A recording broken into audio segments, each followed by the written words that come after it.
Hey everyone, welcome back to Shinobi Rain. Today we're diving into a remake of What If Naruto Was the Reincarnation of Shanks. I've covered this before, but I wanted to revisit it with some fresh ideas.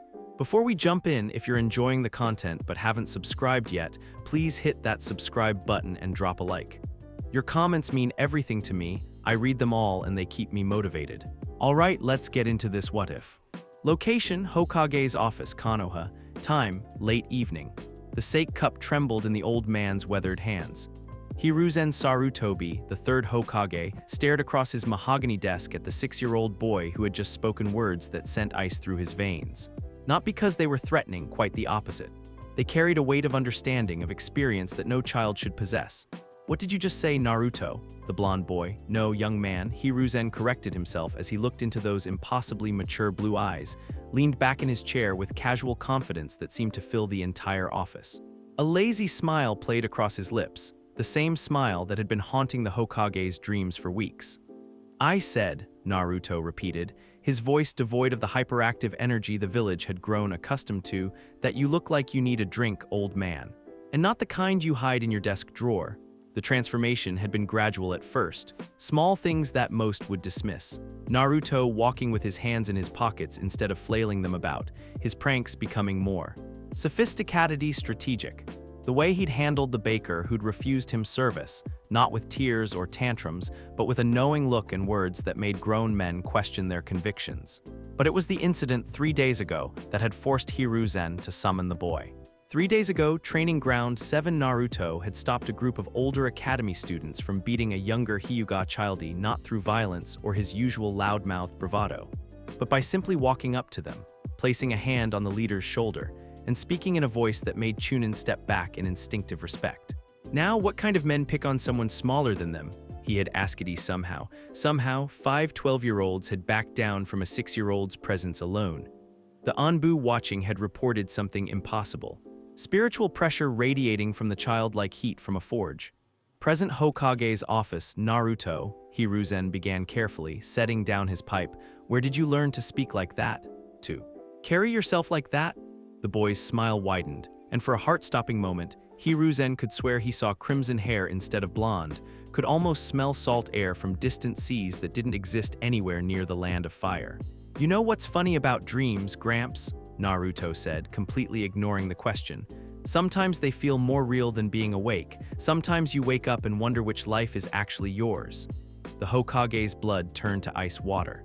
Dreams, visions. The Uzumaki clan had been known for their spiritual sensitivity, their connection to forces beyond the physical realm. But this, tell me about these dreams. Naruto stood and walked to the window, his movements fluid and purposeful in a way that reminded Hiruzen uncomfortably of the most dangerous shinobi he'd known. The boy gazed out at the village below, his expression thoughtful, ancient. "I dream of a different kind of village," Naruto said softly, his small hand pressed against the glass. "One surrounded by water instead of walls. Where people follow you not because they have to, but because they believe in you. Where strength isn't about how many jutsu you know, but about how far you'll go to protect what matters." Thunder rumbled overhead, though no storm had been forecast. He turned back to face the Hokage, and those blue eyes held depths that shouldn't exist in someone so young, depths that spoke of battles fought, crews led, and impossible victories won through sheer force of will. "I dream of being someone who could stop a war with just his presence. Someone who could make enemies into friends, not through force, but through understanding. Someone who," he paused, that mysterious smile returning. "Someone who knew that the most important battles aren't won with swords, but with the strength of your will." Hiruzen's hands began to shake. Those weren't the words of a 6-year-old academy washout. They weren't even the words of most jounin.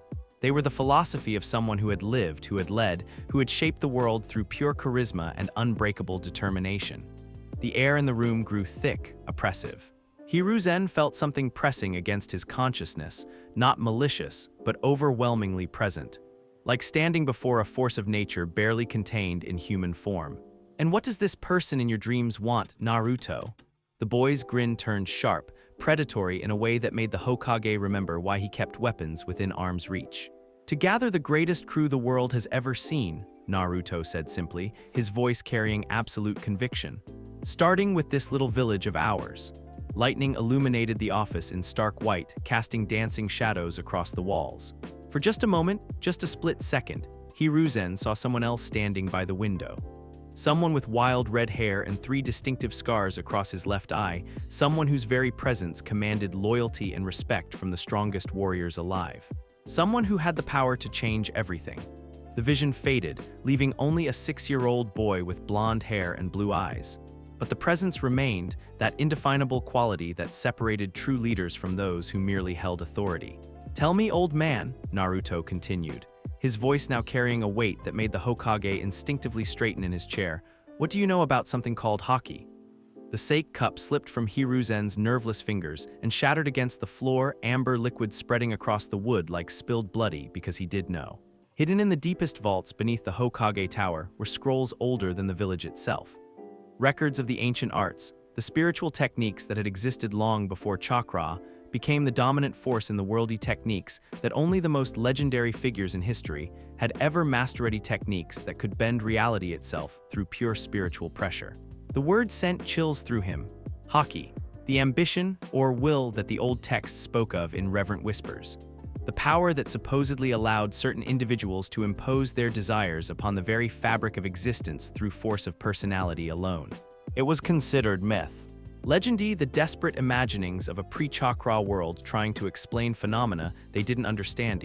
But as Naruto's presence filled the room like a living thing, pressing against Hiruzen's consciousness with the weight of absolute authority, the third Hokage realized that some myths were simply forgotten truths waiting to be rediscovered. "You've felt it, haven't you?" Naruto asked, his voice gentle but knowing. "That feeling when you're around the truly great ones, the Sannin at their peak, the fourth Hokage when he was serious, that pressure that makes you want to follow them into hell itself." Hiruzen nodded slowly, unable to speak. He had felt it, that indescribable quality that separated legends from mere skilled shinobi. "That's what I'm talking about," Naruto said, moving closer to the desk. With each step, the pressure intensified, not threatening, but undeniably there. The power that comes from having a will so strong, so focused, that reality has no choice but to bend around it.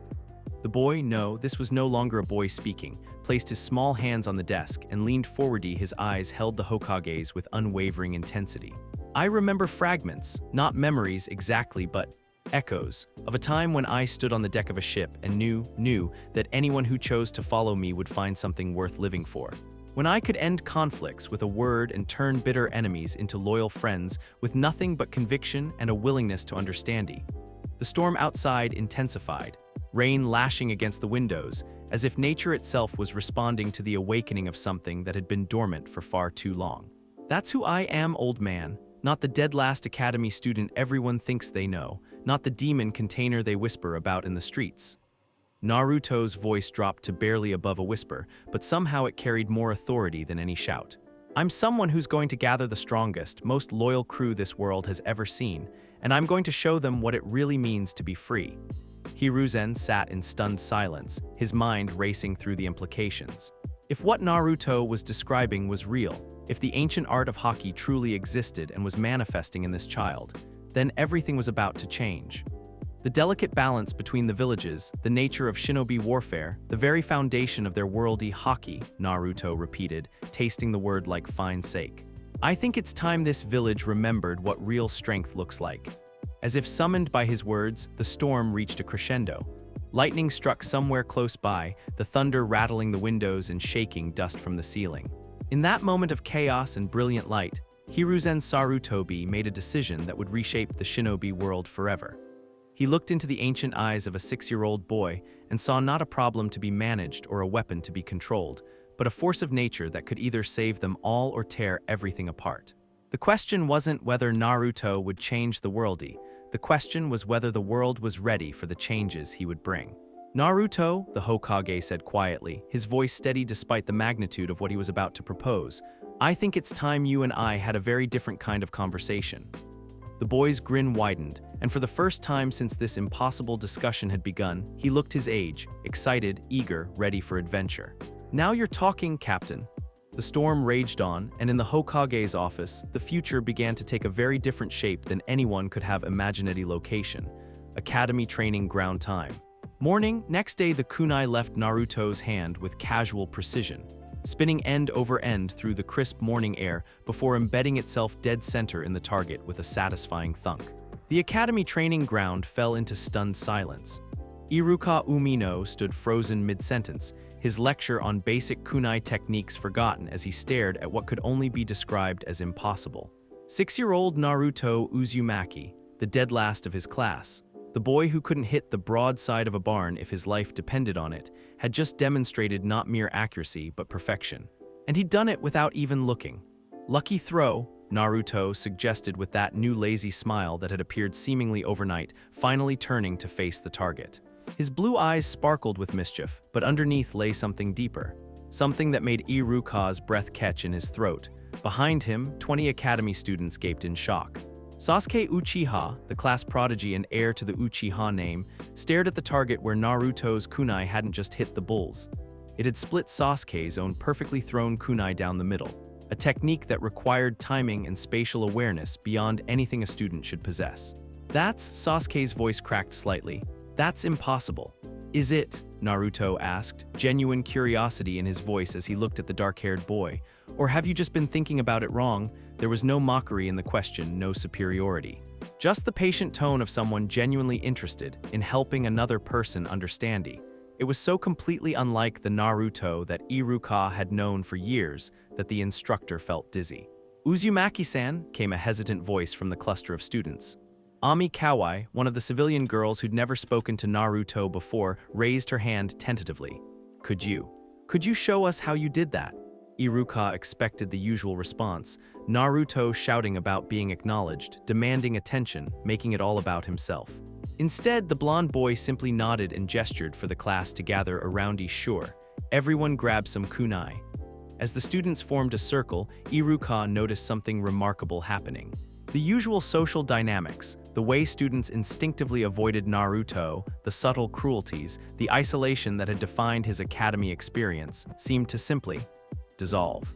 For the first time since Iruka had known him, Naruto stood at the center of attention not as an object of mockery, but as someone others genuinely wanted to learn from.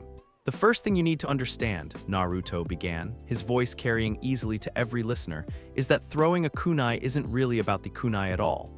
"What do you mean?" asked Shino Aburame, his usually monotone voice carrying a hint of curiosity. Naruto picked up another kunai, testing its weight with movements that spoke of muscle memory developed over years of practice, except he'd never practiced before yesterday. "Watch most people throw, and they're focused on their technique. Arm position, wrist snap, follow through, all important stuff," he acknowledged with a nod to Iruka, "but they're missing the most crucial part." He turned to face a target set up 30 meters away, partially obscured by a training post. Intent, without seeming to aim, without taking the careful stance they'd been taught, Naruto flicked the kunai almost carelessly. The blade ricocheted off the training post, changed direction mid-flight, bounced off a tree trunk, and embedded itself perfectly in the center of the hidden target. The training ground erupted in amazed chatter. "How did you? That's impossible. There's no way." Naruto held up a hand, and incredibly, they quieted immediately. Iruka had never seen academy students respond to anyone like that, not even the instructors. "I didn't calculate those angles," Naruto explained, his tone patient and teaching. "I didn't measure distances or account for wind resistance. I simply felt where the kunai needed to go and trusted it to get there." His expression grew serious, and when he spoke again, his voice carried weight that made even Iruka lean forward to listen. "That's what real strength is. Not forcing the world to bend to your will, but understanding it so completely that you and it move together in perfect harmony." Kiba Inuzuka raised his hand, looking skeptical. "That sounds like a bunch of mystical nonsense. Combat is about reflexes and training, not feeling." Instead of getting defensive, Naruto's smile turned almost fondy. "You're not wrong, Kiba. Reflexes and training are crucial, but they're tools, not the foundation." He gestured to the group. "How many of you have ever been in a real fight, not sparring, not practice, real combat where someone actually wanted to hurt you?" The students looked around nervously. A few raised their hands hesitantly. "Then you know," Naruto continued, "that when it really matters, technique goes out the window. Your carefully practiced forms fall apart under pressure. Your perfect stance crumbles when someone's actually trying to kill you." His voice dropped, becoming almost hypnotic. In those moments, the only thing that matters is your will to survive, your determination to protect what's important to you. Everything else is just window dressing.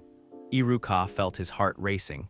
Those weren't the words of a 6-year-old academy student, they weren't even the words of most chunin.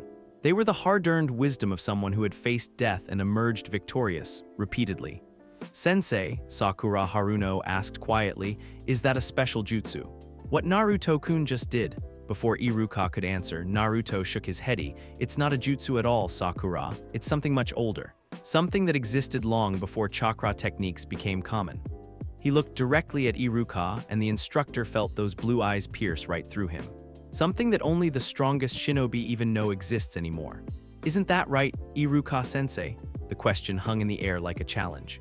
Iruka found himself remembering fragments of old stories, legends passed down by his grandfather about warriors who could dominate battlefields through sheer presence alone. Tales dismissed as myths by the modern shinobi worldie, but watching Naruto move, seeing that impossible combination of casual confidence and absolute mastery, feeling the way the boy's mere presence seemed to command respect without demanding it. "There are old stories," Iruka said carefully, "legends about warriors who fought with something beyond chakra, but they're just legends," Naruto finished with a knowing smile. "Right. Just stories." He turned back to the students, and Iruka saw several of them straighten unconsciously, drawn by something indefinable in the boy's manner. "Here's what I want you to try," Naruto said, his voice taking on that teaching tone again. "Forget everything you've learned about proper form for a minute. Pick up a kunai and just feel it. Don't think about where you want it to go, feel where it needs to go." "That doesn't make sense," Sasuke protested, though he was already reaching for a weapon. "Doesn't it?" Naruto asked mildly. "You're an uchiha, Sasuke. Your bloodline gives you perfect visual analysis, the ability to copy any technique you see. But have you ever wondered why some techniques can't be copied? Why some fighters seem to move in ways that defy analysis?" Sasuke froze, his hand halfway to his weapon pouch, his dark eyes fixed on Naruto with sudden, intense focus. "Because true mastery isn't in the technique," Naruto continuity, "it's in the intent behind it. The will that drives it, and that." He grinned, and for a moment looked exactly like the child he was supposed to be. "That's something you can't copy. You have to feel it for yourself." 30 minutes later, the training ground looked like a battlefieldy kunai were embedded in targets, trees, posts, and the ground in patterns that defied conventional accuracy training. But more importantly, every single student was hitting targets they'd never been able to reach before. Not perfectly, not like Naruto, but better. Significantly better. "I don't understand," Ino Yamanaka muttered, staring at her kunai buried in the outer ring of a target she'd never been able to hit at all. "I didn't do anything different. I just threw it." "You listened to what your instincts were telling you," Naruto explained, moving between the students like a master instructor despite being the same age as most of them. "You stopped overthinking and started trusting yourself." Iruka watched in amazement as Naruto corrected stances, offered encouragement, and somehow managed to help each student find their own improvement. It was like watching a natural teacher at work, someone who understood not just the techniques, but the psychology behind learning itself. "How do you know all this?" Iruka asked quietly, approaching the blonde boy as the other students continued practicing. Naruto looked up at him, and for a moment his expression was ancient, tired like someone who had carried enormous responsibilities for far too long. "Sometimes knowledge comes from places you don't expect," he said softly. "Sometimes you wake up knowing things you never learned, understanding truths that others spend lifetimes trying to grasp." He gestured at the training students, his voice growing stronger, more confident. "But the real question isn't how I know, it's what we do with that knowledge. These kids," he smiled, genuine warmth radiating from him, "they're going to be incredible, not just skilled, truly great. All they needed was someone to show them they were already stronger than they thought." Iruka felt something shift inside his chest. For years, he'd struggled with self-doubt, with the feeling that he wasn't strong enough, skilled enough, important enough to make a real difference. But watching Naruto, seeing the casual confidence with which he approached teaching, the natural authority that made others want to follow, Iruka felt something he'd almost forgotten. Inspiration.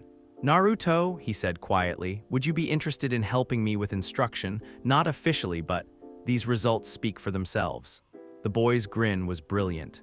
"I thought you'd never ask, Iruka-sensei." He paused, his expression becoming more serious. "Though I should warn you, once you start down this path, things are going to get interesting around here." What do you mean? Naruto looked out over the training ground, where academy students were achieving impossible improvements and laughing with pure joy at their success. His voice carried a weight of certainty that made Iruka's spine tingle. I mean that word travels fast in a village like this, and when people start hearing about what happened here today. His smile turned sharp, predatory. Well, let's just say I'm going to need to start thinking about gathering my crew sooner than I expected. Thunder rumbled overhead, though the sky had been clear moments before. Your crew, Iruka asked, the people who matter, Naruto said simply. The ones who will follow not because they have to, but because they choose to. The ones who will stand with me when the real challenges come. He looked directly at Iruka, and the instructor felt that strange pressure again, not threatening but undeniably present. Like standing in the presence of something far greater than himself. Question is, Iruka-sensei, Naruto said with that lazy smile, are you ready to be my first mate? The words should have sounded ridiculous coming from a 6-year-oldie instead. They felt like the most natural thing in the worldie, and despite every rational thought in his head, despite the impossibility of the situation, despite the fact that he was the adult and Naruto was the childie. Iruka Umino found himself nodding. Aye, Captain, he heard himself say. Naruto's grin could have lit up the entire village. The storm was coming, and for the first time in his life, Iruka couldn't wait to see what it would bring. Location, Hokage Tower, restricted archive vault time. Late night, the ancient scroll crackled as Hiruzen carefully unrolled it, dust motes dancing in the flickering candlelight. His weathered fingers traced over symbols that hadn't been read in decades, perhaps centuries. Around him, the deepest vault beneath the Hokage Tower stretched into shadow-filled silence, lined with knowledge too dangerous or too forgotten for the modern worldie, but tonight, the forgotten was becoming terrifyingly relevant. In the time before the sage's gift spread across the lands, he read aloud, his voice barely above a whisper, warriors drew power not from within their bodies, but from the very essence of their souls. This art, known as haki, the ambition, the will allowed the truly exceptional to impose their desires upon reality itself. Hiruzen paused, remembering the impossible pressure that had filled his office yesterday. The way a 6-year-old boy had made him feel like he was in the presence of absolute authority. 3 forms were recognized by the ancient masters. Kenbun Shoku, the color of observation, allowing one to perceive beyond the physical realm. Buso Shoku, the color of armament, manifesting will as tangible force. And rarest of all, Hao Shoku, the color of kings, possessed only by those born to stand above all others. The Hokage's blood ran coldy color of kings. The legendary aura that separated true leaders from mere skilled fighters. He'd felt it before in the presence of the greatest shinobi in history. But never so purely, never so overwhelmingly focusedy, and never from a childie, a soft knock echoed through the vault, making him start. Come in. The door creaked open, revealing Naruto Uzumaki silhouetted against the hallway light. The boy stepped into the candlelit vault with casual confidence, his blue eyes immediately finding the scroll in Hiruzen's hands. Light reading? Naruto asked with that now familiar lazy smile. How did you get past my Anbu? Hiruzen asked, though part of him already knew the answer. They didn't see me because I didn't want them to see me, Naruto replied simply, settling cross-legged on the floor across from the Hokage. When your will is strong enough, people tend to overlook things that don't fit their expectations. The casual admission of using haki to bypass elite security should have been alarming. Instead, Hiruzen found himself impressed by the subtlety of it. You've been reading about the old arts, Naruto observed, nodding toward the scroll. Finding anything interesting? Hiruzen studied the boy's face in the candlelight. According to this, haki users were incredibly rare even in ancient times, and most who possessed it only manifested one form. Most, Naruto agreed, but not all. The scroll mentions something called the Crimson Emperor, Hiruzen continued carefully. A figure from the pre-chakra era who supposedly mastered all 3 forms of haki. The descriptions are fragmentary, but they paint a picture of someone who could end wars through presence alone. Naruto's smile turned knowing. And what did this Crimson Emperor look like? Hiruzen's hands trembled slightly as he read from the ancient text. Hair like spilled blood, eyes the color of distant seas, scars marking his left eye like lightning frozen in flesh. Young in appearance but ancient in wisdom, carrying himself with the easy confidence of one who had never met an enemy he could not either defeat or convert to friendship. The description hung in the air between them. In the flickering candlelight, with shadows dancing across his features, Naruto looked exactly like what the boy might become in 20 years. What he might have been in another life entirely. Interesting coincidence, Naruto said mildly. Is it a coincidence? Hiruzen asked quietly. For a long moment, neither spoke. The vault's silence pressed around them, heavy with the weight of secrets and possibilities that could reshape everything they thought they knew about the world. Tell me something, old man, Naruto said finally. Do you believe in reincarnation? The question struck Hiruzen like a physical blow. What do you mean? Simple question. Do you think it's possible for a soul to be reborn? For someone to die in one life and wake up in another, carrying forward the essence of who they were even if the memories fade? Hiruzen thought of the Sage of Six Paths, of legends about Indra and Asura's eternal conflict playing out across generations. Of the strange cycles that seemed to govern their world, the way certain types of people appeared again and again throughout history. It's possible, he admitted. Naruto nodded as if that settled something important. The thing about being reincarnated is that you don't get an instruction manual. One day you're a normal kid, the next you're waking up with instincts and knowledge that shouldn't exist. Understanding things about leadership and combat and human nature that you never learned. He stood and walked to one of the vault's walls, his fingers tracing over symbols carved into the stone. At first, you think you're going crazy. These dreams that feel more real than reality, these impulses that push you to gather people around you, to protect them, to guide them towards something better. His voice grew distant. Then you start to realize that maybe the dreams aren't dreams at all. Maybe they're memories from a life lived in a very different world, a world of water instead of trees, Hiruzen said softly, remembering Naruto's words from their first conversation. Where strength was measured not by jutsu, but by the loyalty you could inspire. Exactly. Naruto turned back to face him, and in the candlelight, his shadow seemed to stretch far larger than his small frame should have cast. The question is, what do we do with that knowledge? Hiruzen carefully rolled up the ancient scroll, his mind racing through implications and possibilities. If Naruto truly was the reincarnation of the legendary Crimson Emperor, if Haki was real and manifesting in the modern world, then every assumption about power and politics would need to be reconsidered. What do you want to do? He asked. I want to build something beautiful, Naruto said simply. I want to gather people who believe in more than just survival. I want to show this world that strength doesn't have to come at the expense of compassion, that leaders can lift people up instead of grinding them down. His expression grew serious, and when he spoke again, his voice carried the weight of absolute conviction.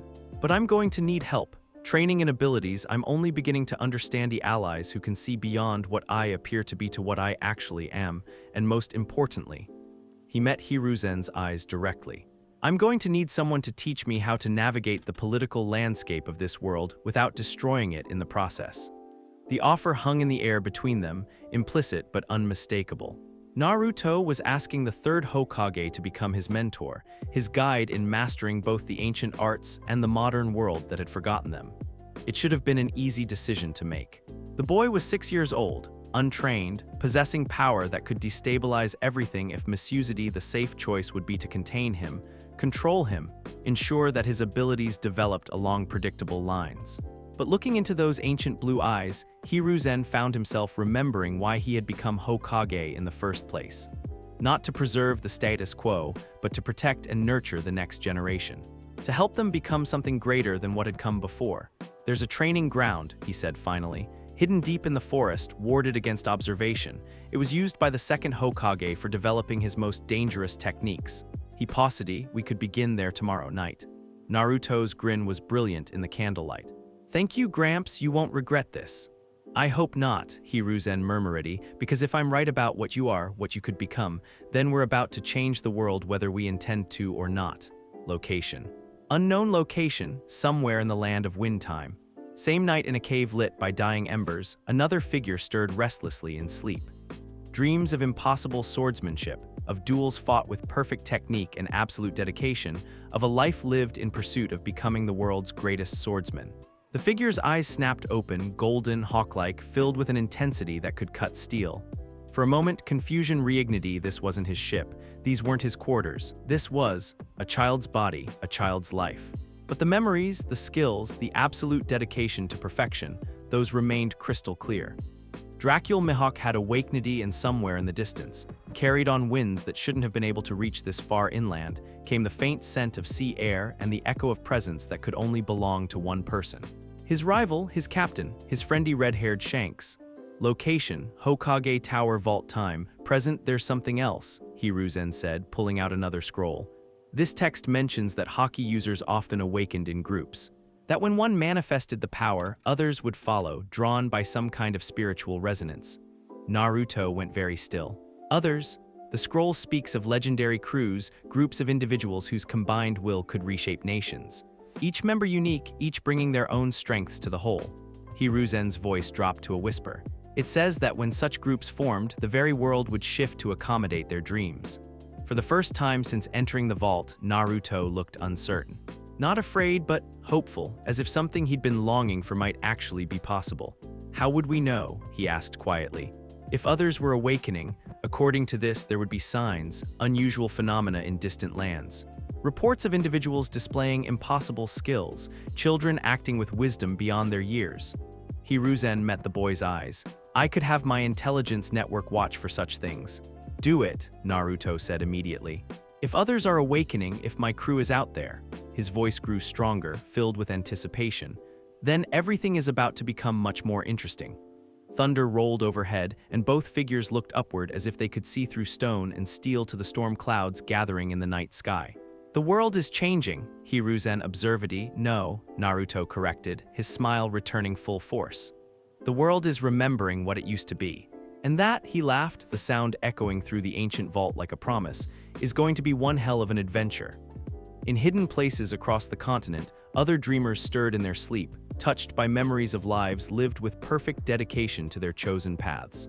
A swordsman's absolute pursuit of strength, a navigator's love of the sea and sky, a cook's dedication to feeding those he cared about. The crew was awakening, and their captain was calling them home. Location. Hidden training ground, deep forest time. 3 weeks later, midnight the clearing hummed with energy that made the air itself feel alive.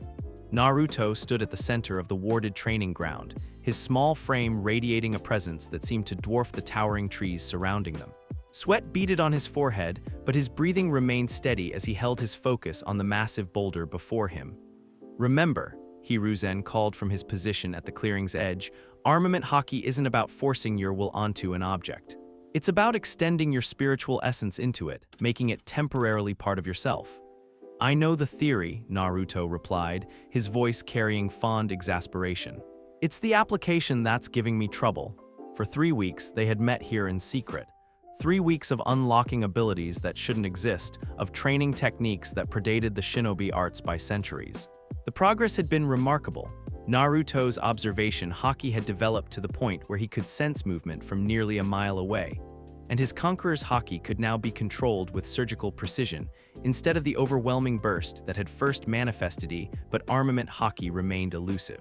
Stop thinking like a shinobi, Hiruzen advised. Chakra flows through predetermined pathways, follows established rules.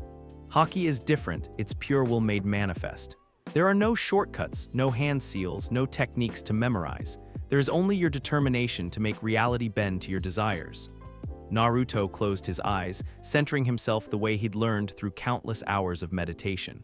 In the darkness behind his eyelids, he could feel it, that wellspring of absolute confidence that had always been there, just waiting to be tapped. I am Shanks, he thought. I have stood against the strongest warriors in the world and emerged victorious. I have faced down emperors and made them reconsider their choices. I have protected those I love through nothing but the strength of my conviction. Power flowed through him like liquid fire, and when he opened his eyes, his right arm was coated in a translucent dark sheen that seemed to absorb light itself. Finally, he breathed. His fist connected with the boulder, and the massive stone didn't crack or shatter. It simply ceased to exist in that spot, reduced to powder by the collision of unstoppable force and immovable object. Excellent, Hiruzen said, genuine pride in his voice. Your progress in these 3 weeks has been extraordinary. At this rate, you'll— A sharp whistle cut through the night air, the coded signal they'd established for danger approaching the training groundy. Both figures froze. The wards around this place were supposed to prevent detection, and Hiruzen had personally ensured that no one followed them. Which meant either someone had managed to track the third Hokage without his knowledge, or— Multiple contacts, Naruto said softly, his observation haki painting a detailed picture in his mindy 8 figures approaching from the northeast. Moving in perfect coordination, weapons drawn. His eyes snapped open, meeting Hiruzen's alarmed gaze. They're not here by accident. Assassins, Hiruzen confirmed, his aged features hardening into the expression that had once made enemies flee from the professor of ninjutsu. Someone knows about our training. Or someone wants to test what I've learned, Naruto replied, and despite the danger, his voice carried anticipation rather than fear. Either way, this should be educational. The first attacker burst from the tree line with inhuman speed, a tanto aimed directly at Hiruzen's heart.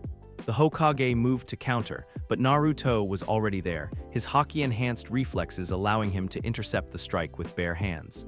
The assassin's eyes widened in shock as his blade, designed to cut through steel, skittered harmlessly off Naruto's armament-coated palm.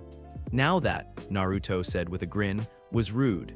His counterpunch sent the assassin flying backward into a tree with enough force to crack the trunk. The man slumped to the ground, unconscious but alive. The remaining 7 attackers didn't hesitate.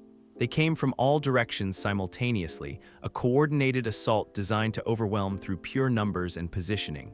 It was a tactic that would have worked against almost any single opponent. Unfortunately for them, Naruto wasn't just any opponent. His observation Haki mapped every movement, every intention, every subtle shift in their attack pattern. Time seemed to slow as he analyzed the assault, his mind processing information with the clarity that came from a lifetime of combat experience compressed into childhood instincts. 2 from the left, aiming for joints to disable rather than kill. 3 from the right, coordinating for a capture attempt. 1 above, dropping from the canopy with paralysis poison on his weapons. 1 behind, moving to flank Hiruzen. In the span of a heartbeat, Naruto's strategy crystallized. He moved. The first assassin from the left, found his strike intercepted by a palm that felt like solid steel. Before he could react, Naruto's other hand caught his wrist and twisted. The wet snap of breaking bone echoed through the clearing, as the man's weapon fell from nerveless fingers. Without pausing, Naruto spun, his elbow catching the second left side attacker in the solar plexus with enough force to lift him off his feet. The man collapsed, gasping for air that wouldn't come. The 3 from the right reached him simultaneously, and for a moment, it looked like they might succeed where their comrades had failed. Their coordination was perfect, their strikes precisely timed to arrive from 3 different angles at once. But Naruto had fought opponents who could split the sky with their swords, who could move faster than thought itself. These skilled chunin, dangerous as they were, felt almost sluggish by comparison. He dropped low, sweeping the legs out from under the first attacker while his armament-coated forearm blocked a strike from the second D. The third assassin's kunai should have found its mark in Naruto's exposed back. But somehow the boy was no longer there, having twisted away with liquid grace that made the attack pass harmlessly through empty air. His counterattacks were precise, controlled, each strike calculated to disable without causing permanent damage. These were skilled shinobi, likely operating under orders rather than personal malice. They deserved better than unnecessary brutality. The assassin dropping from above found his poison-coated senbone caught between 2 fingers and casually flicked aside. Naruto's return throw embedded the man's own weapon in a tree branch, leaving him dangling upside down by his equipment straps. 7 down, Naruto said calmly, not even breathing hearty. 1 to go. He turned to face the final assassin, the one who had been moving to flank Hiruzen, and found the man frozen in place. Not from fear, though that was certainly present in his visible eye, but from something deeper, a pressure that seemed to emanate from Naruto's very being, demanding submission from anyone lacking the will to stand against it. "Here's what's going to happen," Naruto said, his voice carrying that strange authority that made grown men listen despite themselves. "You're going to tell me who sent you, why they wanted to test me, and whether this was meant as a recruitment attempt or an elimination mission." The assassin's hands trembled as he struggled against the invisible force pressing down on his consciousness. His mask had cracked during the brief scuffle, revealing a young face marked by the distinctive tattoos of root division. Danzo, Hiruzen realized with grim understanding. Of course. The mission was, the young root operative gasped, fighting to speak against the overwhelming pressure of Naruto's will. Assessment and potential recruitment, Lord Danzo wishes to determine if the rumors about your abilities were accurate. And now that you've seen them, Naruto asked mildly.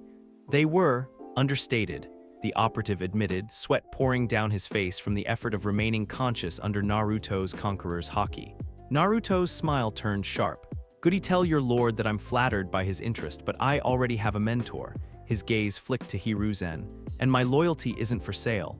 The pressure vanished as suddenly as it had appeared, leaving the root operative gasping and shaking. Without another word, the man gathered his unconscious comrades and vanished into the night, moving with the desperate speed of someone who knew he'd narrowly avoided something far worse than death. 15 minutes later, that was impressive, Hiruzen said as they walked through the forest toward the village. Your control has improved dramatically. Thanks, but that wasn't the impressive part, Naruto replied, his hands clasped behind his head in his characteristic casual pose. The impressive part was what happened afterwardy. What do you mean? Naruto stopped walking and turned to face his mentor, his expression serious despite his relaxed posture. You could have stepped in at any point during that fight. You're still one of the strongest shinobi in the village, and 8 Chunin-level opponents wouldn't pose a serious threat to the professor of ninjutsu. His smile turned knowing. But you didn't. You let me handle it myself. Hiruzen blinked, suddenly realizing what the boy was getting at. I trusted you to handle the situation. Exactly. Naruto's grin widened. For the first time since I started remembering who I really am, someone trusted me to protect them instead of trying to protect me. Do you have any idea how good that feels? The words hit Hiruzen like a physical blow. He thought of all the times he'd worried about Naruto, all the measures he'd taken to shield the boy from the village's hatred, all the ways he'd tried to manage and control the situation rather than simply trusting Naruto to handle it himself. I didn't realize, he said quietly. Of course you didn't. You're a good man, Gramps, and good men try to protect the people they care about.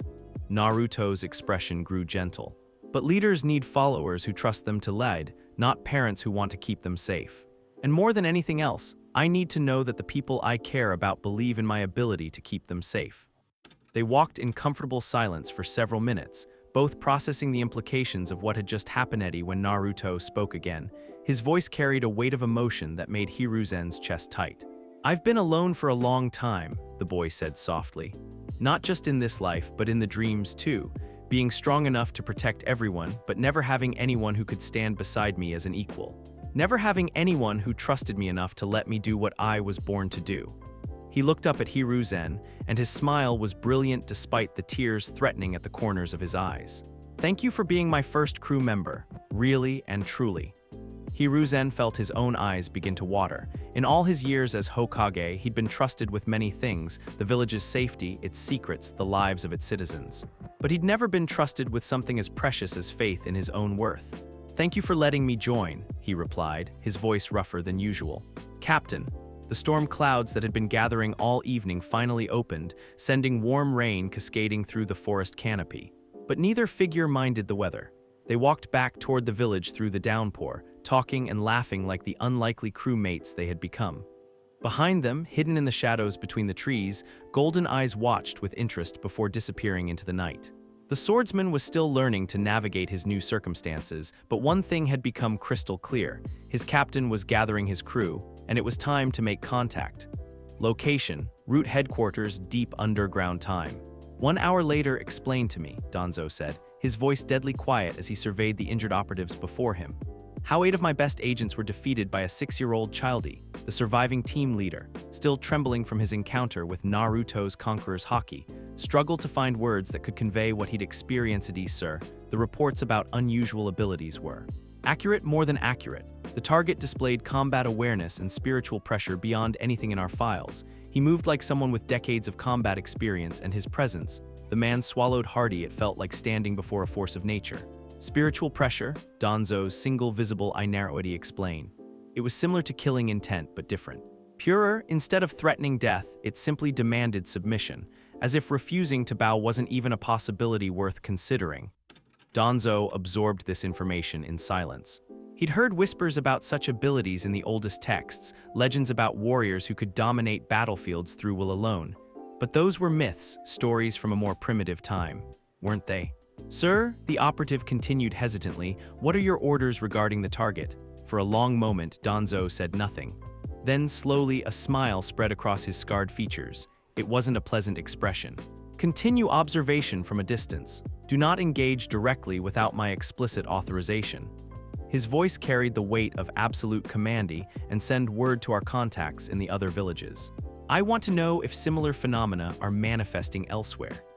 As his subordinates filed out to carry out their orders, Danzo remained alone in his underground chamber, contemplating possibilities that could reshape the balance of power in the shinobi world.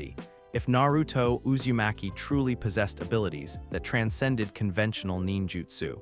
Then he represented either the greatest opportunity or the greatest threat that Danzo had ever encountered. Either way, the boy would need to be controlled one way or another. Location, Academy classroom time. 2 years later, morning age 8. The Academy classroom buzzed with nervous energy as students filed in for their advanced placement exams. At 8 years old, most were still struggling with basic techniques, hoping to avoid the remedial classes that would mark them as failures in their peers' eyes. All except one. Naruto Uzumaki sat in the back row, feet propped up on his desk with the casual confidence of someone who had nothing to prove. His blonde hair had grown longer over the past 2 years, often falling across one eye in a way that gave him an almost roguish appearance. The whisker marks on his cheeks had faded somewhat, but his blue eyes remained as piercingly intelligent as ever. Around him, his classmates no longer whispered cruel jokes or threw hostile glares. Instead, they looked to him with something approaching reverence, the kind of respect reserved for natural leaders who had proven their worth time and again. "All right, settle down," Iruka called, entering the classroom with his usual stack of papers. But there was something different about their sensei now. Gone was the uncertain, self-doubting instructor of 2 years ago. In his place stood a man who carried himself with quiet confidence, whose voice commanded attention without needing to be raised. The transformation hadn't gone unnoticed by the other academy instructors. Iruka Umino had become one of the most effective teachers in the school, his students consistently outperforming their peers in both academic and practical assessments. What they didn't know was the source of his newfound authority.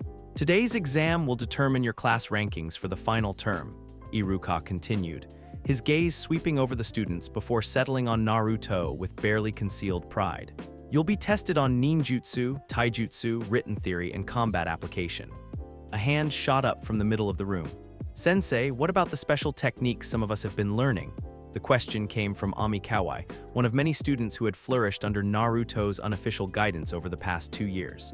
Her improvement had been remarkable, from a below-average civilian child to someone displaying instincts that impressed even veteran instructors. "All techniques are permitted," Iruka replied, "as long as they don't pose unnecessary danger to your classmates." Sasuke Uchiha, seated near the front, turned to glance back at Naruto. The young Uchiha had changed dramatically since the night of the massacre, an event that had unfolded very differently thanks to Naruto's intervention. While the trauma had still affected him deeply, the presence of a friend who understood loss had prevented him from falling into the spiral of revenge and isolation that had once seemed inevitable. "Naruto," Sasuke said quietly, his voice carrying across the classroom with the easy familiarity of close friendship, "you're not even going to pretend this is challenging, are you?" Naruto's lazy grin widened. Where would be the fun in that? "Besides," he gestured around the room, "I'm not the only one who's going to surprise people today." It was true.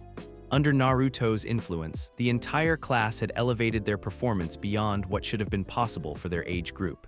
Not through any special training techniques or advanced jutsu, but through something simpler and more fundamental: confidence. Naruto had taught them to trust their instincts, to feel their way through combat instead of overthinking every move. More importantly, he'd created an environment where failure wasn't shameful but educational, where helping classmates improve was more important than individual achievement. The result was a generation of academy students who fought with intuition and moved with purpose, qualities that typically took years to develop. "Practical examinations first," Iruka announced, leading them toward the training grounds. "Sasuke Uchiha and Kiba Inuzuka, you're up." The match that followed would be talked about for years afterward. Sasuke moved with the fluid precision of the Uchiha style, but tempered by something new, a strategic patience that allowed him to read his opponent's intentions rather than simply reacting to their movements. Kiba fought with improved coordination between himself and Akamaru, their partnership enhanced by an understanding of teamwork that went beyond mere tactics. But what truly impressed the watching instructors wasn't the technical skill on display. It was the spirit both boys brought to the combat. They fought not to humiliate or dominate, but to test themselves and each other, pushing their limits while maintaining respect for their opponent. "Remarkable," murmured Mizuki from the observation area. "Their form has improved dramatically, but more than that, they're fighting like seasoned shinobi instead of academy students." "Indeed," agreed another instructor, "and look at how the other students are watching. They're not just observing, they're learning, analyzing, supporting both fighters regardless of who wins." As the matches continued, a pattern emerged. Every student had improved beyond normal expectations, but more importantly, they had developed what could only be described as warriors' instincts. They moved with purpose, struck with intent, and defended with understanding rather than mere technique. When it came time for written examinations, the results were similarly impressive. Students who had previously struggled with theoretical concepts now demonstrated deep understanding of strategy, psychology, and the philosophical underpinnings of shinobi arts. "This is impossible," one of the grading instructors whispered to his colleague. "These scores, they're approaching Chunin-level comprehension. How does an 8-year-old understand the psychological factors in enemy morale assessment?" The answer, had they known to look for it, was sitting in the back of the examination room, quietly filling out his test with the casual ease of someone who had commanded crews across dangerous waters, who had negotiated with pirates and emperors, who had learned to read people's hearts as easily as others read books. But Naruto wasn't just demonstrating his own abilities. He was subtly guiding his classmates toward insights they might not have reached alone. A meaningful glance here, a barely perceptible gesture there, small cues that helped them access understanding they possessed but hadn't learned to trust. Location: Academy Training Ground. Final demonstrations time. Afternoon. Naruto Uzumaki, Iruka called, consulting his clipboardy. "You're up for final practical demonstration." A hush fell over the assembled students and instructors. Everyone had heard rumors about Naruto's abilities, whispered stories about impossible techniques and presence that could make grown shinobi step back in respect. But few had witnessed them firsthand. Naruto stood and stretched, his movements casual despite the attention focused on him. "What did you have in mind, Iruka-sensei?" "Demonstrate any 3 techniques of your choosing," Iruka replied, though his eyes held a glint that suggested he had something specific in mind. "Show us what you've learned. Any 3? Naruto's grin turned mischievous. "You sure about that?" Before Iruka could respond, Naruto had moved to the center of the training groundy. The change in his demeanor was immediate and striking. Gone was the relaxed academy student, replaced by someone who commanded attention through pure presence alone. "First technique," he announced, his voice carrying easily to every observer despite speaking at normal volume. "Enhanced perception." He closed his eyes and stood perfectly still. Around him, the instructors exchanged glances before one of them began moving with practiced stealth, circling behind Naruto with a kunai drawn. Without opening his eyes, without turning around, Naruto spoke. "Chunin Hayate is approaching from 7 o'clock, weapon in right hand, planning to test my awareness by stopping just short of striking range." Hayate froze mid-step, his eyes wide with shock. He had been moving with full stealth techniques, suppressing even his breathing and heartbeat. Yet somehow this 8-year-old had tracked his every movement. "Second technique," Naruto continued, finally opening his eyes. "Intent manifestation." The air around the training ground suddenly grew thick, pressing down on every observer with invisible weight. It wasn't threatening, but it was undeniably there, a presence that demanded acknowledgement. Several students took unconscious steps backward, while even the instructors found themselves straightening as if in the presence of superior authority. What is that?" One instructor whispered. "Spiritual pressure," Iruka answered quietly, pride evident in his voice. "The manifestation of absolute conviction." The pressure vanished as suddenly as it had appeared, leaving everyone slightly dizzy but impressed beyond words. "Third technique," Naruto said, and this time his smile held genuine excitement. "Physical enhancement." He walked over to a training dummy designed to withstand Chunin-level techniques and examined it thoughtfully. Then, without warning, his right arm became coated in a translucent dark sheen that seemed to absorb the light around it. His punch connected with casual force, no dramatic wind-up, no visible strain. The training dummy simply disappeared, not shattered, not broken, but reduced to constituent particles that drifted away on the breeze. The training ground fell into absolute silence. "Holy," someone breathed. "That's impossible." Another instructor muttered. "Those dummies are reinforced with chakra-conducting metal. It would take a Jonin-level technique to completely vaporize one with a single punch," finished the academy headmaster, who had arrived just in time to witness the demonstration. "Yes, I'm aware of the specifications." He looked at Naruto with a mixture of amazement and concern. "Young man, where exactly did you learn techniques of that caliber?" "I didn't learn them," Naruto replied simply. "I remembered them." Before anyone could ask what that meant, he had returned to his casual posture, hands behind his head and that familiar lazy grin back in place. So, he asked Iruka cheerfully, how'd I do? Location. Hokage's office time. Evening, the academy instructors are calling it unprecedented, Hiruzen reported, setting down the stack of evaluation reports. Not just Naruto's performance, but the entire class. They're recommending early graduation for 12 students, with Naruto receiving the highest scores in academy history.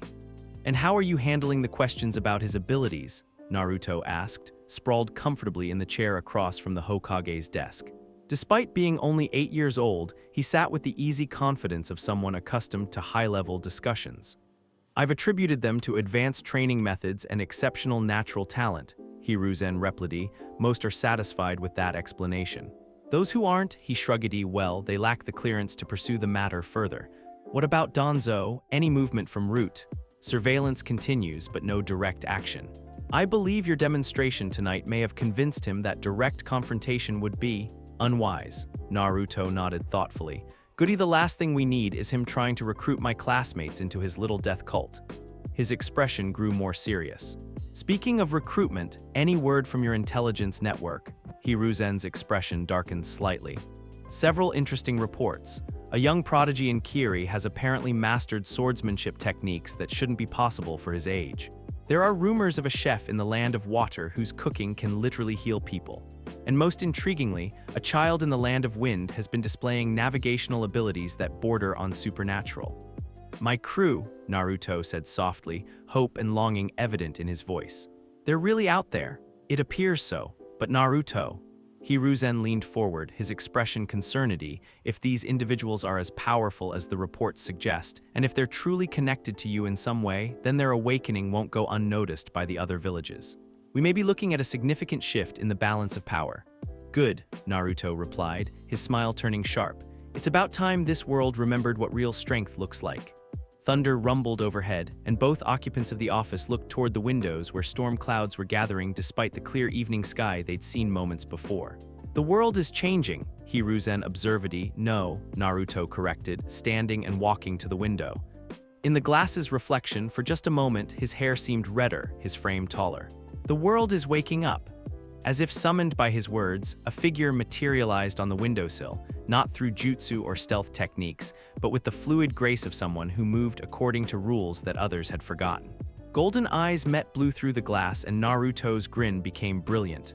Well, he said, opening the window to admit their visitor. It's about time.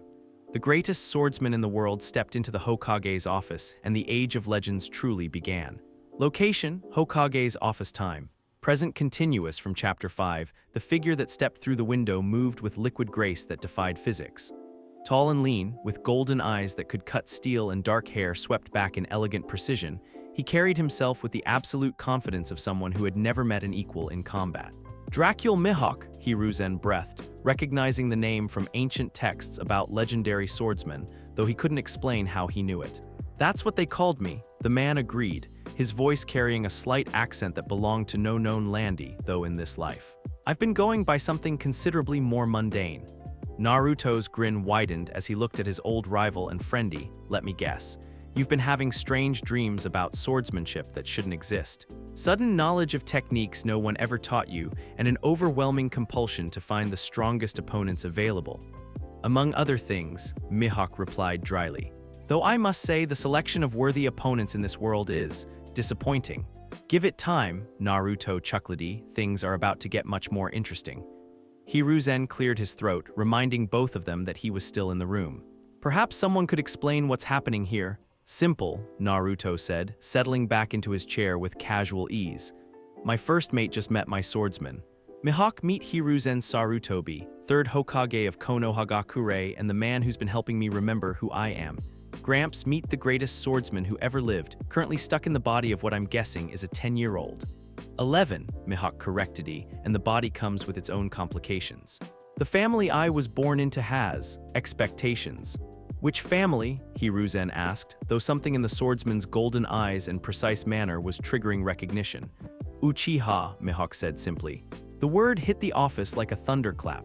Hiruzen's pipe clattered to the floor, forgotten, as implications crashed through his mindy. Your Sasuke, Naruto said, his voice filled with sudden understanding. That's why you've been different these past 2 years. Why your fighting style changed, why you've been so protective instead of revenge-obsessity, the massacre was. Educational, Mihawk Sasuke replied, his golden eyes growing coldy, watching Itachi move that night, seeing techniques that should have been impossible even for someone of his caliber. He touched the sword at his side, a blade that seemed far too elegant for a child to carry. It confirmed what I'd begun to suspect about this worldy location. Uchiha compound, 2 years ago time. Flashback. The night of the massacre, 8-year-old Sasuke Uchiha crept through the shadows of his family compound, golden eyes that should have been black scanning the carnage with inhuman precision. Bodies lay scattered throughout the district, each killed with surgical efficiency that spoke of overwhelming skill. But these weren't the movements of his older brother, not entirely. Interesting technique, he murmured, examining the pattern of wounds on one of the fallen guards. Clean cuts, perfect angles, no wasted motion. His voice carried none of the childish fear that should have accompanied such a scene. Instead, there was analytical appreciation. Whoever taught him swordsmanship knew what they were doing. A shadow detached itself from the wall ahead, Itachi Uchiha, his sharing and spinning as he regarded his younger brother with something approaching confusion.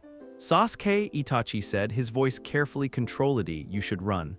Should I? Sasuke asked, tilting his head with the casual interest of someone examining an unusual opponent. You've killed everyone else. Logic suggests I'm next on your list. You don't understand. I understand perfectly, Sasuke interrupted, his hand resting on the hilt of a blade that had appeared from nowhere, its craftsmanship suggesting origins far beyond this worldy. You're following orders. Danzo's orders specifically, though the council probably has some involvement. Itachi's sharing and stopped spinning. How could you possibly know about the political maneuvering that led to tonight, the threats against the village? The impossible choice you were given. Sasuke's smile was sharp as his blade. Because I've seen this pattern before, brother. Different world, different circumstances, same essential problem, powerful groups that threaten stability, and the measures necessary to contain them. He drew his sword in one fluid motion, the steel singing as it cleared the scabbard. The weapon seemed to drink in the moonlight, its edge carrying an aura of absolute sharpness that made the air itself seem to part around it. The question is, Sasuke continued, settling into a stance that belonged to no known sword school, are you going to try to kill me because your orders demand it? Or are you going to listen to what I have to say about alternative solutions? For the first time since beginning his grim task, Itachi Uchiha hesitated. The child before him moved with the confidence of a master swordsman, spoke with the wisdom of someone who understood political complexities that should be beyond any 8-year-old's comprehension, and carried himself with an authority that made Itachi's instincts scream warnings about underestimating his opponent. There are no alternatives, Itachi said finally. The clan will not be reasoned with. Their plans are the desperate flailing of people who feel trapped. Sasuke interrupted. Fear makes people stupid, brother. But it also makes them vulnerable to better leadership. He gestured with his free hand, and somehow the very air seemed to respond, carrying his voice with authority that demanded attention. Tell me what would happen if the clan's most promising young member, someone with undeniable Uchiha blood but fresh perspective, were to propose a different path. Someone who could bridge the gap between traditional Uchiha pride and village loyalty. You're 8 years old, Itachi pointed out, though his tone suggested he was considering the possibility despite himself. Am I? Sasuke asked, his golden eyes gleaming in the moonlight. Or am I something else wearing an 8-year-old's face? The pressure that had been building around them suddenly intensified, pressing down on Itachi's consciousness with the weight of absolute authority.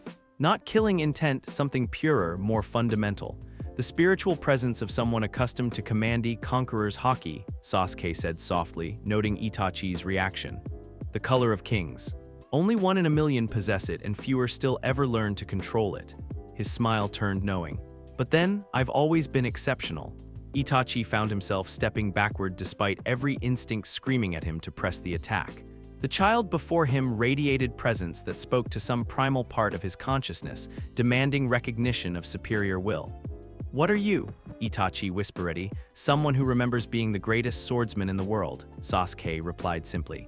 Someone who's tired of watching talented people destroy themselves and others because they can't see past their immediate circumstances. He sheathed his sword in one smooth motion, though somehow that made him seem more dangerous rather than less. Here's what's going to happen, brother. You're going to call off this massacre. We're going to walk back to the compound together, and I'm going to demonstrate to our dear family that their coup plans are not just treasonous but unnecessary. They won't listen to a childy, they'll listen to power, Sasuke corrected, and I have something they've forgotten how to recognize: absolute confidence in my own abilities. Location: Hokage's office, present time. Continuous. You stopped the massacre, Hiruzen said, pieces falling into place. The report said Itachi abandoned his mission after encountering unexpected resistance. I convinced him there was a better way, Sasuke Mihawk confirmed. It took some doing, but eventually the clan elders agreed to reevaluate their position regarding village politics. Convinced is putting it mildly, Naruto chuckled. I heard you challenged the entire clan council to single combat and offered to let them all attack you simultaneously. They declined, Sasuke said with satisfaction. Apparently, watching an 8-year-old cut through 3 training dummies with invisible sword strikes was sufficiently persuasive. Invisible sword strikes? Hiruzen asked weakly.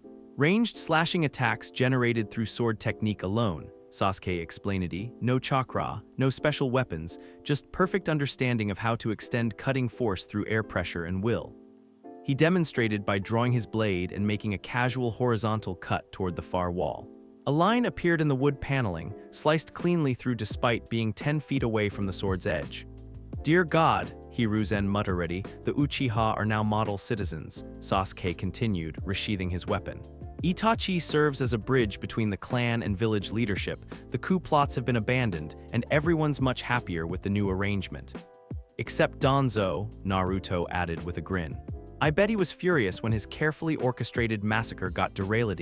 He was displeased, Hiruzen confirmed, though he couldn't openly object to a peaceful resolution. Speaking of Danzo, Sasuke said, his golden eyes growing dangerous, I should mention that Root has been unusually active around the Uchiha compound lately. Nothing overtly threatening, but the surveillance patterns suggest they're looking for leverage. Let them look, Naruto said dismissively. Between your swordsmanship and my hockey, Root operatives aren't exactly a pressing concern. It's not us I'm worried about, Sasuke replied, it's the message their interest sends to other villages. If word spreads that Konoha has multiple prodigies developing impossible abilities, then they'll want their own, Hiruzen finished grimly, or they'll try to eliminate ours before we become a threat. Exactly. Naruto stood and walked to the window, gazing out at the village lights below. Which is why it's time to accelerate our timeline. What do you mean? Hiruzen asked. I mean it's time to start gathering our crew in earnest, Naruto replied. The others are out there, I can feel them awakening, remembering who they were. A cook whose food can heal any wound, a navigator who can read the weather like a book, a marksman who never misses. His voice grew distant, filled with longing for companions he'd lost in one life and hadn't yet found in this one. But they're scattered across the continent, probably confused and alone, trying to understand abilities that shouldn't exist in children their age. He turned back to his friends, his expression determined. I won't leave them to figure it out on their own. You want to leave the village, Hiruzen said. It wasn't a question. Eventually, but not yet. Naruto's grin returned. First, we need to establish a reputation. Let the other villages know that Konoha isn't to be underestimated. Give our people something to rally behind. And how do you propose we do that? Sasuke asked, though his tone suggested he already suspected the answer. The Chunin exams, Naruto said simply. They're being held here in Konoha next year, representatives from every major village watching their best young shinobi compete for advancement. His smile turned predatory. Perfect opportunity to demonstrate what the new generation is capable of. You want to make a statement, Hiruzen realized. I want to make a promise, Naruto corrected, that the age of hiding our strength is over. That Konoha's children are going to reshape this world whether the old guard likes it or not. Thunder rolled overhead, and all 3 figures looked toward the window where storm clouds were gathering despite the clear night sky. 1 year, Sasuke mused, think that's enough time to prepare. For what I have in mind, Naruto's grin was brilliant in the lightning's glow. It'll have to be. As if summoned by their conversation, a figure materialized on the windowsill, not through stealth techniques, but with the casual ease of someone who belonged wherever they chose to be. Did someone mention food? Asked a cheerful voice. Because I've been looking for a good crew to cook for, and you guys seem like you might appreciate quality cuisine. Naruto's laughter filled the office, rich with joy and anticipation. Sanji, he said warmly. Perfect timing, as always. The cook, currently wearing the appearance of a 9-year-old with blonde hair and an easy smile, hopped down from the windowsill and looked around the office with interest. So, he said, what's the plan, Captain? Location. Academy training ground time. Next morning, the morning sun cast long shadows across the training ground as Naruto stood before his assembled classmates, but this time he wasn't alone. Sasuke flanked him on the right, his golden eyes scanning the group with analytical precision, while a blonde 9-year-old with an easy smile and impeccable posture stood to his left. "Everyone," Naruto announced with his characteristic lazy grin, "I'd like you to meet Sanji. He's going to be joining our little group." The new arrival stepped forward with a confidence that immediately marked him as different from typical academy students. His blonde hair was perfectly styled despite the early hour, and he carried himself with the fluid grace of someone accustomed to working in cramped spaces while maintaining perfect balance. "Pleasure to meet you all," Sanji said, his voice carrying a slight accent that belonged to no known region. "I hear you've been learning some interesting techniques." "That's putting it mildly," Kiba called out, Akamaru yapping agreement from his shoulder. "Naruto's been teaching us stuff that makes our regular instructors look like academy students themselves." "Speaking of which," Shino observed in his usual monotone, "why exactly are we meeting here instead of in regular classes?" The question had been bothering several students. Word had spread quickly through the academy about yesterday's examinations, specifically about the impossible techniques Naruto had demonstrated and the way their entire class had performed beyond all reasonable expectations.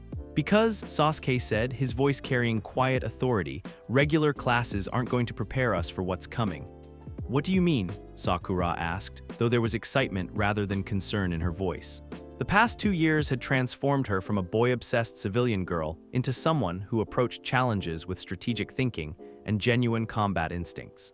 Naruto gestured for them to gather closer, and as they formed a circle around the three figures, the atmosphere grew more serious. "How many of you noticed the way the instructors were looking at us yesterday?" he asked. The whispered conversations, the concerned glances, the way they kept consulting their notes as if they couldn't believe what they were seeing. Several hands went up tentatively. "That's because what we've accomplished here isn't normal," Naruto continued. "Academy students aren't supposed to fight with the instincts of experienced shinobi. They aren't supposed to understand strategy and psychology at Chunin level. And they definitely aren't supposed to move like they've been training for years in techniques that don't officially exist." "Are we in trouble?" Ino asked, though her tone suggested she was more intrigued than worried. "Not trouble," Sasuke replied, "but we've attracted attention. The kind of attention that means we can't afford to be unprepared for what comes next." Sanji stepped forward, his demeanor shifting from casual friendliness to something more focused, which is where I come in. "You see, there's more to being a shinobi than just fighting techniques and book learning." He reached into his jacket and pulled out what appeared to be a simple lunch box. But when he opened it, the aroma that wafted out was unlike anything any of them had ever experienced, rich, complex, and somehow immediately energizing. "Food," he said simply, "is one of the most important weapons a shinobi can master. Not just for sustenance, but for healing, for enhancing performance, for building the bonds that turn individual fighters into an unbreakable crew." To demonstrate, he pulled out what looked like an ordinary rice ball and offered it to Choji, who had been nursing a sore arm from yesterday's training. "Trust me," Sanji said with a knowing smile. Choji bit into the rice ball and his eyes widened immediately. The soreness in his arm faded, his posture straightened, and somehow he looked more alert and focused than he had moments before. "How?" he gasped. "Technique," Sanji replied cryptically. "The same way Naruto can enhance his physical abilities or Sasuke can cut through steel with invisible strikes. It's all about understanding the deeper principles that govern our abilities." "Which brings us to today's lesson," Naruto announced, his expression growing serious. "We're going to learn about something called haki." The word sent ripples through the assembled students. Some looked confused, others intrigued, but all of them leaned forward with the kind of attention that spoke to their complete trust in their unofficial leader. "Haki is the manifestation of spiritual energy," Sasuke explained, his analytical nature making him a natural teacher. "It exists in 3 forms, each representing a different aspect of willpower made manifest.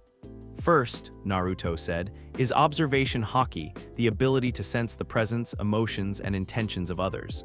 It's what allows you to anticipate attacks, understand your opponent's state of mind, and perceive dangers before they become apparent to normal senses." He demonstrated by closing his eyes and having several students move around him silently. Without looking, he called out their exact positions, their emotional states, and even their intentions.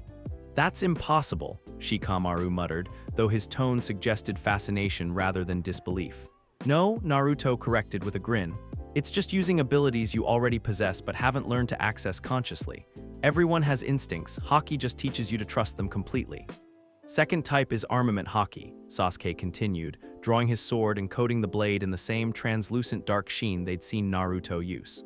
The ability to create spiritual armor around yourself or your weapons, dramatically increasing both offensive and defensive capabilities. He demonstrated by having Naruto throw a kunai at full force. The blade shattered against Sasuke's Haki-coated forearm without leaving so much as a scratch. Finally, Sanji said, stepping forward with an anticipatory smile, there's Conqueror's Haki. The rarest form, possessed only by those with the potential to stand above others as natural leaders. The air around the training ground suddenly grew heavy, pressing down on the assembled students with invisible weight. But unlike the overwhelming force they'd felt from Naruto's demonstrations before, this pressure felt welcoming, protective, like being in the presence of someone who would fight the world itself to keep them safe. The color of kings, Sasuke added softly. The power to dominate others through sheer force of will, to inspire absolute loyalty, and to turn enemies into allies through the strength of your conviction. As the pressure faded, leaving the students slightly breathless but exhilarated, Naruto looked around the circle with genuine warmth. The reason I'm teaching you this, he said quietly, isn't because I want you to become my subordinates or followers. It's because I want you to become my crew. The word hung in the air, heavy with meaning that went far beyond simple teamwork. A crew, he continued, is different from a squad or a unit or even a close-knit team. A crew is family by choice rather than bloody people who stand together not because orders demand it, but because they believe in each other and in something greater than themselves. What do we believe in? Hinata asked softly, her voice stronger than it had been 2 years ago, but still carrying that gentle quality that made others want to protect her. Naruto's smile was brilliant. Freedom, the right to live without fear, to protect those we care about, to choose our own path rather than having it chosen for us. His expression grew more serious. And the strength to make those choices stick, no matter who tries to take them away. Location: Academy Instructors Lounge time, 30 minutes later. This is completely unprecedented, Mizuki said, pacing nervously around the small room where the Academy instructors had gathered for an emergency meeting. Students developing abilities that our best Jonin would struggle to replicate, children displaying strategic understanding that belongs in Anbu tactical manuals. Not children, Iruka corrected quietly. Child soldiers. That's what they're becoming under Naruto's guidance, and they're doing it voluntarily, enthusiastically. Is that necessarily a bad thing? Asked Hayate, still rubbing his arm where Naruto had somehow tracked his movement despite having his eyes closed. Their performance metrics are off the charts. Their teamwork is flawless. Their understanding of combat psychology is approaching specialized Jonin level. That's exactly the problem, snapped another instructor. They're 8 and 9 years old. They should be learning basic techniques and fundamental theory, not whatever that demonstration was. Haki, Iruka said simply. They called it Haki. The word sent chills through the assembled instructors. None of them could explain why, but something about it felt familiar, important, and slightly dangerous. I've heard that word before, Hayate said slowly. Old legends, stories my grandfather told about warriors from before the village system was established fighters who could dominate battlefields through spiritual pressure alone. Myths, Mizuki dismissed, though his voice lacked conviction. Stories made up to explain phenomena people didn't understand. Are they? Iruka asked mildly. Because I've been working with these students for 2 years now, watching their development, and I can tell you that what they're learning isn't just advanced techniques. It's a completely different approach to combat and leadership. He stood and walked to the window overlooking the training ground, where Naruto's group could be seen practicing what appeared to be meditation combined with physical conditioning. Look at them, he continued, really look. They move like veterans despite having no real combat experience. They strategize like seasoned tacticians despite never having seen war. They follow Naruto's lead not because he demands it, but because his mere presence makes them want to be better than they ever thought possible. You're talking about him like he's some kind of natural-born leader, Hayate observed, aren't I? Iruka turned back to face the group. Have any of you ever seen children react to authority the way they react to him? He doesn't give orders, he makes suggestions that feel like the most natural thing in the world to follow. He doesn't punish failure, he turns it into learning experiences that make people grateful for the opportunity to improve. That's actually a fair point, admitted one of the younger instructors. I've been teaching for 5 years and I've never seen students so motivated to excel. Which brings us to the real question, Iruka said, his voice growing more serious. What do we do about it? The room fell silent as the instructors grappled with the implications. On one hand, their students were achieving unprecedented results under Naruto's informal guidance. On the other hand, those results were drawing attention from levels of authority that typically meant complications for everyone involved. We could report the unusual techniques to the Hokage, Mizuki suggested. Already done, Iruka replied. He's aware of the situation, and his response, Iruka's smile, was mysterious. Let's just say that Lord Hokage has taken a personal interest in Naruto's development. Before anyone could ask what that meant, the door opened to admit a figure that made every instructor in the room straighten to attention. Lord Hokage, they said in unison. Gentlemen, Hiruzen replied with a slight nodi, I understand you have concerns about recent developments in academy training methods. Sir, Mizuki began, the students are displaying abilities that represent the natural evolution of shinobi arts, Hiruzen interrupted gently. Techniques that existed long before our current methods were established, but which have been largely forgotten due to their difficulty and the specialized training they require. He walked to the window and looked out at the training ground, where Naruto was demonstrating something that made several students gasp in amazement. What you're witnessing, the Hokage continued, is the rediscovery of humanity's original approach to combat, techniques based not on chakra manipulation, but on the fundamental strength of human will. Sir, Hayate said carefully, are you saying these abilities are legitimate? That we should be encouraging their development? I'm saying, Hiruzen replied, turning back to face the instructors with an expression of absolute authority, that these children represent the future of our village. And that future is going to be considerably brighter than our past. Thunder rumbled overhead, and everyone looked toward the windows where storm clouds had appeared despite the clear morning sky.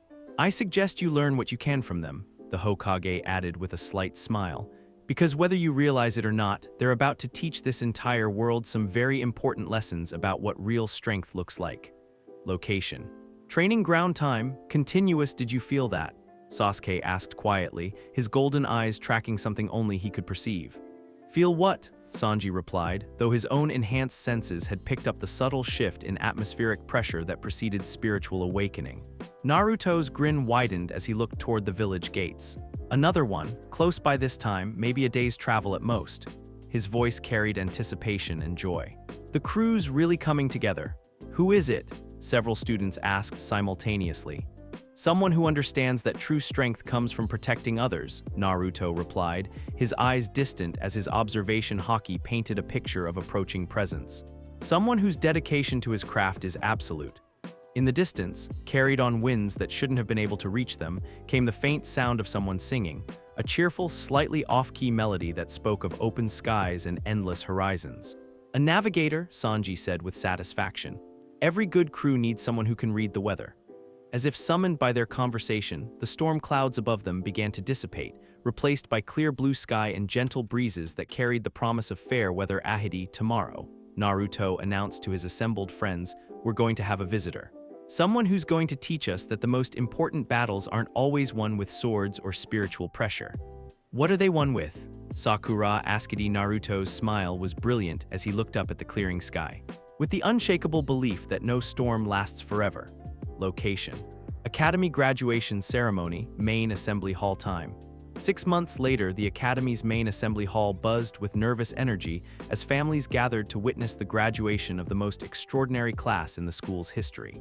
Parents, siblings, and clan representatives filled the tiered seating, all eyes focused on the stage where their children would soon demonstrate the culmination of their training. But today's ceremony would be unlike any that had come before. Ladies and gentlemen, announced the Academy headmaster, his voice carrying across the hall with unusual gravity. Today we witness not just the graduation of a new generation of genin, but the emergence of something unprecedented in the history of shinobi education. In the front row of graduates, 9-year-old Naruto Uzumaki sat with characteristic casual confidence, his blonde hair catching the light streaming through tall windows. Beside him, Sasuke's golden eyes surveyed the audience with analytical precision, while Sanji maintained his perpetual slight smile despite the formal occasion. The rest of their class, no longer merely classmates but truly crew, radiated a collective presence that made even experienced shinobi in the audience sit up and take notice. They carried themselves with the bearing of veterans despite their youth, united by bonds that transcended typical academy friendships. For the past 6 months, the headmaster continued, these students have pushed the boundaries of what we believed possible for their age group. Their instructors report performance levels that approach Chunin standards in many areas, with several students demonstrating abilities that challenge our understanding of conventional shinobi arts. In the audience, Hiruzen Sarutobi observed the proceedings with carefully concealed pride. The month since Sanji's arrival had seen unprecedented developments, not just in the students' abilities, but in their cohesion as a unit.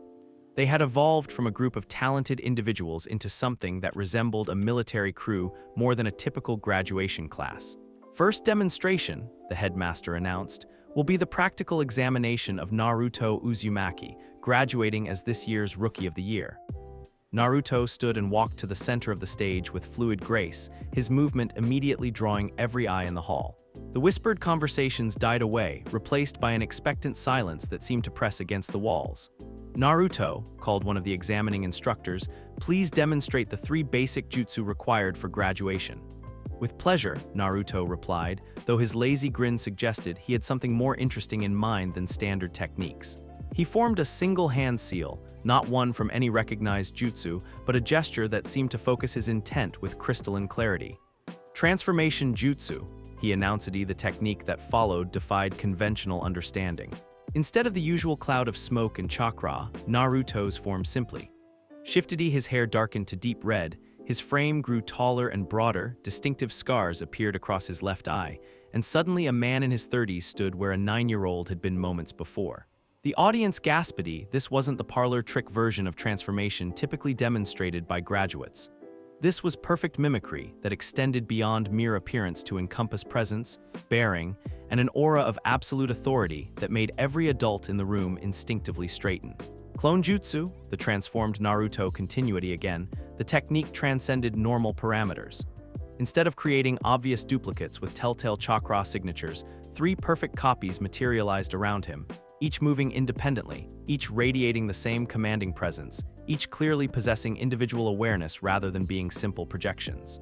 Substitution Jutsu, he finished. One of the clones threw a kunai directly at his position.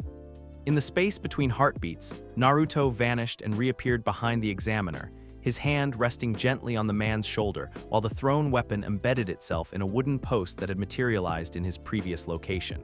Adequate? He asked mildly, his voice carrying just enough amusement to make it clear he was holding back considerably.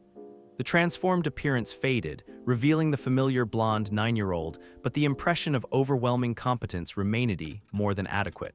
The examiner managed, his voice slightly hoarse. Very good, Uzumaki. Please return to your seat." As Naruto walked back to his position, the audience erupted in amazed chatter.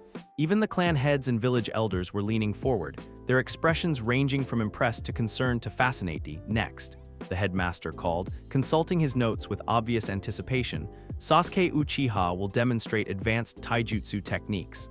Sasuke rose and moved to the center of the stage with predatory grace. Unlike Naruto's casual confidence, the young Uchiha radiated focused intensity that made the air itself seem sharper. "Begin when ready," the instructor called. What followed was less a demonstration than an exhibition of perfection.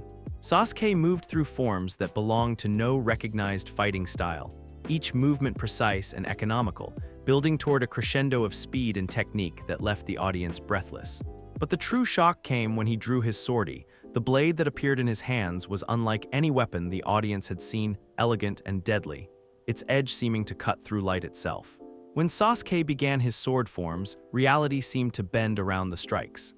Invisible cuts appeared in the air, visible only by the way they displaced dust particles and made the atmosphere shimmer. Training dummies placed around the stage fell apart in perfect sections despite never being touched by the blade itself. The wooden floor showed precise scoring marks where his swings had passed, though the sword remained feet away from the surface. "Ranged cutting techniques," murmured someone in the audience. "That's impossible without chakra enhancement." "Not impossible," corrected a voice from the clan representative section. "Just forgotten." When Sasuke finished his demonstration and resheathed his blade, the silence was deafening. Even the instructors looked stunned by what they'd witnessed. Sanji Vinsmoke, the headmaster called, consulting his notes with obvious curiosity about what this newest addition to the class might reveal. Please demonstrate your specialization. The blonde boy rose with an easy smile and walked to the demonstration area, pulling out what appeared to be a simple field cooking kit. The audience exchanged confused glances. What did culinary skills have to do with graduation requirements? Cooking, Sanji announced cheerfully, is the foundation of any strong crew. Not just for sustenance, but for healing, enhancement, and building the bonds that turn individual fighters into an unbreakable unit. He began to work, his movements flowing with the same fluid precision that marked his crewmates' demonstrations. But instead of flashy techniques or displays of force, he simply cooked. Yet somehow, the entire hall found themselves mesmerized by the process. The way he handled ingredients spoke of perfect understanding of their properties. His knife work displayed precision that would have impressed master swordsmen. And the aromas beginning to fill the air carried properties that made everyone present feel more alert, more focused, more alive. Volunteer, please, Sanji called, his preparation complete. Iruka stepped forward, rolling up his sleeve to reveal a recently healed training injury, still tender and limiting his range of motion. Sanji handed him what appeared to be a simple rice ball, though the scent alone made Iruka's mouth water. The effect was immediate and undeniable. As Iruka ate, the stiffness in his arm faded, his posture straightened, and somehow he looked 5 years younger. The lingering fatigue that marked every instructor disappeared, replaced by energy that seemed to radiate from within. How? Someone in the audience whispered, understanding, Sanji replied simply. Food is medicine, fuel, and comfort all at once. When prepared with proper intent and technique, it can accomplish things that most people never imagine. The demonstrations continued with each member of Naruto's crew showcasing abilities that defied conventional categorization. Sakura displayed medical techniques that surpassed many Chunin-level medics. Kiba and Akamaru moved with coordination that suggested telepathic communication. Shino commanded insects with precision that bordered on supernatural. But it was the group demonstration that truly left the audience speechless. Final examination, the headmaster announced, his voice carrying unusual formality, will be a coordinated combat simulation. The graduating class will face a scenario designed to test Chunin-level tactical thinking and teamwork. What unfolded was less a test than a masterclass in military precision. Naruto's crew moved as a single organism, each member understanding their role without need for communication. Their coordination was flawless, their strategy sophisticated, and their execution devastating. But most remarkably, they accomplished their objectives without causing any unnecessary damage or harm to their simulated opponents. Every move demonstrated not just skill, but wisdom, the understanding that true strength lay in protecting rather than destroying. When the exercise concluded, the hall erupted in applause that went on for several minutes. It is my honor, the headmaster announced when the noise finally died down, to present the graduating class of Konoha's academy, the most accomplished group of genin in our village's history. As the students lined up to receive their forehead protectors, Naruto caught sight of familiar figures in the audience. Not just Hiruzen, who beamed with undisguised pride, but others whose presence made his heart race with anticipation. A young man with green hair and 3 swords, his eyes holding depths that spoke of dedication beyond normal understanding. An orange-haired girl whose very presence seemed to make the air itself lighter and more hopeful. A boy with a long nose whose fingers never stopped moving, as if constantly calculating trajectories and distances. His crew, all of them, finally gathering in one place. Location, Academy rooftop time. 1 hour after graduation, the newly minted genin sat in a circle on the Academy's rooftop, their forehead protectors gleaming in the afternoon sun. But they weren't alone. 3 new figures had joined them, each carrying the same indefinable presence that marked them as something more than typical children. So, said the green-haired swordsman, his voice carrying quiet intensity, I'm guessing I'm not the only one who's been having dreams about a life lived on the open sea. Dreams about cooking for a crew that felt more like family than any blood relation, Sanji added with a knowing smile.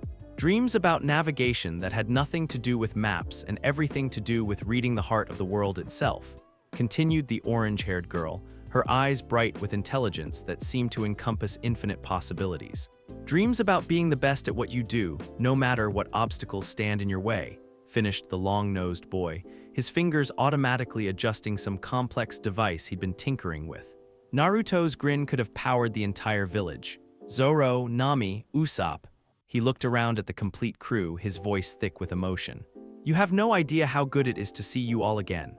Again? Asked Sakura, though her tone suggested she was beginning to understand. We've sailed together before, Nami explained, her voice carrying warmth that made everyone present feel like they were part of something larger than themselves.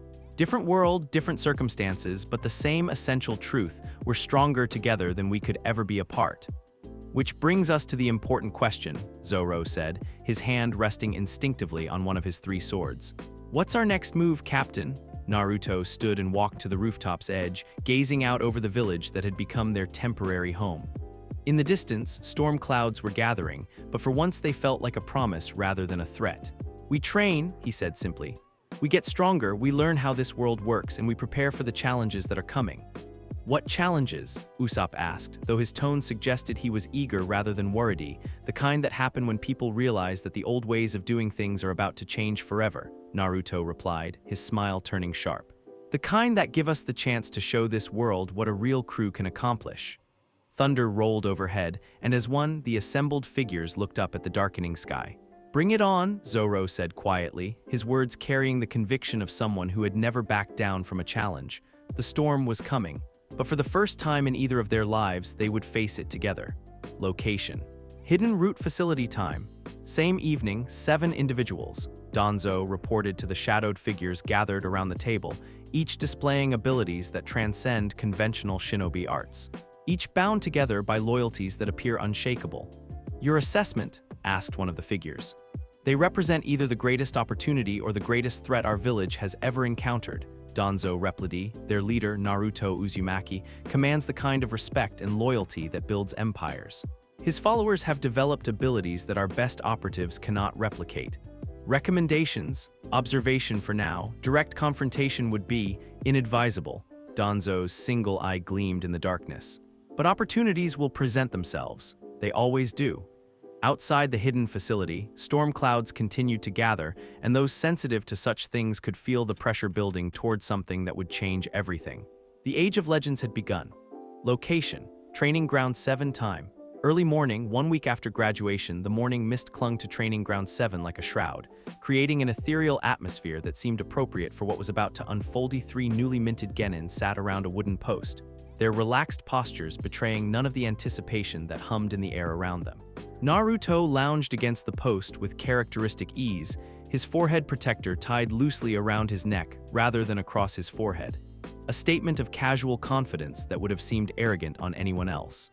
Beside him, Sasuke sat in perfect meditation posture, his 3 swords arranged precisely within arm's reach.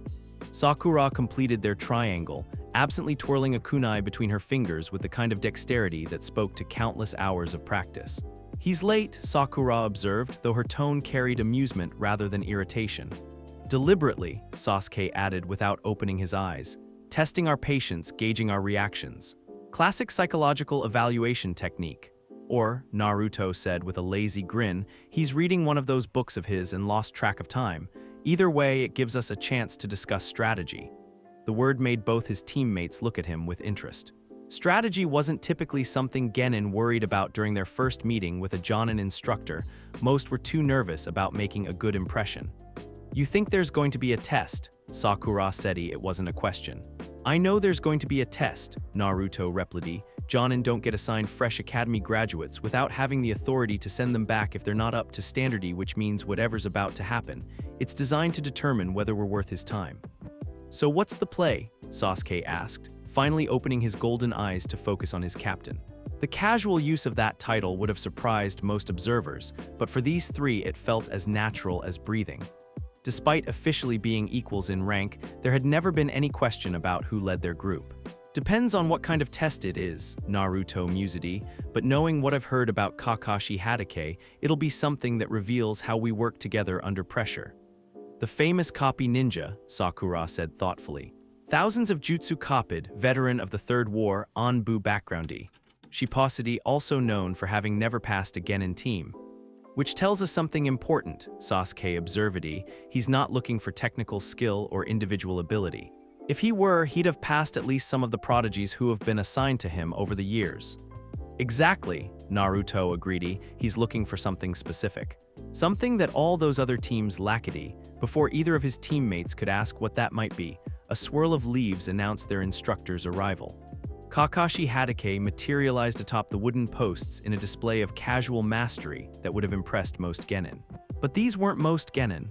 "Yo," Kakashi said with his characteristic lazy wave, seemingly oblivious to the way all three students had tracked his approach despite his stealth techniques. "Sorry I'm late.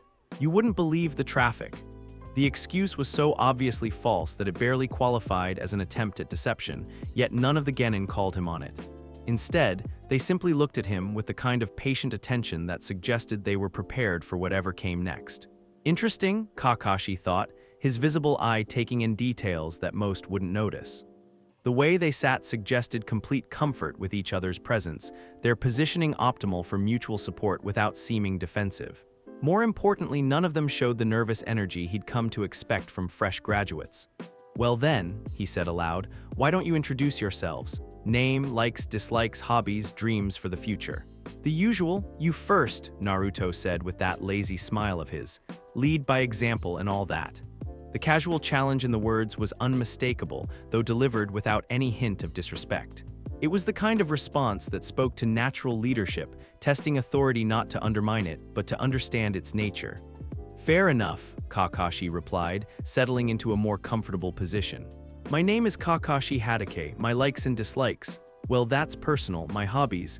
I have many, as for dreams." He paused, his visible eye growing distant. "I suppose I'd like to see the next generation surpass the previous one." Diplomatic answer, Sasuke observed, reveals almost nothing while sounding forthcoming. "Your turn," Kakashi said, pointing at the dark-haired boy. "And perhaps with a bit more substance." "Sasuke Uchiha," came the reply, delivered with quiet confidence. "I like perfecting my techniques and protecting my teammates. I dislike wasted potential, wasted opportunities, wasted time. My hobby is swordsmanship." His golden eyes met Kakashi's directly. "My dream is to become strong enough that those I care about never have to fear anyone or anything." The words carried weight that went far beyond typical genin ambitions. This wasn't the response of a revenge-obsessed child seeking power for its own sake, but of someone who understood that true strength existed to protect others. "Interesting," Kakashi murmured, "you pink hair." "Sakura Haruno," she said, her voice carrying confidence that would have been impossible 2 years earlier. "I like learning new techniques and working with my team. I dislike people who prey on those weaker than themselves. My hobby is medical research." Her green eyes flashed with determination. "My dream is to become a medic ninja skilled enough to keep any teammate from dying, no matter how desperate the situation." Again, the response showed depth and maturity that exceeded normal expectations. This wasn't a girl obsessed with romance or appearance, but a young woman with clear professional goals and the determination to achieve them. "And you," Kakashi said, focusing on the blonde boy whose presence seemed to fill more space than his small frame should have allowed, the famous Naruto Uzumaki. "Just Naruto," came the relaxed reply. "I like my crew, good food, and the feeling you get when you help someone become stronger than they thought possible. I dislike people who use power to make others feel small." His blue eyes grew serious. "My hobby is leadership, understanding what motivates people, what they need to reach their potential, how to build loyalty that goes both ways." He paused, his expression growing distant. "My dream is to gather the strongest, most loyal crew this world has ever seen, and show everyone that freedom isn't something you take, it's something you earn by being strong enough to protect it for everyone." The words hung in the air like a declaration of intent. Not the simple ambition of wanting to become Hokage, but something larger.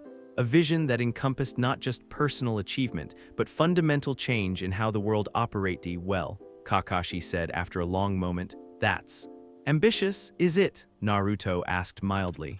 "Or is it just being honest about what we're capable of when we work together?"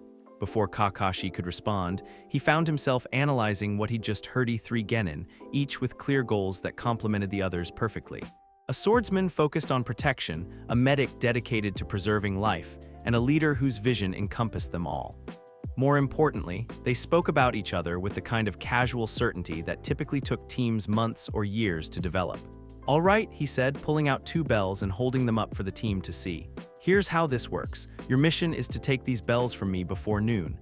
Anyone who fails to get a bell gets tied to a post and goes without lunch." The genin exchanged glances, and Kakashi could practically see them communicating without words.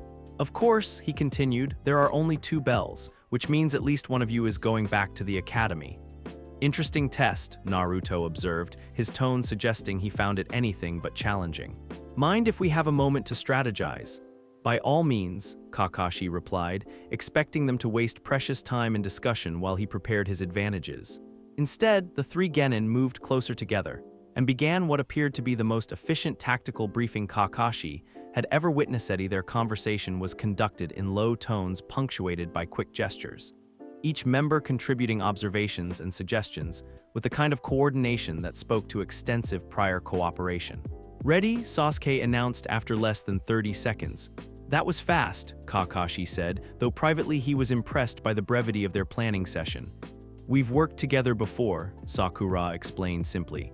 Begin, Kakashi called, expecting the usual chaos of genin trying individual approaches. What happened next defied every assumption he'd made about fresh graduates. The 3 moved as one, their coordination so perfect that they might have shared a single mindy. Sasuke took the frontal approach, his swordsmanship forcing Kakashi to focus on defense while simultaneously cutting off potential escape routes. Sakura flanked from the left, her movements precise and economical as she targeted pressure points that would limit his mobility. And Naruto simply vanished, not through any jutsu Kakashi could identify, but with a technique that seemed to bend perception itself. One moment he was there, the next he was gone, leaving only empty space and the faint impression that reality had shifted slightly. Above, Kakashi's instincts screamed, but when he looked up, he saw nothing but clear sky. The bells were gone from his belt. Looking for these? Naruto asked mildly, standing 20 feet away with both bells in his hands. Kakashi stared in shock. He'd been robbed by a 9-year-old genin using a technique he couldn't even identify, let alone counter. How? He asked, his pride as the copy ninja demanding an explanation. Observation haki, Naruto replied simply. I could see every move you were going to make before you made it. Combined with armament haki for stealth enhancement and basic misdirection, taking the bells was just a matter of timing. Haki, Kakashi had never heard the term, but something about it felt familiar, important. Ancient arts, Sasuke explained, resheathing his swords with fluid precision. Spiritual techniques that predate modern ninjutsu. Captain's been teaching them to anyone willing to learn. Captain, Kakashi's Inaroedi natural hierarchy, Sakura said with a shrug. Naruto leads, we follow. Works better than any official rank structure we've encountered. Kakashi found himself staring at the 3 genin with growing amazement. They'd just accomplished something that veteran Chunin would have struggled with. They'd done it with techniques he'd never seen, and they were discussing it as if it were perfectly routine. The test, he said slowly, was about teamwork. Working together instead of individual achievement.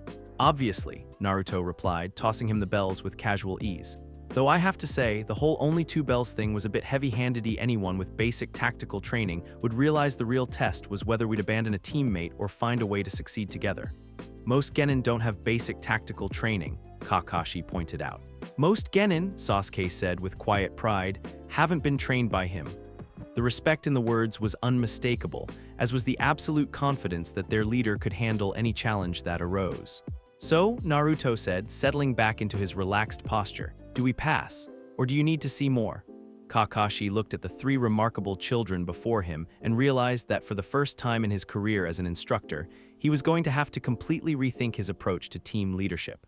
You pass, he said finally.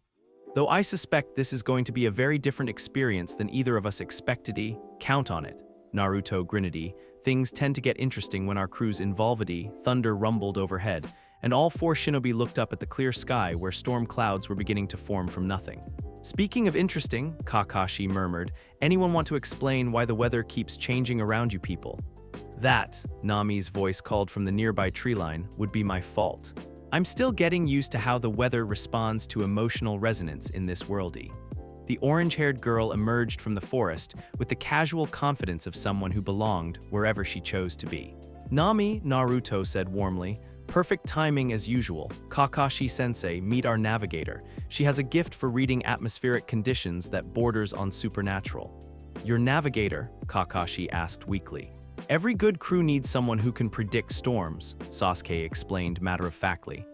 As if to emphasize the point, the storm clouds began to dissipate, leaving clear blue sky and gentle breezes that carried the promise of perfect weather. Team 7, Kakashi said slowly, I think this is going to be a very educational assignment for all of us. That's the plan, Naruto replied, his grin brilliant in the morning sun. The greatest adventure was just beginning. Location: village outskirts, abandoned training ground time. 2 weeks after Bell test, the sound of steel against steel rang through the morning air as Sasuke worked through his sword forms, each movement precise and deadly. Nearby, Sakura practiced her medical techniques on training dummies rigged with simulated injuries, while Nami consulted charts and instruments that seemed far too sophisticated for their apparent age. At the center of the clearing, Naruto sat cross-legged in meditation, his presence radiating the kind of calm authority that made even experienced shinobi take notice. This wasn't the hyperactive academy washout that the village remembered. This was someone who commanded respect through sheer force of personality. Impressive, Kakashi observed, settling onto a tree branch to watch his team's morning routine. Most Genin teams spend months learning to coordinate their training schedules. You've managed it in 2 weeks. We've had practice, Sasuke replied without pausing in his forms. Different circumstances, same essential principles. The cryptic answer was typical of Team 7's responses to questions about their unusual coordination. Kakashi had stopped pressing for details after realizing that their explanations consistently involved references to experiences that should have been impossible for children their age. Speaking of coordination, he continued, we have our first C-rank mission today. That got their attention. Naruto's eyes opened, focusing on his instructor with interest rather than excitement. Sasuke completed his current form before turning around. Sakura looked up from her medical practice with the kind of clinical attention she brought to everything. Details? Naruto asked simply. Escort mission, Kakashi replied, pulling out the mission scroll. A bridge builder named Tazuna needs safe passage back to his home in the land of waves. Should be routine, bandits are the primary concern. Should be, Sasuke repeated, his golden eyes narrowing. But isn't? Kakashi's visible eye widened slightly. Most Genin would have been thrilled at the prospect of their first real mission. These three were analyzing the briefing for inconsistencies. What makes you think there's more to it? He asked. Experience, Nami said without looking up from her charts. When someone says a job should be routine, it usually means they suspect it won't be. Also, Sakura added, the mission parameters don't match the payment structure.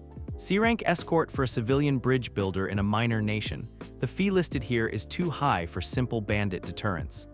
Naruto stood and walked over to examine the mission scroll, his expression thoughtful.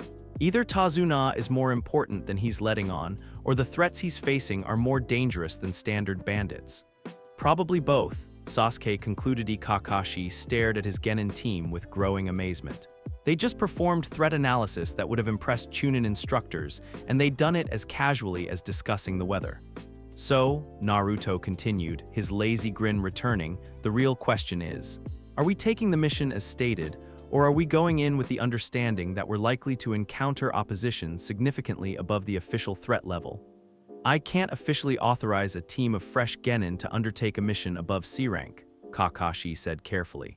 That's not what I asked, Naruto replied. I asked whether we're going in prepared for the actual situation, or whether we're going to pretend the official briefing is accurate.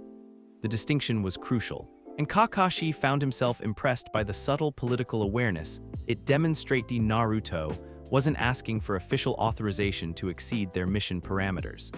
He was asking whether their instructor was going to prepare them for reality or leave them vulnerable to maintain bureaucratic fiction. Prepare for B-rank threats minimum, Kakashi said finally, possibly a rank depending on what we encounter. Thank you, Naruto said simply. When do we meet our client? Location, village gates time. 1 hour later. Tazuna was exactly what Kakashi had expected.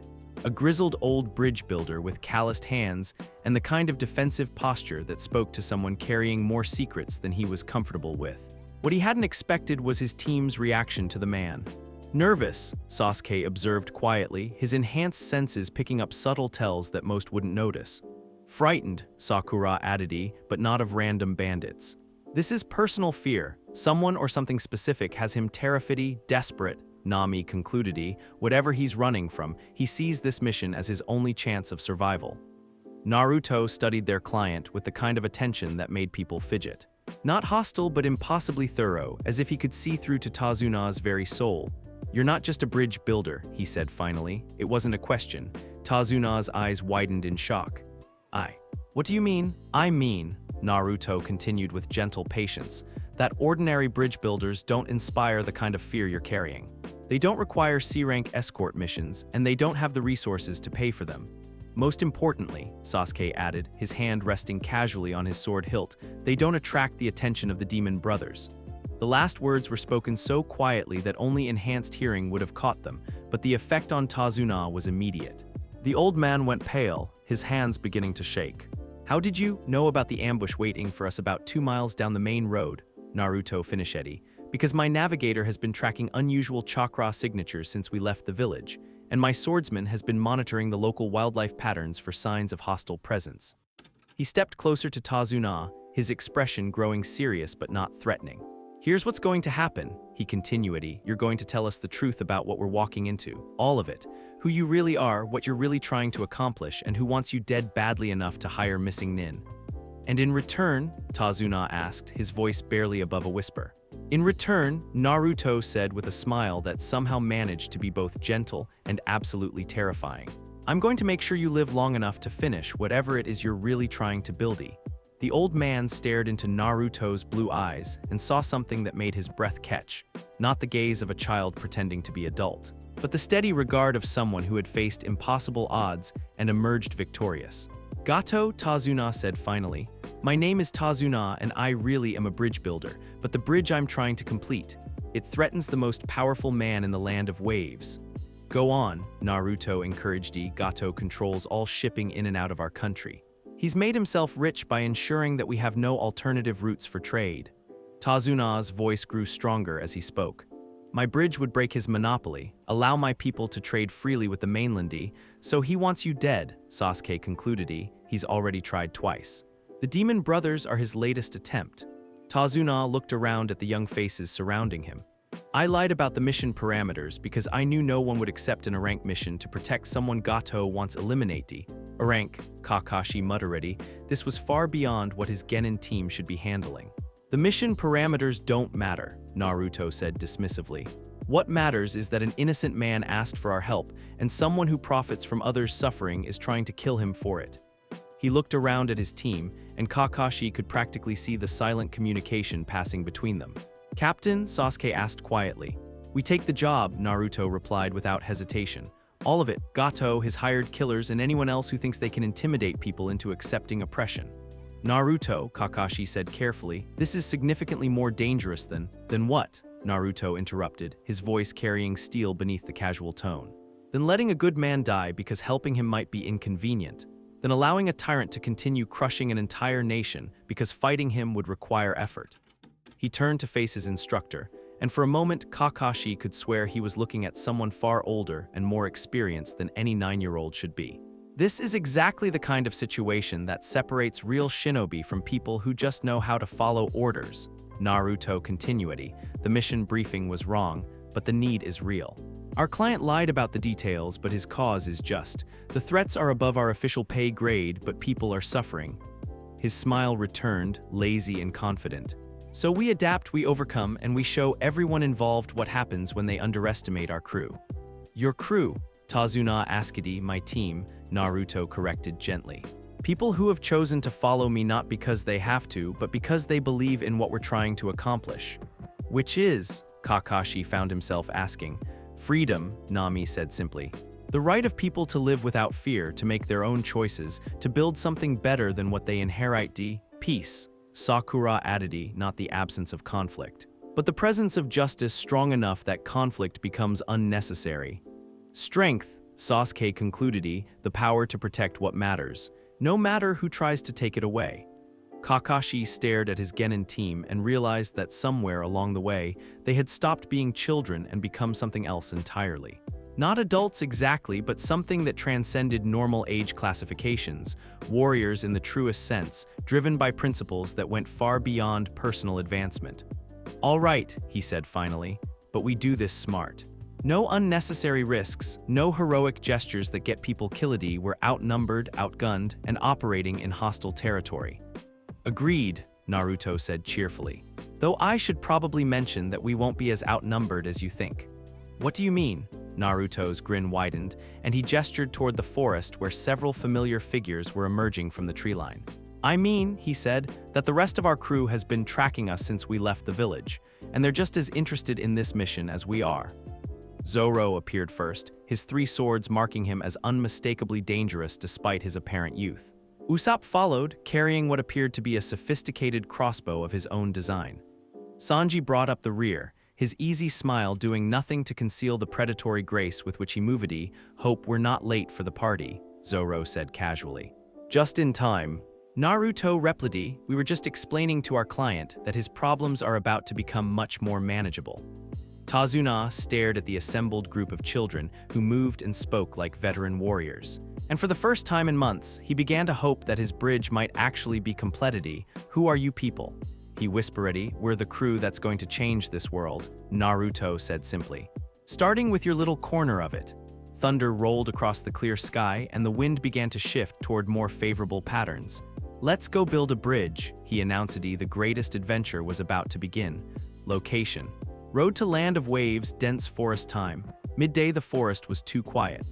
Naruto walked point with casual confidence, but his enhanced senses were painting a detailed picture of the threat Ahidi 2 chakra signatures, concealed in the undergrowth beside a large puddle that had no business existing after 3 days of clear weather. Behind him, his crew moved with the kind of coordinated silence that spoke to countless hours of working together. Kakashi brought up the rear, his visible eye constantly scanning for threats while privately marveling at the tactical discipline displayed by supposed academy graduates. Nami, Naruto said softly, his voice barely carrying to his navigator, weather assessment. No precipitation in this area for at least 4 days, she replied quietly. That puddle is artificial. Usopp, 2 targets, concealed positions marked, the marksman whispered, his modified crossbow already tracking potential threat vectors. Chakra-based camouflage, but their positioning gives them away. Sanji, poison detected in the water, the cook confirmed, paralytic agent, probably intended to incapacitate rather than kill immediately. Naruto nodded slightly, his tactical assessment complete. Zoro, ready, came the simple reply, though the swordsman's hand hadn't visibly moved toward his weapons. Sasuke, prepared, his first mate confirmed, golden eyes tracking movement invisible to normal sight. Sakura, medical support standing by, she said, her voice calm despite the approaching danger. Kakashi watched this exchange with growing amazement. In less than 30 seconds, his Genin team had conducted a complete threat assessment and prepared coordinated countermeasures without alerting their targets or even breaking stride. The attack came exactly as predicted. 2 figures burst from the puddle in a spray of poisoned water, massive gauntlets gleaming as they reached for what should have been easy prey. The demon brothers, Gato's feared assassins, moved with the kind of brutal efficiency that had made them legends in the criminal underworldy. They never had a chance. Naruto didn't even slow down. His observation haki had mapped their attack patterns so completely that avoiding their strikes was almost trivial. As the first brother's claws passed through empty air where the blonde boy had been a moment before, Naruto's armament-enhanced fist connected with the man's solar plexus. The assassin folded around the impact and hit the ground unconscious before his partner could register what had happened. The second demon brother found his follow-up attack intercepted by what appeared to be a child with green hair and 3 swords. Zoro's blade work was so precise that the assassin's weapons were severed before he could bring them to bear, leaving him defenseless and staring at steel pressed against his throat. Yield, Zoro said simply. The man nodded frantically. Efficient, Kakashi observed, though his tone suggested shock rather than praise. Most Chunin would have struggled with those 2. They were sloppy, Sasuke replied dismissively. Too confident in their reputation, not enough focus on actual technique. Also, Nami added with clinical detachment, their approach was obvious to anyone paying attention to environmental inconsistencies. Tazuna stared at the 2 unconscious assassins with something approaching awe. You defeated the demon brothers just like that. They weren't that impressive, Usopp said with a shrug. Good equipment, but predictable tactics and over-reliance on intimidation factor. Besides, Sanji added cheerfully, anyone who leads with poison gas loses points for style. Naruto knelt beside the conscious assassin, his expression shifting from casual confidence to something more focused, not threatening, but carrying an authority that made the man instinctively try to back away. You're going to tell me about Gato's current operations in the Land of Waves, Naruto said quietly. Troop numbers, defensive positions, local assets, timeline for his next moves. I can't, the assassin stammered. Yes, Naruto replied, his voice taking on that strange quality that seemed to reach directly into a person's consciousness. You can. You want to tell me because you're starting to realize that working for someone like Gato was a mistake, that there are better ways to use your skills than terrorizing innocent people. The pressure of his conqueror's haki was subtle but undeniable, not crushing the man's will, but gently redirecting it toward more productive paths. He has maybe 30 mercenaries, the assassin said, his voice growing stronger as he spoke. Based out of the old shipping warehouse on the south side of the main town. Gato himself stays on his private compound on the island just offshore. Defenses, Sasuke Askedi, standard stuff, some traps, a few chakra-enhanced weapons. Nothing too sophisticated, the man paucity, but he's got another hunter nin coming. Someone called Zabuza Momochi. The name hit Kakashi like a physical blow. The demon of the mist. Are you certain? That's what Gato called him. The assassin confirmed, said he was tired of dealing with amateur hour and wanted someone who could handle real shinobi. Kakashi's mind raced through the implications. Zabuza Momochi was a former Kiri Jonin, one of the legendary 7 swordsmen, and a rank missing nin with a reputation for never leaving witnesses. If he was involved, this mission had just escalated beyond anything his genin should be facing. Naruto, he said carefully, we need to discuss this development. Do we? Naruto asked mildly. The situation is the same as it was this morning. Innocent people need protection from someone who profits from their suffering. The only difference is that we now know exactly what we're up against.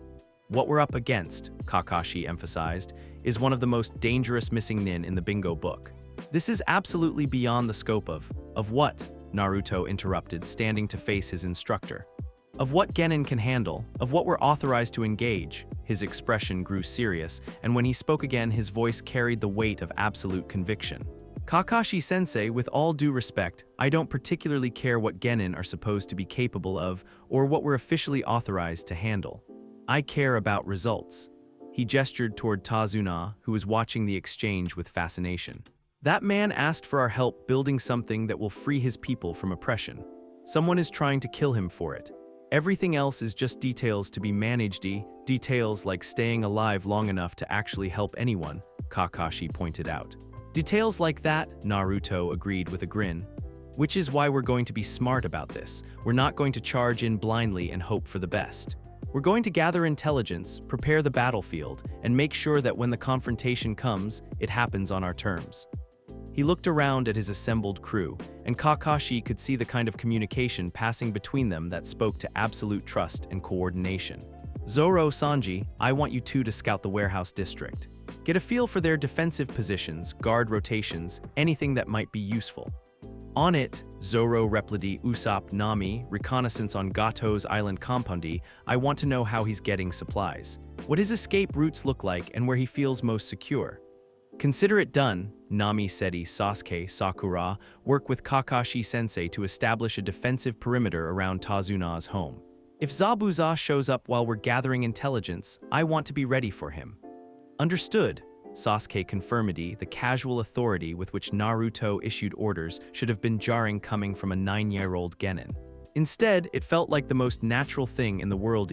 Even Kakashi found himself nodding along with the tactical assignments. What about you? Tazuna asked. I'm going to have a conversation with the locals. Naruto replied, find out what they really think about Gato, what they're willing to do about it, and whether they're ready to fight for their own freedom. That could be dangerous. Kakashi warned, if word gets back to Gato that you're stirring up sentiment against him, then he'll know exactly what kind of opposition he's facing. Naruto finished with satisfaction. And he'll have to decide whether he wants to cut his losses and leave, or double down and face the consequences. The blonde boy's smile turned sharp, predatory in a way that made even the unconscious assassins seem less threatening by comparison. Either way, the people of the Land of Waves are going to learn what it feels like to have someone stand up for them, and Gato is going to learn what happens when you threaten my crew's mission. Location: Tazuna's village, Harbor District time. Late afternoon, the village was exactly what Naruto had expected. a place where hope had been systematically crushed until people moved through their daily routines like ghosts of their former selves. Shops stood empty, fishermen worked with the mechanical efficiency of people who knew most of their catch would be confiscated, and children played quietly to avoid drawing attention. It was the kind of oppression that made his blood boil. "Excuse me," he said to an elderly fisherman mending nets near the harbor. "Could I ask you a few questions?" The man looked up warily, taking in Naruto's forehead protector and obvious foreign origin. "Depends on what you want to know and who's asking." "My name is Naruto Uzumaki, and I'm here with Tazuna to help finish his bridge project," he replied simply. "I wanted to understand what that would mean for people like yourself." The fisherman's eyes widened. You're really here to help with the bridge, among other things." Naruto settled onto a nearby crate, his casual posture inviting conversation rather than demanding it. "Tell me about Gato. What does his control really mean for your daily life?" What followed was a story that painted a picture of systematic economic strangulation. Gato controlled all shipping, set all prices, and took the lion's share of profits from every transaction. Families went hungry so that he could expand his already massive wealth. People who spoke against him disappeared, their boats were destroyed, their livelihoods eliminated. The bridge, the fisherman said quietly, it represents hope. A way to trade directly with the mainland, to get fair prices for our work, to maybe give our children something better than this. "And you'd be willing to fight for that hope?" Naruto asked. "With what?" The man gestured helplessly. "Gato has mercenaries, weapons, ships. We have fishing nets and the knowledge that anyone who opposes him ends up dead. What if you had help?" Naruto suggested. "What if you had people willing to stand with you, to show you that Gato isn't as untouchable as he pretends to be?" The fisherman stared into Naruto's eyes and saw something that made his breath catch. Not the naive optimism of youth, but the steady confidence of someone who had faced impossible odds and emerged victorious. "You really think you can stand against him?" The man whispered. "I know I can," Naruto replied simply. "The question is whether you're ready to stand with me." Around the harbor, other conversations were beginning as word spread that foreign shinobi were asking about resistance to Gato's rule. Fishermen, merchants, craftsmen, all of them carrying the same mixture of hope and fear that had defined their lives for too long. By evening, nearly 50 people had gathered in Tazuna's home to hear what the strange blonde boy had to say. "Freedom," Naruto told them, his voice carrying easily to every listener, "isn't something that gets handed to you. It's something you earn by being willing to fight for it." He looked around the room at faces marked by years of oppression and somehow managed to smile. "But the good news is that you don't have to fight alone." Thunder rolled across the harbor, and through the windows, everyone could see storm clouds gathering despite the clear evening sky. "Tomorrow," Naruto announced, "we're going to show Gato and his mercenaries what happens when free people decide they've had enough." In the distance, carried on winds that shouldn't have been able to reach them, came the sound of someone approaching through the mist, someone whose presence was so overwhelming that even civilians could sense the danger. Zabuza Momochi had arrived, and the real battle was about to begin. Location: the great Naruto Bridge under construction. Time: early morning, heavy mist. The bridge stretched into obscurity, its half-completed span disappearing into mist so thick it seemed almost solid. The air carried an unnatural chill that spoke to more than weather. This was the signature technique of one of the most feared shinobi in the world. Naruto stood at the bridge's center, his enhanced senses painting a detailed picture of the threat approaching through the concealing fog. Behind him, Tazuna worked with renewed determination, surrounded by villagers who had chosen to stand with their foreign protectors despite the obvious danger. "He's here," Sasuke said quietly, his golden eyes tracking movement invisible to normal sight. "Chakra signature matches the descriptions from the bingo book." "Zabuza Momochi," Kakashi confirmed, his voice tight with tension. "This is exactly the kind of opponent you should never face at your level." "Good thing we're not at Genin level then," Nami observed, her instruments indicating atmospheric disturbances that had nothing to do with natural weather patterns. "Wind currents are being artificially manipulated. He's using the mist for more than concealment." "Psychological warfare," Usopp added, his crossbow tracking potential threat vectors despite the limited visibility. "Create an environment where the enemy feels helpless, then exploit their fear and confusion." "Classic hunter-nin tactics," Sakura confirmed, her medical training allowing her to recognize the subtle signs of chakra-induced hypothermia beginning to affect the civilians. "He's trying to weaken us before the real fight begins." Naruto nodded approvingly at his crew's analysis. Even facing one of the legendary 7 swordsmen, they maintained the kind of tactical awareness that marked true professionals. "Zoro," he said softly, "assessment." "Skilled swordsman," came the immediate reply. But his technique relies heavily on intimidation and environmental advantage. Strip those away and he's just another opponent with a big swordie. Sanji, overconfident. The cook observedy, he's taking his time with the approach because he expects us to be paralyzed by his reputation. Which means, Naruto concluded with his characteristic lazy grin that he's about to get a very educational surprise. The mist swirled, and suddenly a massive figure materialized in the center of the bridge.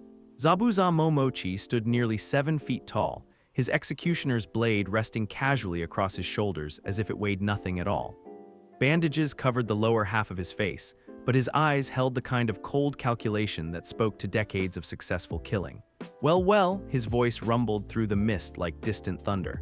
"Kakashi Hatake, the famous copy ninja. I'm almost disappointed. Bringing children to face the demon of the mist seems beneath even your standards." "They're not just children," Kakashi replied carefully, settling into a defensive stance. "And this isn't their fight, isn't it?" Zabuza's laugh was like grinding stone. "Gato hired me to eliminate anyone protecting the bridge builder. That includes foreign shinobi and their little students." His eyes found Naruto, and for a moment something like confusion flickered across his features. The blonde boy stood with casual confidence despite facing one of the most feared missing nin in the world, his posture suggesting boredom rather than fear. "You don't look particularly worried, brat," Zabuza observedy. "Should I be?" Naruto asked mildly. "You're certainly impressive, the mist technique is well executed, your positioning is tactically sound, and your reputation precedes you." He paused, his smile widening. "But you made a fundamental error in your approach." "Which is?" Zabuza's voice carried dangerous amusement. "You assumed that reputation and intimidation would be enough," Naruto replied, "that we'd be so overwhelmed by facing the famous demon of the mist that we'd forget to actually fight back." His expression grew more serious, and suddenly the air around the bridge felt heavier, charged with an energy that had nothing to do with chakra. "But here's the thing about demons," he continued, his voice taking on that strange authority that seemed to reach directly into a person's consciousness. "They're only scary until you realize they're just people who have convinced themselves that cruelty equals strength." The pressure intensified, pressing down on everyone present with invisible weight. But unlike Zabuza's technique, which inspired fear and despair, this felt like standing in the presence of absolute authority, someone whose will was so focused that reality itself bent around it. Zabuza took an unconscious step backward, his eyes widening as he recognized something he'd thought was merely legendary conqueror's haki. He whispered, "Very good," Naruto said approvingly. "Though I prefer to think of it as the color of kings, the spiritual pressure of someone born to stand above others." The mist began to dissipate as Zabuza's concentration wavered under the overwhelming presence. Around the bridge, his hidden water clones flickered and dissolved as his chakra control faltered. "Impossible." The missing nin snarled, "You're just a child." "Am I?" Naruto asked, his blue eyes seeming to hold depths that belonged to someone far older. "Or am I something else wearing a child's face?" He began walking forward, his crew falling into formation around him with the kind of coordination that spoke to countless battles fought together. Zabuza found himself backing away despite every instinct screaming at him to attack. "Here's what's going to happen," Naruto continued, his voice carrying the weight of absolute certainty. "You're going to listen to what I have to say. Then you're going to make a choice about what kind of person you want to be." "I don't," Zabuza began. "You don't have a choice about listening," Naruto interrupted gently. "My navigator has been tracking your partner's position since before you arrived. My marksman has been calculating the exact trajectory needed to disable rather than kill. My swordsman has been analyzing your technique for weaknesses."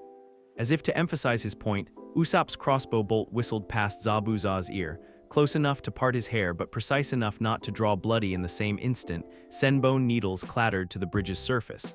Haku's attack intercepted and neutralized before it could begin. "More importantly," Sasuke added, his golden eyes tracking movement in the mist, "my captain has been reading your emotional state, and what he's seeing isn't the cold calculation of a professional killer." A figure materialized from the dissipating mist, a young person in hunter-nin garb, their face hidden behind a mask but their posture radiating confusion and conflict. "Haku," Zabuza said, his voice carrying warning. "Stay back." Actually, Naruto said, turning his attention to the newcomer, I'd like to hear from your friendie because unless I'm very much mistaken, they're not here by choice. The masked figure went rigid, and even through their disguise, everyone present could sense the emotional turmoil radiating from them. You're bound to him, Naruto continued, his voice taking on that gentle authority that made people want to trust him. Not by choice, but by circumstances that left you with no alternatives. He saved your life, so now you feel obligated to serve his purposes even when they conflict with your own values. How could you? Haku's voice was barely a whisper. Because I've seen that kind of loyalty before, Naruto replied, the desperate gratitude of someone who was shown kindness when they expected only cruelty. It's a beautiful thing, but it can be twisted into something destructive when the person you're loyal to loses their way. He looked back at Zabuza, his expression compassionate rather than judgmental. Tell me, he said quietly, is this really who you wanted to become? A man who kills innocent people for money, someone whose greatest accomplishment is making others afraid. For a long moment, silence stretched across the bridge. Zabuza's eyes held Naruto's, and something passed between them, not a contest of wills, but a recognition of shared understanding. I was one of the 7 swordsmen of the mist, Zabuza said finally. I had a reputation, a purpose, a place in the worldy. You had a role, Naruto corrected gently.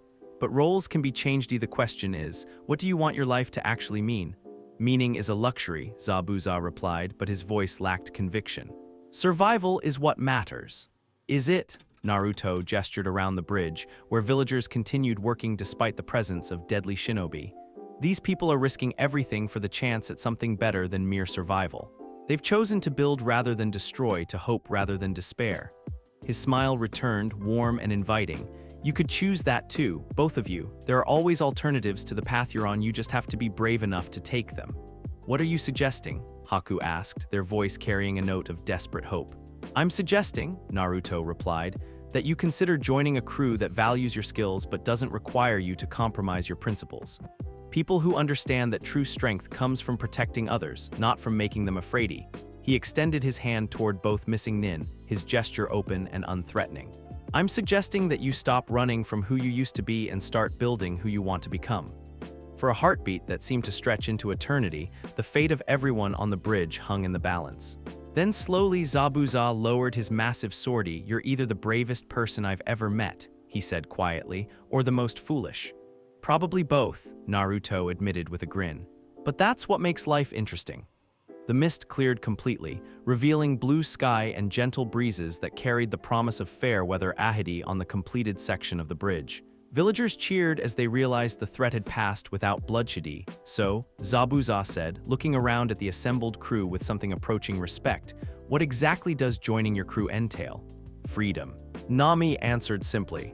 Family, Sanji added, purpose, Usopp concluded, adventure, Zoro said with quiet satisfaction. The chance to be part of something that actually matters, Sakura finished. Naruto's grin could have powered the entire land of waves. Welcome aboard, he said in the distance. Storm clouds were already beginning to gather around Gato's island compound. The wind was changing, and those who profited from others' suffering were about to learn what happened when they faced a crew united not by fear or greed, but by the unbreakable bonds of chosen family.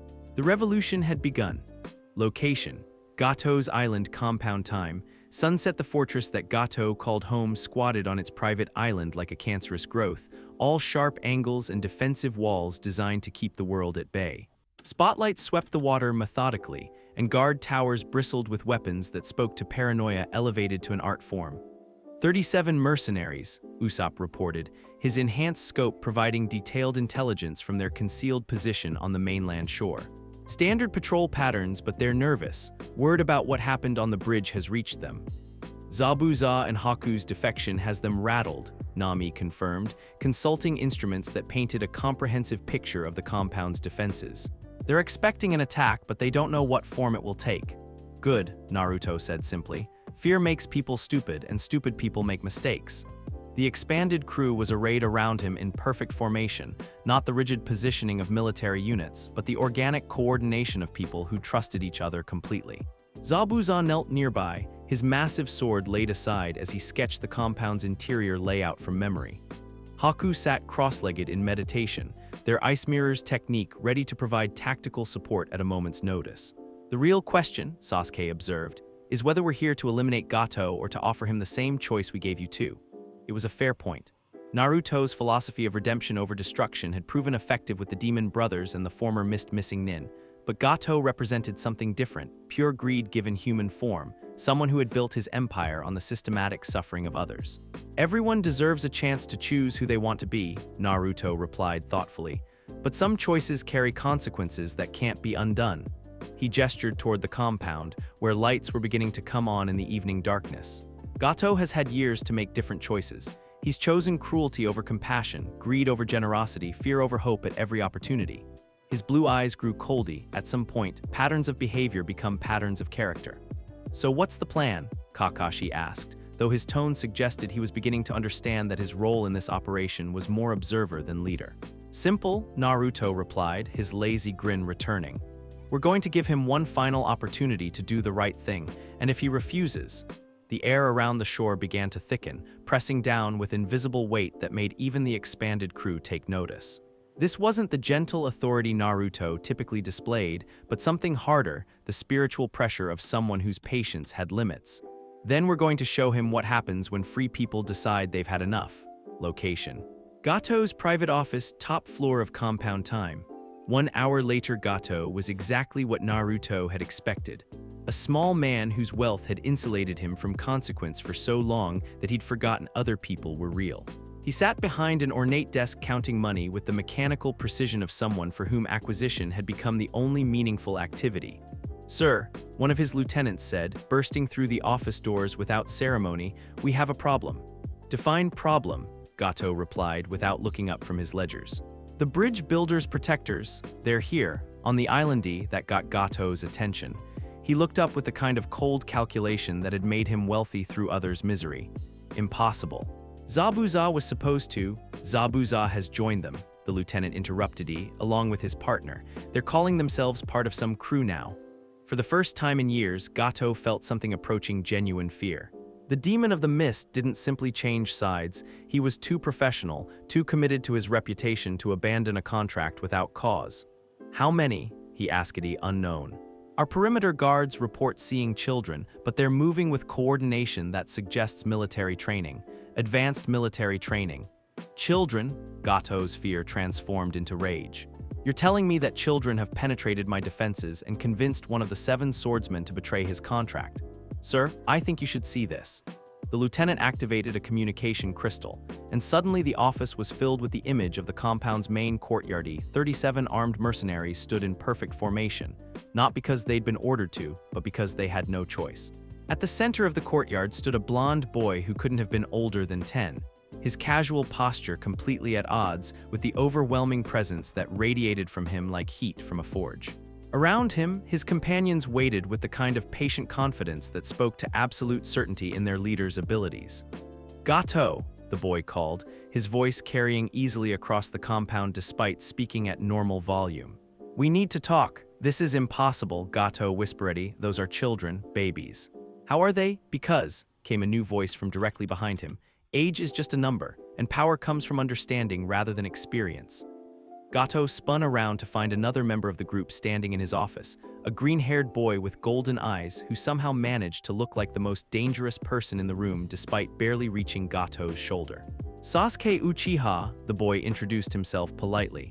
"I'm here to escort you to a conversation with my captain." "Your captain can go to hell," Gato snarled, reaching for the weapon concealed beneath his desk. His hand never made it to the drawer.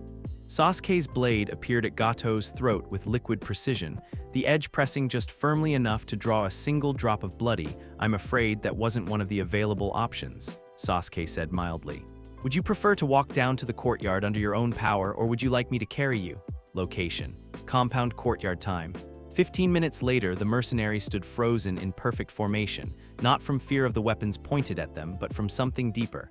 A spiritual pressure that made resistance feel not just futile but somehow wrong, like opposing a force of nature or arguing with gravity itself.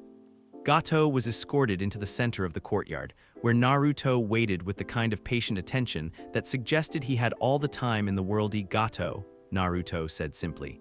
"Thank you for joining us. What do you want?" Gato demanded, though his voice carried none of the authority he was accustomed to projecting. I want to understand something, Naruto replied. You've built an empire based on controlling others, on making sure that entire populations depend on your goodwill for their survival. You've accumulated more wealth than any individual could possibly use, gained more power than most nations possess. His blue eyes met Gato's directly, and the businessman felt something that had been foreign to him for decades: shame. My question is simple, was it worth it? Was what worth it? Gato asked, though something in his tone suggested he already knew. The isolation, Naruto said gently, the fear. The knowledge that every person in your life is there because you pay them or because they're afraid of you. The understanding that you've built something magnificent and meaningless. He gestured around the compound, with its defensive walls and armed guards, an atmosphere of barely contained paranoia. All of this exists to protect you from the consequences of your own choices. But what happens when the protection fails? What happens when you're alone with who you've chosen to become? Gato stared at the young man, no, the boy, who had somehow seen through to the core of his existence with surgical precision. For the first time in years, he felt small. I'm successful, he said weakly. I'm powerful. I'm lonely, Naruto finished, afraid he trapped in a cage of your own making. The pressure in the courtyard intensified, but somehow it felt less threatening than understanding, as if the boy could see not just what Gato had become, but what he had once been before wealth and power had twisted him into something unrecognizable. Here's what I'm offering, Naruto continued, one chance to choose differently. To use your resources and connections for something constructive instead of destructive. To build something that actually matters. And if I refuse, Naruto's smile turned sad rather than threatening, then you continue being exactly what you are now, the richest, most powerful, most miserable man in the land of waves. For a long moment, silence stretched across the courtyard. Gato found himself remembering things he'd tried to forget. The young entrepreneur he'd once been, the dreams he'd had before ambition had consumed everything else, the family he'd driven away in pursuit of abstract success. I can't, he whispered, it's too late. I've done too much, hurt too many people. There's no coming back from what I've become. There's always a choice, Naruto replied gently. The question is whether you're brave enough to make it. But even as he spoke, Naruto could see the truth in Gato's eyes. This wasn't like Zabuza or Haku, people who had been shaped by circumstance into roles that conflicted with their nature. This was someone who had looked at the choice between helping others and helping himself, and had chosen selfishness so consistently that it had become his defining characteristic. Some people could be redeemedy, others could only be containedy. I see, Naruto said quietly. I'm sorry it has to be this way. The pressure that had been building around the courtyard suddenly focused to a laser point of absolute authority. Not threatening death or injury, but demanding something far more fundamental, submission to a will stronger than Gato's own. Kneel, Naruto said simply. Gato's legs folded beneath him without conscious volition. Around the courtyard, 37 hardened mercenaries dropped to one knee in perfect unison, their weapons clattering to the ground as their grip failed. You will liquidate your assets, Naruto continued, his voice carrying the weight of absolute command. Every ship, every warehouse, every account. The proceeds will be distributed to the people you've exploited, starting with the land of waves and extending to every community you've damaged. I can't, Gato gasped. You can, Naruto corrected. You will. Because the alternative is spending the rest of your life understanding exactly how small you really are. The conqueror's haki pressed down like the weight of the world itself, making clear that resistance wasn't just futile, it was incomprehensible. Your mercenaries will be offered the choice to find honest work or leave the land of waves permanently. Your compound will be converted into a school, a hospital, something that actually serves the community. Gato nodded frantically, tears streaming down his face as the overwhelming pressure made clear that his will was no longer his own. And you, Naruto concluded, will spend whatever years remain to you trying to understand what your life could have meant if you'd chosen differently. The pressure vanished as suddenly as it had appeared, leaving Gato collapsed on the ground and the mercenaries staring around in confusion. But the command remained, written into their consciousness with the authority of absolute will. That, Zabuza said quietly, was terrifying. That, Haku added, was justice. That, Kakashi observed, was the most impressive display of spiritual dominance I've ever witnessed. Naruto looked around at his expanded crew, his expression returning to its characteristic lazy contentment. That, he said simply, was what happens when someone mistakes cruelty for strength. Around the compound, lights were beginning to go out as guards abandoned their posts and mercenaries began the process of finding new purposes for their lives. On the mainland, villagers were celebrating the completion of their bridge and the liberation of their home. "So," Nami said cheerfully, "where to next, Captain?"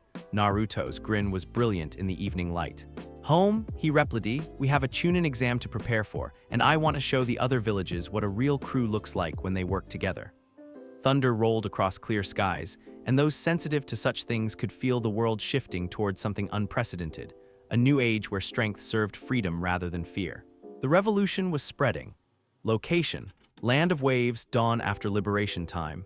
Early morning, the sunrise painted the completed bridge in shades of gold and crimson, its span now connecting not just two pieces of land but two eras, the dark age of Gato's tyranny and whatever came next. Workers moved across its surface with renewed energy, no longer fearing that their progress would be undone by sabotage or violence. Below, in what had once been Gato's fortress, a very different kind of construction was taking place. "Medical supplies go in the East Wing," Sakura called out, directing the conversion effort with the kind of organizational skill that impressed even experienced contractors. "We'll need proper ventilation for the surgical suites, and the isolation wards should be positioned for maximum quarantine effectiveness." Former mercenaries worked alongside villagers, their weapons traded for tools as they learned that there were other ways to use their strength. Not all had stayed. Many had taken Naruto's offer to leave peacefully rather than find new purposes. But those who remained seemed genuinely committed to the transformation.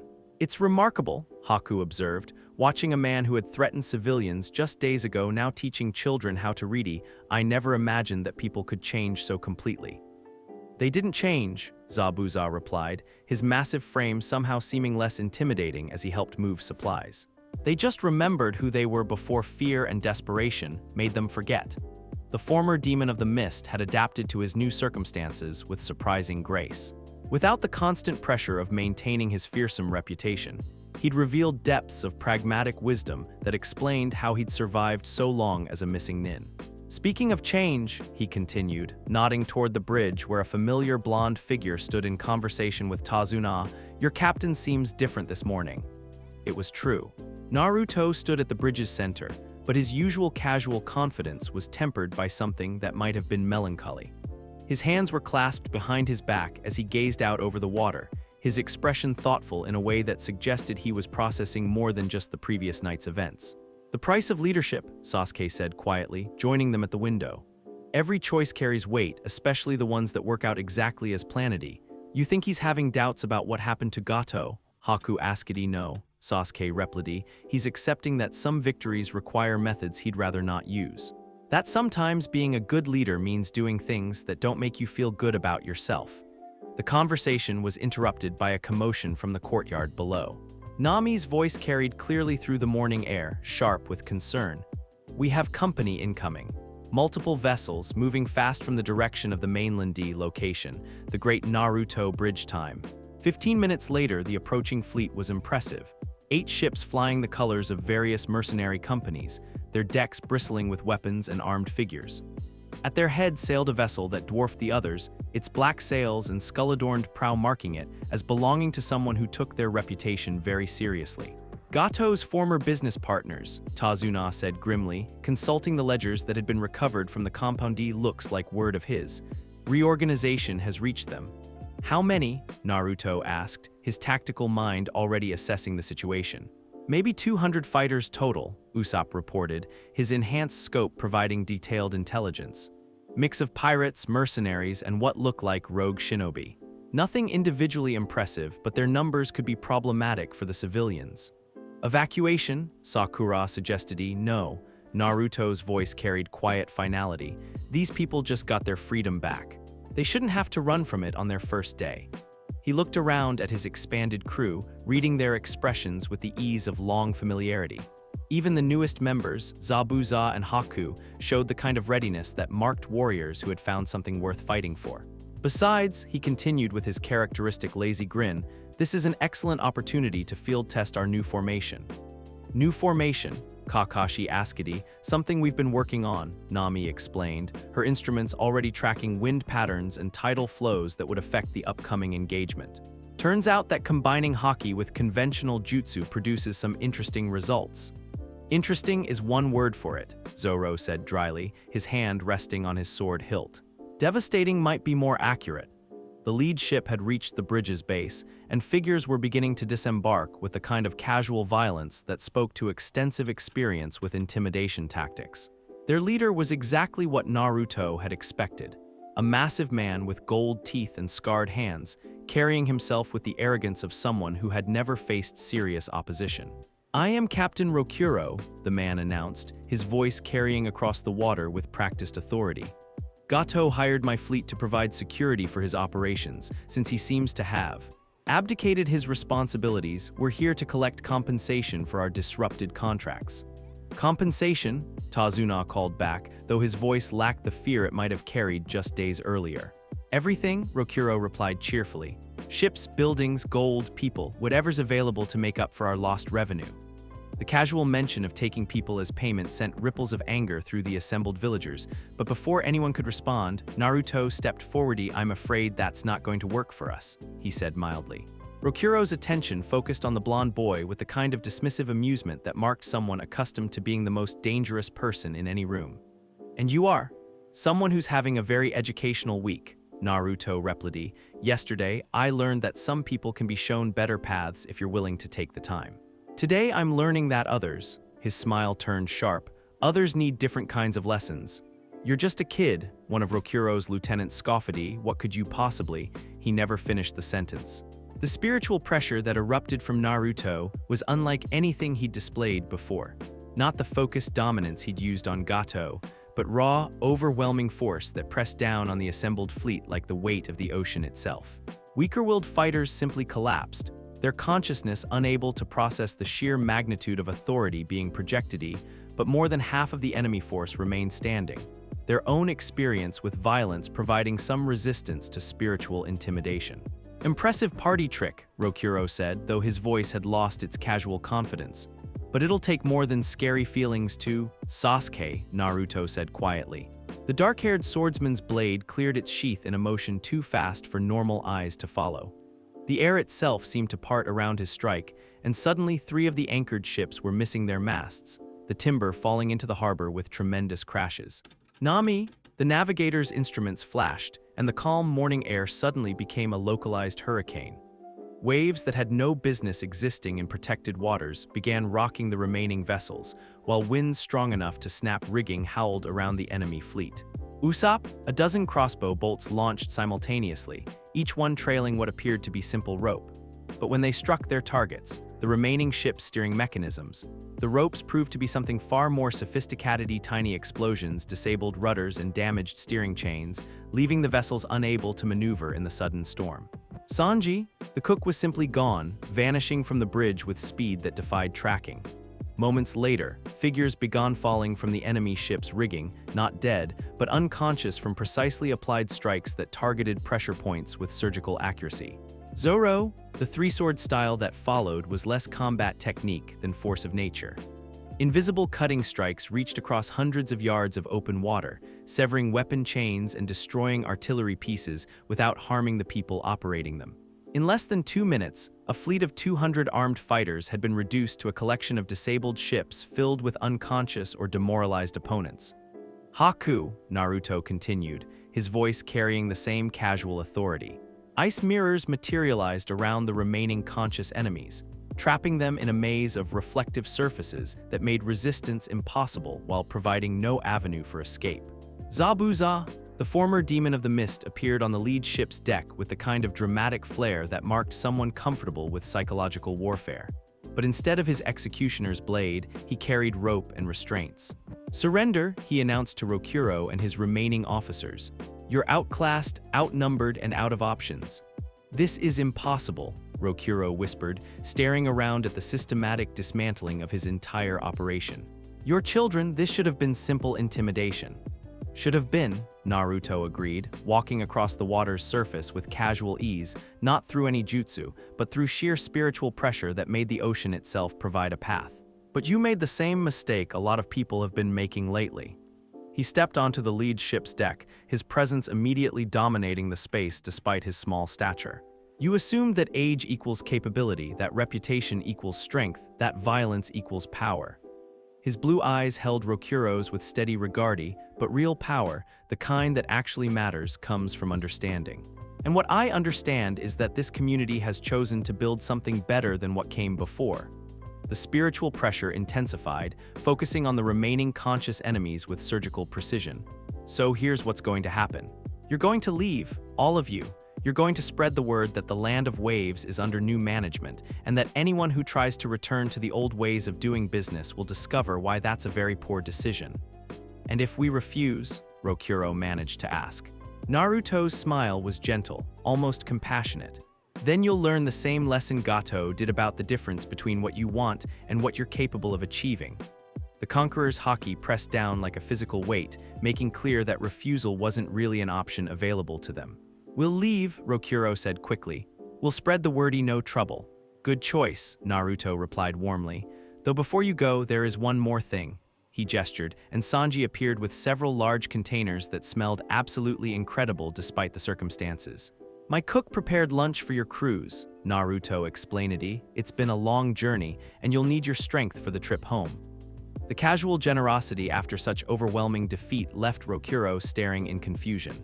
You're feeding us, of course, Naruto replied. Just because we're enemies doesn't mean we can't be civilized about it. As the former threat began the process of actually departing, their ships repaired just enough to be seaworthy, their crews fed and surprisingly well treated despite their attempted conquest. The people of the Land of Waves gathered on the bridge to watch. Why? Tazuna asked quietly. Why show mercy to people who came here to enslave us? Naruto looked out over the water where the departing fleet was disappearing into the distance, their black sails somehow looking less threatening as they carried word of the Land of Waves' new reality to the wider worldy. Because, he said finally, the point isn't to prove we're stronger than they are. The point is to prove we're better than what came before. He turned to face the assembled villagers, his expression serious but hopeful. Anyone can rule through fear. Anyone can maintain order through violence. But building something that lasts, something that people actually want to be part of, that takes a different kind of strength. His grin returned, brilliant in the morning light. Besides, those ships are going to spread stories about what happened here. And stories, he chuckled, stories have a way of attracting exactly the right kind of people. On the horizon, storm clouds were gathering despite the clear sky, not weather, but the signs of change approaching faster than anyone could have anticipated. The Age of Legends was beginning, and the world was about to discover what happened when true leadership replaced mere authority. Location, Hokage's office, Konoha time. Same day, afternoon, confirmed reports from our intelligence network. An Anbu operative reported, kneeling before Hiruzen's desk. The Land of Waves incident has been resolved. Gato's organization dismantled, his assets redistributed to the local population. Casualties? Hiruzen asked, though his tone suggested he suspected the answer. None among the civilians. The foreign fleet that arrived this morning was discouraged from hostile action and departed peacefully. Hiruzen set down his pipe, processing implications that went far beyond a simple C-rank mission resolution. Discouraged by a team of fresh genin and their Jonin instructor. Sir, the Anbu operative said carefully, according to our sources, the engagement lasted less than 10 minutes. No lethal force was employed, but the opposing fleet's capabilities were completely neutralized. I see.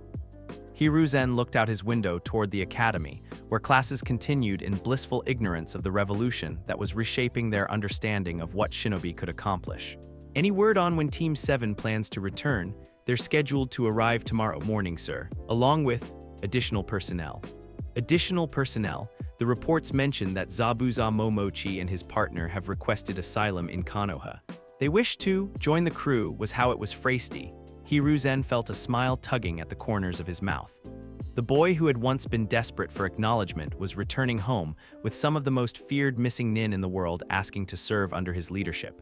Inform the council that we'll be holding a special session tomorrow, he said finally. I suspect we're going to need to make some adjustments to our understanding of rank classifications.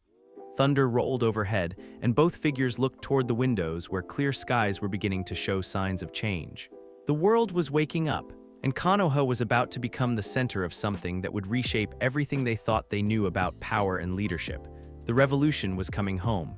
Location, Konoha Village Gates time. Morning, the sight that greeted the gate guards would be talked about for years afterward. Team 7 approached the village entrance with casual confidence. But they weren't alone. Flanking them walked two figures that made every experienced shinobi in the area reach instinctively for weapons. Zabuza Momochi, the demon of the mist, and his enigmatic partner, both moving with the relaxed posture of people who had found something worth protecting rather than something to fear. Halt called Kotetsu, one of the Chunin Gate guards, though his voice cracked slightly as he recognized the missing nin from the bingo book. State your business, Andy. Explain the situation. Team 7 returning from successful C-rank mission, Kakashi reported with his usual lazy drawl, though the amusement in his visible eye suggested he was enjoying the guard's confusion. +2 requests for political asylum. Political asylum? Izumo, the other guard, stared at Zabuza's massive frame and distinctive swordie. Sir, that's Zabuza Momochi. He's wanted for crimes committed while in service to the hidden mist, Zabuza interrupted, his voice carrying none of its former menace. Which is why I'm requesting asylum from their attempts to reclaim me. He gestured toward Naruto with something approaching respect. Besides, I found better employment. The casual admission that one of the 7 swordsmen had essentially become a follower of a 9-year-old genin left both guards speechless. We should inform the Hokage immediately, Kotetsu managed. Already done, came a new voice from behind them. Hiruzen Sarutobi emerged from the guard station, flanked by a full squad of Anbu, but wearing the expression of someone greeting returning family rather than potential threats. Lord Hokage, Kakashi said, straightening slightly. Mission report available upon request. I'm sure it's fascinating reading, Hiruzen replied, though his attention was focused primarily on Naruto, who stood at the center of his expanded crew with that characteristic lazy confidence. But first, I believe we need to address the elephant in the room. He looked directly at Zabuza, his expression neutral but not hostile. Zabuza Momochi. Your reputation precedes you. My former reputation, Zabuza corrected. I'm hoping to build a better one. Under whose guidance? Hiruzen asked, though the slight smile suggested he already knew the answer. His, Zabuza replied simply, nodding toward Naruto. The captain showed me that there are better ways to use strength than just making people afraidy. The admission sent ripples through the assembled Anbu. One of the most feared missing nin in the world, referring to a fresh genin as captain, challenged every assumption about hierarchy and authority. Captain, Hiruzen repeated mildly. Natural leadership, Sasuke explained. Rank is just paperwork. Authority comes from results. And what kind of results are we talking about? The Hokage asked. Complete liberation of the land of waves from economic oppression, Nami reported with clinical precision. Gato's organization dismantled, assets redistributed, population freed from systematic exploitation. Conversion of hostile forces to allied assets. Usopp added, including 2 A-rank missing nin and approximately 30 former mercenaries who chose rehabilitation over exile. Establishment of sustainable infrastructure for long-term prosperity. Sakura concluded, the bridge is complete, medical facilities established, educational programs initiated. Hiruzen absorbed this rapid-fire briefing with growing amazement. A C-rank escort mission had somehow resulted in the complete transformation of an entire nation's political and economic structure. All accomplished without casualties among the defending forces, Haku added quietly. The captain's methods prioritize conversion over elimination. Conversion, Hiruzen repeated thoughtfully. Is that what happened to you too? He offered us something we'd forgotten was possible, Zabuza replied, purpose that went beyond mere survival. The chance to protect rather than threaten. The Hokage looked around at the assembled group, official Team 7 plus their expanding collection of allies, and realized he was witnessing something unprecedented in shinobi history. Very well, he said finally. Zabuza Momochi, Haku, you are granted temporary asylum pending full council review. You'll be housed in the village under supervision and evaluation. Whose supervision? One of the Anbu asked. Hiruzen's smile widened. Team 7's, of course. They seem to have the situation well in handy. Location. Ikaraku ramen stand time. 1 hour later, the small ramen stand had never hosted such an eclectic gathering. Team 7 occupied their usual seats, but they were joined by 2 former missing nin, a navigator who could control weather, a marksman whose crossbow defied conventional physics, and a cook whose food could literally heal injuries. This is incredible, Haku said wonderingly, savoring their first bowl of legitimate ramen in years. I'd forgotten what food could taste like when it wasn't prepared over a campfire or stolen from abandoned supplies. Civilian life has its advantages, Sanji agreed, though he was studying the ramen with professional interest. Simple ingredients, but the technique is solidity. The broth has complexity that suggests hours of careful preparation. Everything tastes better when you're not looking over your shoulder, Zabuza added, his massive frame somehow fitting comfortably into the small space. Amazing what relaxation does for the appetite. Speaking of which, Tiuchai, the ramen stand owner, said as he prepared another round of bowls, words already spreading about what happened in the land of waves.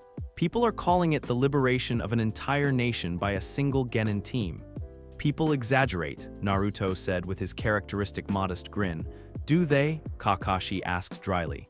Because my mission report reads like something out of a legendary systematic defeat of organized crime, conversion of a rank missing nin, establishment of democratic governance, economic restructuring. He gestured around the expanded group. Most Chunin teams would consider successfully escorting a client to be adequate achievement. You've apparently redefined what mission success looks like. We just did what needed doing, Sasuke replied simply. The mission parameters were incomplete, so we adapted, Nami repeated with amusement. Is that what we're calling complete regional transformation? Before anyone could respond, a commotion outside drew their attention. Through the stand's entrance, they could see a crowd gathering in the street. Not hostile, but definitely curious about the group that had supposedly liberated an entire nation. We should probably expect this kind of attention, Usopp observed. Stories have a way of growing in the telling. Is that necessarily bad? Haku asked. People seem hopeful, like they're seeing possibilities they hadn't considered before. It was true. The crowd outside wasn't just curious, they were excited, energized by the idea that such dramatic change was possible.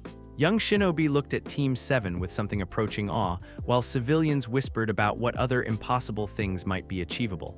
Hope can be dangerous, Zabuza said quietly. When people start believing that change is possible, they start expecting it everywhere. Good, Naruto replied firmly. The world could use more people willing to fight for something better than what they inherit. His expression grew more serious as he looked around at his assembled crew. Which brings us to our next challenge. The Chunin exams are scheduled to begin in 3 months. Representatives from every major village will be here, watching their best young shinobi compete for advancement. And, Sakura prompted, though her tone suggested she already knew where this was heading. And Naruto continued with a grin that promised interesting developments. It seems like an excellent opportunity to demonstrate what the new generation is capable of when they work together instead of just following orders. You want to make a statement, Kakashi realized. I want to make a promise, Naruto corrected, that the age of hiding our capabilities is over. That Konoha's children are going to reshape this world whether the old guard likes it or not. Thunder rolled overhead, and everyone looked up at the clear sky where storm clouds were beginning to form from nothing. The crew's ready, Zoro said simply, his hand resting on his sword hilt. The stage is set, Nami added, her instruments detecting atmospheric changes that had nothing to do with natural weather. The world is watching, Usopp concluded, his enhanced perception picking up chakra signatures throughout the village. Observers, intelligence gatherers, people taking careful note of everything that was happening. Naruto's smile widened as he looked around at the people who had chosen to follow him not because they had to, but because they believed in something greater than themselves. Then let's give them something worth watching.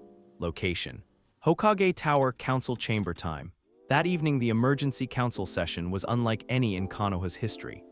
Around the circular table sat the village's leadership, Hiruzen, the clan heads, the department directors, and various advisors whose expertise had guided the Hidden Leaf through decades of conflict and prosperity. But tonight's discussion challenged everything they thought they knew about power and authority. The mission report, Hiruzen began, placing the substantial document on the table, reads like something from a different era. Complete transformation of a nation's political structure, accomplished by a single genin team with no casualties among friendly forces. Impossible, Danzo said flatly. Fresh academy graduates don't possess the capabilities described in this document. These aren't typical academy graduates, Shikaku Nara observed, his analytical mind processing the implications. The coordination described here, the strategic thinking, the sheer scope of their achievements. This represents a fundamental shift in what we should expect from the next generation. A shift guided by whom? Asked Hiyashi Hyuga, his Byakugan having detected the unusual chakra signatures approaching the village that morning. Young Uzumaki appears to be the center of everything, but the abilities described exceed any known bloodline limits. They exceed bloodline limits because they're not bloodline-based, Hiruzen replied. What we're seeing is the emergence of techniques that predate our modern understanding of shinobi arts. You're talking about the legends again, Koharu said dismissively. Ancient warriors who could supposedly command others through spiritual pressure alone. I'm talking about documented results, Hiruzen corrected, gesturing toward the mission report. Whatever the source of their abilities, the outcome speaks for itself. The outcome, Hamura added grimly, includes 2 A-rank missing nin requesting asylum and claiming allegiance to a 9-year-old genin. That's not just unprecedented, it's potentially destabilizing. Is it? Inoichi Yamanaka asked thoughtfully. Or is it exactly the kind of development that could strengthen our position relative to the other villages? Explain, Danzo demanded. Simple. Chusa Akimichi replied before Inoichi could respond. If our genin are capable of accomplishments that veteran jonin from other villages struggle with, that gives us a significant advantage in both diplomatic and military contexts. Assuming they remain loyal to the village, Danzo pointed out. Power without proper oversight tends to develop its own agenda. Have you seen any evidence of disloyalty? Hiruzen asked mildly. Because everything in this report suggests that Team 7's primary motivation is protecting innocent people from oppression. Today it's protecting innocent people. Danzo replied, tomorrow it could be deciding that the village leadership itself represents oppression. Then perhaps, a new voice said from the chamber's entrance, the village leadership should make sure it doesn't. Everyone turned to see Naruto Uzumaki standing in the doorway, his presence immediately dominating the space despite his small stature. Behind him, his crew waited with the kind of patient confidence that marked people accustomed to being in the presence of authority without being intimidated by it. You're not authorized to attend council sessions, Danzo said sharply. I'm not here as Naruto Uzumaki Genin, Naruto replied calmly. I'm here as the person responsible for the actions described in that report, responding to concerns about future loyalty. He stepped into the chamber, and several council members found themselves straightening involuntarily as his presence filled the room. My crew's loyalty is to the principles that make Konoha worth protecting, he continued, freedom, justice, the protection of those who can't protect themselves. As long as the village leadership upholds those principles, you'll have our complete support. And if we don't? Danzo asked, though his tone suggested he already knew the answer. Naruto's smile was gentle but somehow terrifying. Then you'll discover why 2 A-rank missing nin chose to follow a 9-year-old genin instead of maintaining their independence. The council chamber fell into stunned silence as the implications sank in. This wasn't a threat, it was a simple statement of fact delivered with the kind of quiet confidence that made argument seem pointless. 3 months, Hiruzen said finally, breaking the tension. The Chunin exams begin in 3 months, with representatives from every major village. I suggest we use that time wisely. To do what? Koharu asked to decide, the Hokage replied, looking around the table at faces marked by decades of political maneuvering, whether we want to lead the changes that are coming or be dragged along by them. Thunder rolled overhead, and through the chamber's windows, everyone could see storm clouds gathering despite the clear evening sky. The revolution had come home, and Konoha was about to discover what happened when the next generation decided to stop asking permission and start taking responsibility. The Age of Legends was beginning. Location: Konoha Training Ground 44, Forest of Death time. 2 months after Wave Country, late afternoon, the massive trees of Training Ground 44 had been reconfigured into something resembling a small military installation. Obstacle courses weaved between the trunks, practice dummies reinforced with chakra-conducting metal stood in precise formations, and the air hummed with the kind of focused energy that marked serious preparation for serious challenges. At the center of the clearing, Team 7 moved through formations that defied conventional understanding of small unit tactics. Their coordination had evolved beyond mere teamwork into something approaching telepathic communication, each member anticipating the other's moves with precision that made their attacks flow like a single organism. Time, Kakashi called, checking his stopwatch with growing amazement. 43 seconds to neutralize all targets, secure the objective, and establish defensive perimeter. Too slow, Naruto said with dissatisfaction, wiping sweat from his forehead. We're wasting movement in the transition between offensive and defensive phases. The coordination is perfect, Haku observed from their position as exercise evaluator. But you're right about the transition. There's a half-second delay where you're vulnerable to counterattack. I can adjust the wind patterns to provide better cover during that phase, Nami offered, consulting her instruments. Create a localized dust devil to obscure visual tracking. Or we could modify the formation entirely, Sasuke suggested, his analytical mind processing alternative approaches. If Zoro takes point instead of flanking, we can maintain offensive pressure while I establish the perimeter. The casual discussion of tactical modifications would have impressed Chunin instructors, but what truly amazed their observers was the way they incorporated abilities that shouldn't exist into conventional combat doctrine. Remember, Zabuza called from his position overseeing weapons training, the Chunin exams aren't just about individual capability. You'll be facing teams from every major village, each with their own specialties and coordination. Speaking of which, Usopp said, lowering his enhanced binoculars, we have incoming visitors. 3 signatures approaching from the southeast, moving with purpose rather than stealth. Sand Village forehead protectors, Sakura confirmed, her medical training having given her exceptionally sharp distance vision. Looks like our competition has arrived early for reconnaissance. Naruto's expression shifted from focused concentration to something approaching anticipation. His observation haki had been tracking the approaching team for several minutes, and what he sensed intrigued him more than simple curiosity could explain. Stand down from training exercises, he announced. Let's go welcome our guests. Location, forest clearing edge of training ground time. 15 minutes later, the Sand siblings made an impressive sight. Gaara with his gourd of sand and aura of barely controlled violence, Kankuro with his puppet and theatrical posturing, and Temari with her giant fan and the kind of confident bearing that marked natural leaders. But it was Temari who drew Naruto's attention most completely. She stood slightly ahead of her brothers despite technically being neither the strongest nor the official team leader, her posture radiating the kind of competent authority that spoke to someone accustomed to responsibility. Her blonde hair caught the afternoon light, and her green eyes held intelligence that seemed to assess everything around her with tactical precision. More importantly, she carried herself with the unconscious confidence of someone who had never met a challenge she couldn't overcome. Sand siblings, Kakashi greeted diplomatically, you're early for the Chunin exams. We wanted to scout the competition, Kankuro replied with theatrical arrogance. See if Konoha's genin are really as impressive as the rumors suggest. Rumors? Sakura asked with amusement. Stories about a team that liberated an entire nation, Temari said, her voice carrying professional interest rather than mockery. Converted a rank missing nin to allies, restructured regional economics, accomplished in weeks what most would consider impossible.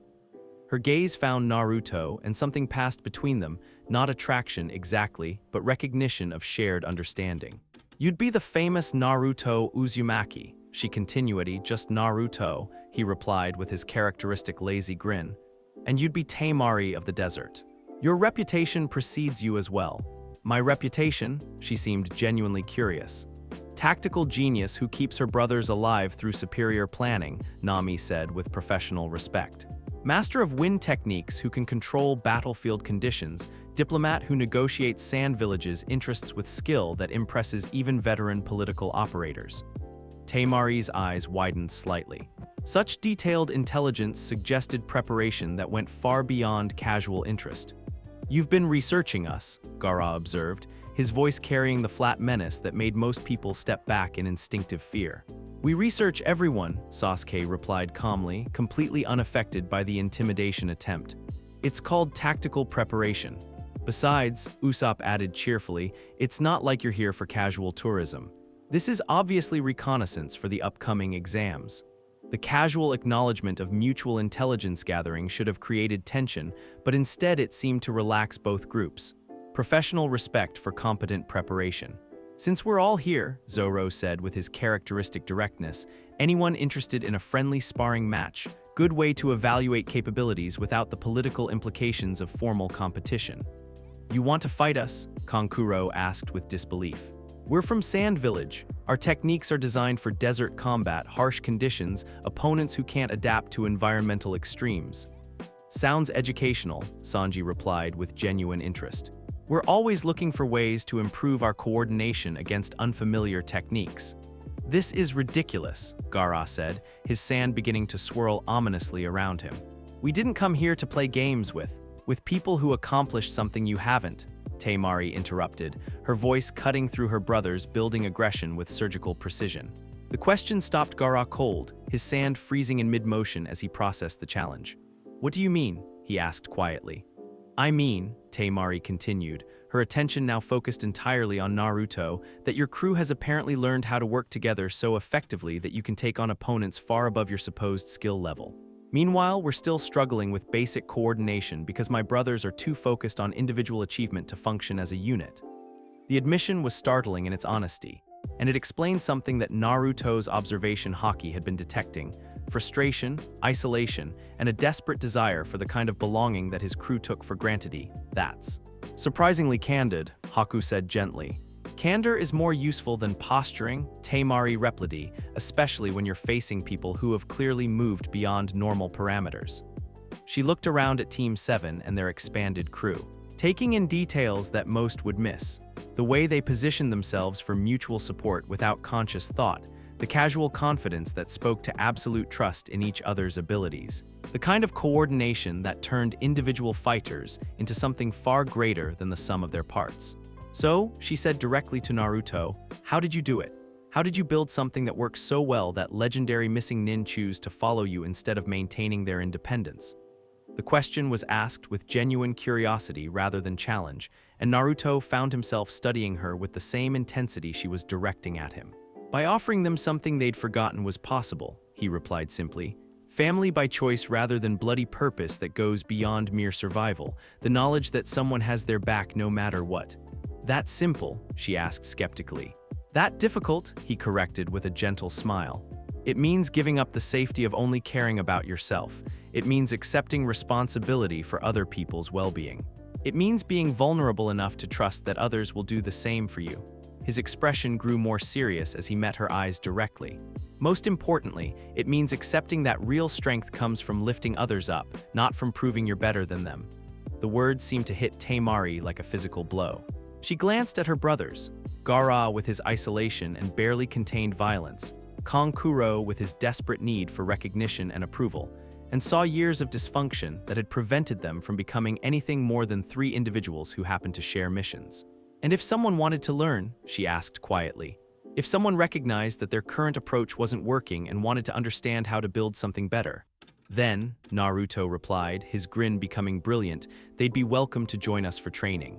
See how we approach things, maybe find ways to adapt our methods to their own situation." "You're offering to train potential competitors?" Gaara asked with confusion. "I'm offering to help people who want to become better than they are," Naruto corrected. "Competition is just another form of cooperation when everyone involved is trying to reach their full potential." Tamari stared at him for a long moment, processing implications that went far beyond simple tactical advantages. "My brothers and I," she said finally, "we have 3 weeks before the exams begin.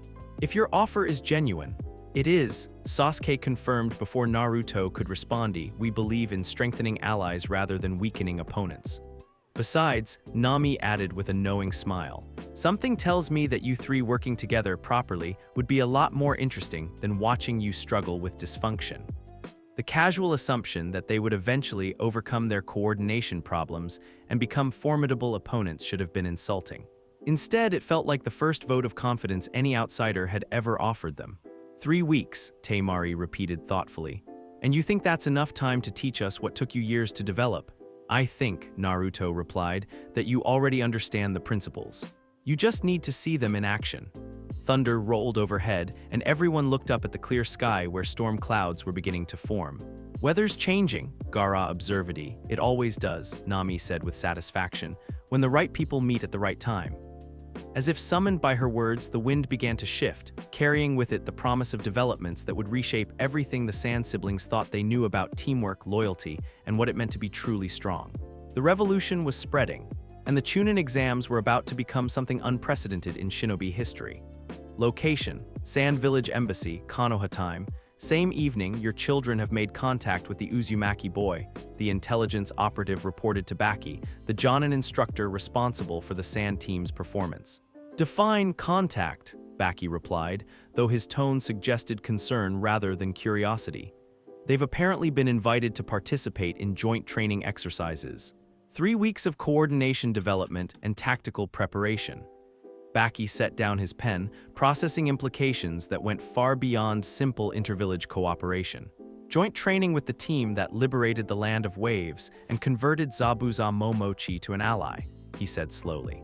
This could be either an incredible opportunity or a complete disaster. Sir, if they learn what makes that crew so effective, they could become the most formidable Genin team Sand Village has ever produced, he paucity. If they're seduced by whatever philosophy turned missing Nin into followers, we could lose them entirely. The operative nodded gravely. Your orders, observation, Baki decided. Let them learn what they can, but monitor for any signs that their loyalty is shifting. Outside the embassy, storm clouds continued to gather despite the clear evening sky, and those sensitive to such things could feel the pressure building towards something that would change everything. The Age of Legends was accelerating, and the Chunin exams were about to become the stage where the future of the shinobi world would be decided, but in a quiet training ground where unlikely allies were beginning to understand what true cooperation could accomplish. The real revolution was already underway. Location, Training Ground 44, Forest of Death. Chunin exam second stage time. Day 2 of exam, midday the Forest of Death lived up to its ominous reputation. Ancient trees stretched toward the sky like grasping fingers, their canopy so thick that even midday felt like twilight. The air carried the stench of decay and predator musk, while the constant rustle of unseen movement reminded every participant that they were no longer at the top of the food chain. Team 7 moved through this nightmare landscape with casual confidence that bordered on the supernatural. Earth Scroll Team, 2 clicks northeast, Naruto observed softly, his observation hockey painting detailed pictures of chakra signatures through the dense foliage. Standard formation, but they're moving too confidently for the environment. Probably veterans, Sakura confirmed, her enhanced awareness detecting subtle signs of combat experience in their movement patterns. Not our primary concern. Primary concern, Sasuke said quietly, his golden eyes tracking something that shouldn't have been possible to perceive, is about 50 meters due east and closing fast. Naruto's expression shifted from relaxed alertness to focused intensity. His spiritual senses had been painting increasingly disturbing pictures for the past hour, something that radiated malice so pure it seemed to corrupt the very air around it. Everyone knows the drill, he said calmly. Sakura, medical support and perimeter awareness. Sasuke, primary combat with range flexibility. I'll handle whatever this is directly. The casual way he issued tactical assignments while maintaining perfect coordination spoke to months of intensive preparation. Contact, Sasuke announced. The figure that emerged from the treeline was everything Naruto's enhanced senses had warned him about and worse. Tall, pale, with yellow serpentine eyes and an aura of corruption so overwhelming that nearby plants began to wither in his presence. Well, well, the figure said, his voice carrying the kind of cultured menace that spoke to decades of refined cruelty. Team 7, if I'm not mistaken. The famous crew that liberated the land of waves. You have us at a disadvantage, Naruto replied with deceptive calm, though every instinct screamed warnings about the threat they faced. You are someone with a professional interest in exceptional young shinobi, came the evasive reply. Particularly those who display abilities that transcend conventional limitations. The stranger's attention fixed on Sasuke with predatory intensity. The last loyal uchiha, wielding techniques that belong to no known sword school. How fascinating. Step away from my teammate, Naruto said quietly, his voice taking on that strange authority that seemed to reach directly into people's consciousness. Or what? The stranger asked with amusement. You'll demonstrate the legendary conqueror's haki that made Zabuza Momochi kneel in submission. The casual knowledge of abilities that should have been secret sent chills through Team 7. This wasn't a random encounter, this was someone who had been studying them specifically. Who are you? Sakura demanded, her medical training allowing her to recognize the signs of something fundamentally wrong with their opponent's physiology. I am Orochimaru, came the reply, and suddenly the overwhelming menace made perfect sense. One of the legendary Sannin, and someone with a keen interest in your unique capabilities. The name hit Team 7 like a physical blow. Orochimaru the Snake, master of forbidden techniques, seeker of immortality, and one of the most dangerous missing nin in history. Specifically, he continued, his serpentine gaze never leaving Sasuke, I'm interested in what happens when exceptional natural talent meets proper guidance. His neck began to extend impossibly, stretching towards Sasuke with fluid motion that defied anatomy. Consider this an interview. What followed was less combat than catastrophe. Barely averted, Orochimaru moved with speed that made tracking difficult even for enhanced perception, his techniques flowing together with the kind of seamless mastery that marked decades of refinement. But more terrifying than his physical capabilities was the spiritual presence he projected. Corruption so pure, it seemed to actively drain hope from the air around him. "Sasuke," Naruto called, his observation haki detecting the killing intent focused on his first mate. But Sasuke was already moving, his golden eyes tracking Orochimaru's approach with analytical precision. The sword that appeared in his hands sang as it cleared the scabbard, its edge seeming to cut through light itself. The invisible slash that followed defied physics, a ranged cutting attack that reached across 30 feet of space to intercept Orochimaru's extended neck. For a moment, it seemed like the technique might actually work. Then Orochimaru simply flowed around the attack like liquid, his form briefly becoming serpentine before resolving back into human shape. "Impressive," he said with genuine appreciation, but ultimately inadequate. His counterattack came in the form of summoned snakes, dozens of them, each one larger than a person, and moving with coordination that suggested hive mind intelligence. "Formation Delta," Naruto called, and Team 7 responded with the kind of instantaneous coordination that turned individual fighters into a single organism. Sakura's combat medical techniques revealed their true applications as pressure point strikes disabled attacking snakes with surgical precision. Her enhanced strength, developed through months of training with Naruto's crew, sent serpents flying with impacts that cracked tree trunks.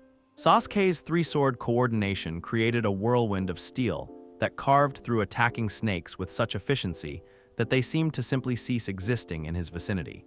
Each blade moved independently while maintaining perfect harmony with the others. But it was Naruto who provided the most devastating response. His armament haki turned his fists into weapons that could shatter steel, while his observation haki allowed him to anticipate and counter attacks before they were fully formed. "Fascinating," Orochimaru observed, completely unaffected by his summoned creature's destruction. "You fight not as individuals but as extensions of a single will, most unusual for shinobi your age." His attention returned to Sasuke, and suddenly the temperature seemed to drop several degrees.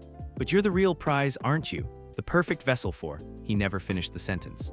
The spiritual pressure that erupted from Naruto was unlike anything he'd displayed before, not the focused dominance he'd used on enemies or the gentle authority he projected toward allies, but raw, overwhelming force that seemed to press down on reality itself.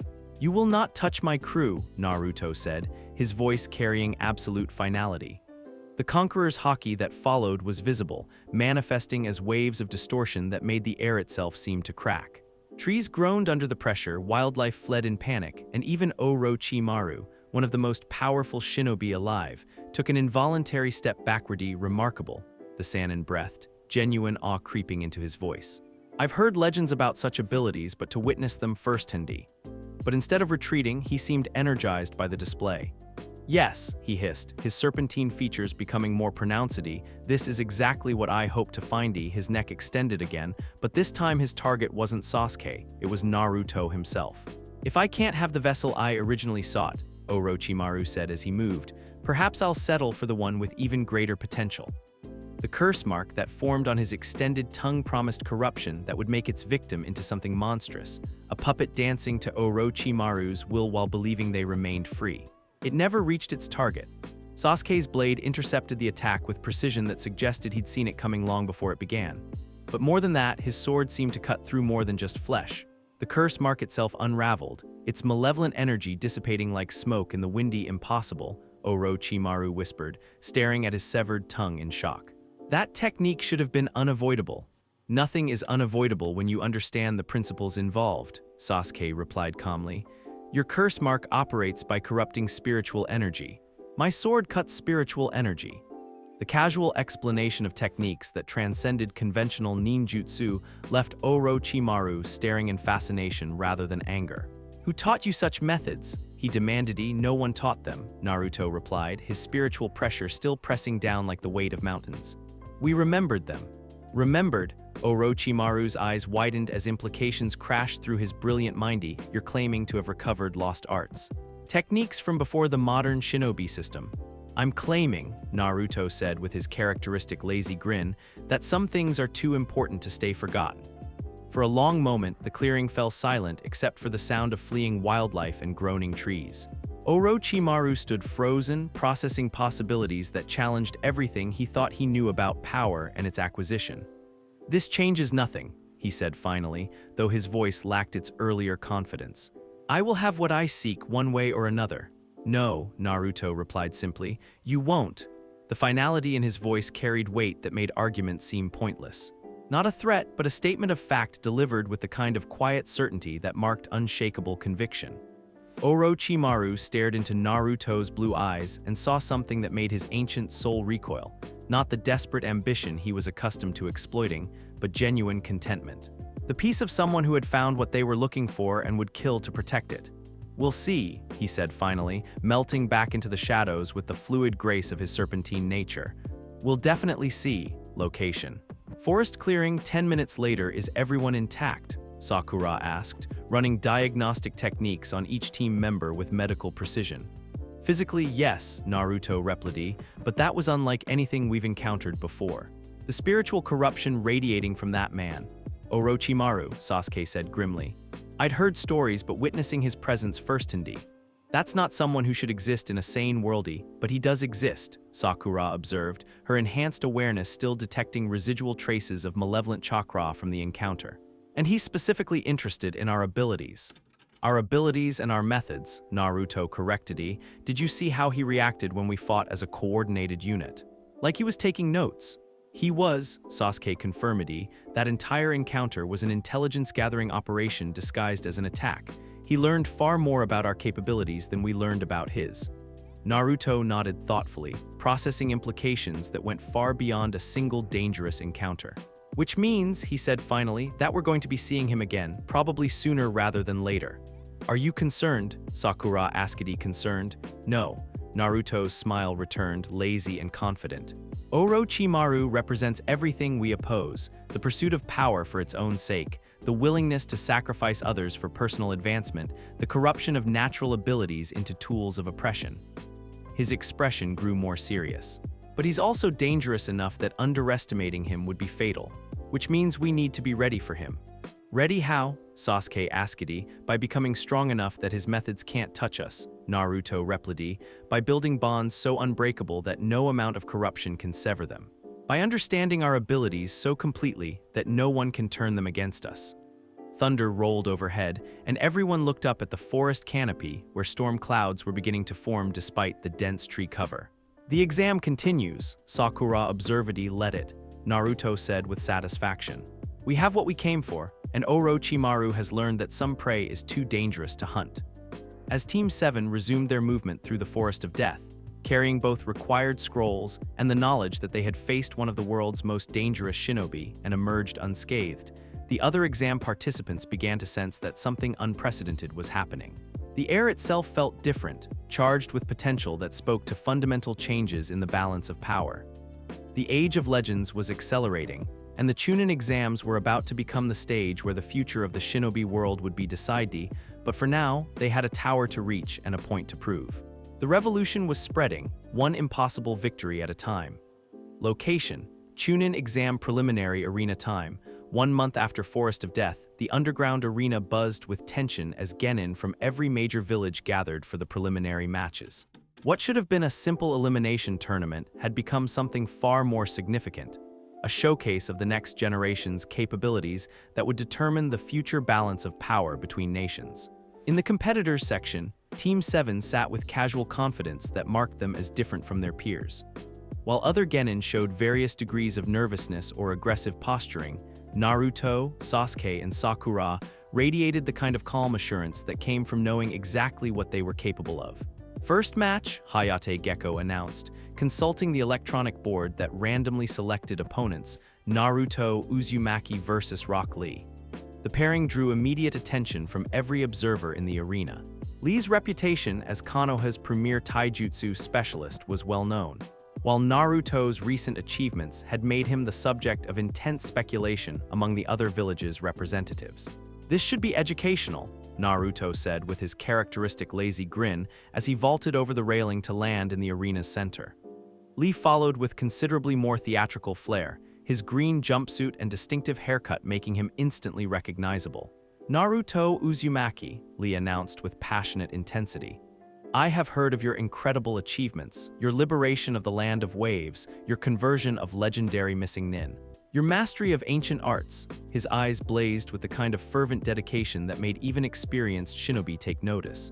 "But I am Rock Lee, and I have devoted my entire life to proving that hard work and dedication can overcome any natural talent." "Hard work," Naruto replied thoughtfully.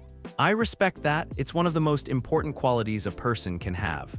The unexpected acknowledgement seemed to catch Lee off guard. Most opponents either dismissed his dedication or treated it as a weakness to exploit. You understand?" Lee asked with surprise. "I understand that there's no substitute for the willingness to push yourself beyond your limits," Naruto confirmed. "The question is, what do you do with that strength once you've earned it?" "I use it to protect my precious people," Lee replied immediately. "To prove that anyone can become a splendid ninja if they never give up."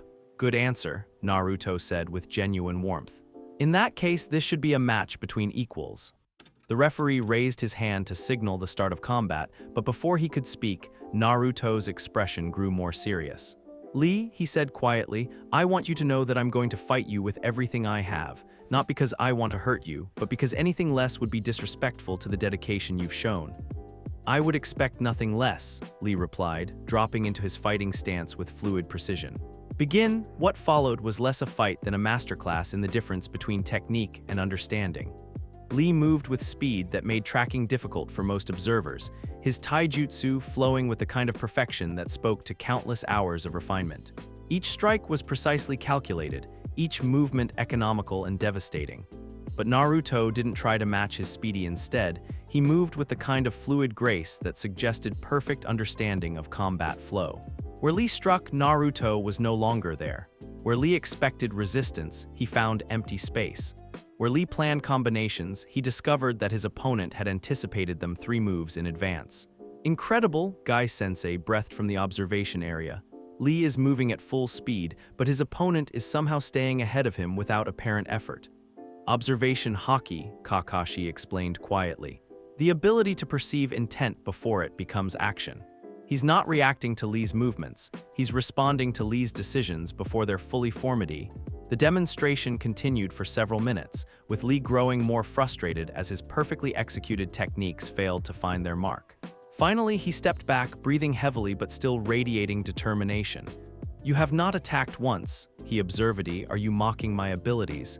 "Never," Naruto replied seriously. "I'm showing you respect by demonstrating what you're capable of overcoming." His stance shifted slightly, and suddenly the arena felt different, charged with potential that spoke to power held in careful restraint. "Your turn to show me what hard work really means." Lee's eyes widened as he recognized the challenge. Then, with deliberate precision, he reached down and began removing the weights attached to his legs. "Guy-sensei," he called to his instructor. "May I remove them?" "Yes," came the immediate reply. "Show him the power of youth." The weights hit the arena floor with impacts that cracked the stone, and suddenly Lee wasn't just fast, he was moving at speeds that challenged visual tracking entirely. But more importantly, his attacks carried philosophical weight behind them. Each strike represented years of dedication, countless hours of training, the absolute refusal to accept limitations imposed by others or himself. And for the first time since the match began, Naruto had to actually defend his armament. Haki manifested as translucent coating over his forearms, turning them into shields capable of deflecting strikes that could shatter stone. But even with spiritual enhancement, the sheer volume and precision of Lee's assault pushed him to his limits. "Now this," Naruto said with genuine appreciation as he deflected a combination that would have hospitalized most Chunin, "is what real strength looks like." Lee's response was to somehow increase his speed even further, his movements becoming blurs that seemed to defy physics. His primary lotus was a thing of beauty, perfect technique married to absolute dedication, creating an attack that represented the pinnacle of what human determination could achieve. Naruto caught him mid-technique. Not through superior speed or overwhelming power, but through perfect understanding of the principles involved, his hands intercepted Lee's strike with precision that suggested he'd seen the technique countless times before, redirecting the devastating force in directions that rendered it harmless. "Beautiful," he said softly as he gently set Lee back on his feet. "Absolutely beautiful." Lee stared at him in shock, processing the fact that his ultimate technique had been countered not through brute force, but through something approaching artistry. How? He whispered. Because, Naruto replied with gentle warmth, I understand what drives you. The need to prove that dedication matters, that effort has value, that hard work can overcome any obstacle. His smile became brilliant. And you've proven all of that. Your technique was flawless, your dedication absolute, your spirit unbreakable. The fact that I could counter it doesn't diminish any of those achievements. He extended his hand in a gesture of respect.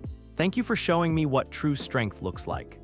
Lee stared at the offered hand, then at Naruto's face, reading sincerity that couldn't be faked. Slowly, his own expression shifted from frustration to something approaching wonder. You really mean that? He said. I mean every word, Naruto confirmed, and I want you to remember something. This match doesn't end here. We're going to keep pushing each other to be better, to reach heights that neither of us could achieve alone. Together? Lee asked hopefully. Together, Naruto agreed, and suddenly the entire arena could feel the shift as another bond was forged through mutual respect and shared dedication to improvement.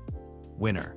Naruto Uzumaki, Hayate announced, though his tone suggested he wasn't entirely sure what he'd just witnessed. As the two fighters made their way back to the competitors section, conversations buzzed throughout the arena. What they'd seen wasn't just combat, it was philosophy made manifest, a demonstration of how strength could be used to build rather than destroy. That was unlike any match I've ever witnessed, Taimari observed from the Sand team's position. He could have ended it immediately, but instead he chose to honor his opponent's dedication. More than that, Gaara said quietly, his usual bloodlust notably absent. He turned a potential enemy into an ally. Without coercion, without dominance, just through genuine respect. Is that what we learned during our training with them? Kankuro asked, how to see strength as something to be shared rather than hoarded. Taimari nodded slowly, remembering the 3 weeks of intensive coordination training that had transformed their dysfunctional team into something approaching a real unit. Among other things, she confirmed, though I'm beginning to think we've only scratched the surface of what they're really capable of. Location, competitors section. Moments later. That was well done, Sasuke said as Naruto rejoined Team 7. You could have overwhelmed him with Conqueror's haki or demonstrated superior technique. Instead, you chose to show him respect. Lee deserved respect, Naruto replied simply. His dedication is something to admire, not dismiss. And now you have another ally, Sakura observed, someone who understands that true strength comes from the willingness to protect others. Speaking of allies, Naruto said, his attention focusing on the electronic board as it selected the next match. Looks like it's your turn, Sasuke. Sasuke Uchiha vs Yoroi Akado, Hayate announced. Sasuke rose from his seat with fluid grace, his golden eyes already analyzing his opponent with the kind of tactical precision that marked master strategists. Don't take too long, Naruto said with a grin. We still have a revolution to complete. Wouldn't dream of it, Captain, Sasuke replied, and the casual use of that title sent ripples through the observing crowd. The match that followed was even more one-sided than Naruto's had been. Yoroi's chakra absorption technique, which should have been effective against most opponents, proved useless against someone whose primary abilities operated on spiritual rather than chakra-based principles. Sasuke's sword work was poetry in motion, 3 blades moving in perfect coordination to create a web of steel that made defense impossible and offense futile. The invisible cutting strikes that followed left his opponent disarmed and defeated without suffering permanent injury. Winner, Sasuke Uchiha, came the announcement, though once again the referee seemed uncertain about exactly what had transpired. 2 down, Naruto observed as Sasuke returned to their section. 1 to go. When Sakura's match came, against Ino Yamanaka, it provided the perfect conclusion to Team 7's demonstration. Where Naruto had shown philosophical depth and Sasuke had displayed technical mastery, Sakura revealed the perfect integration of medical knowledge and combat application. Her opponent's mind transfer technique, which should have been effective against most genin, met something unprecedented. A mind so clear and focused that mental intrusion became impossible. Sakura's counterattack was swift, precise, and left Ino unconscious but completely unharmed. Winner, Sakura Haruno.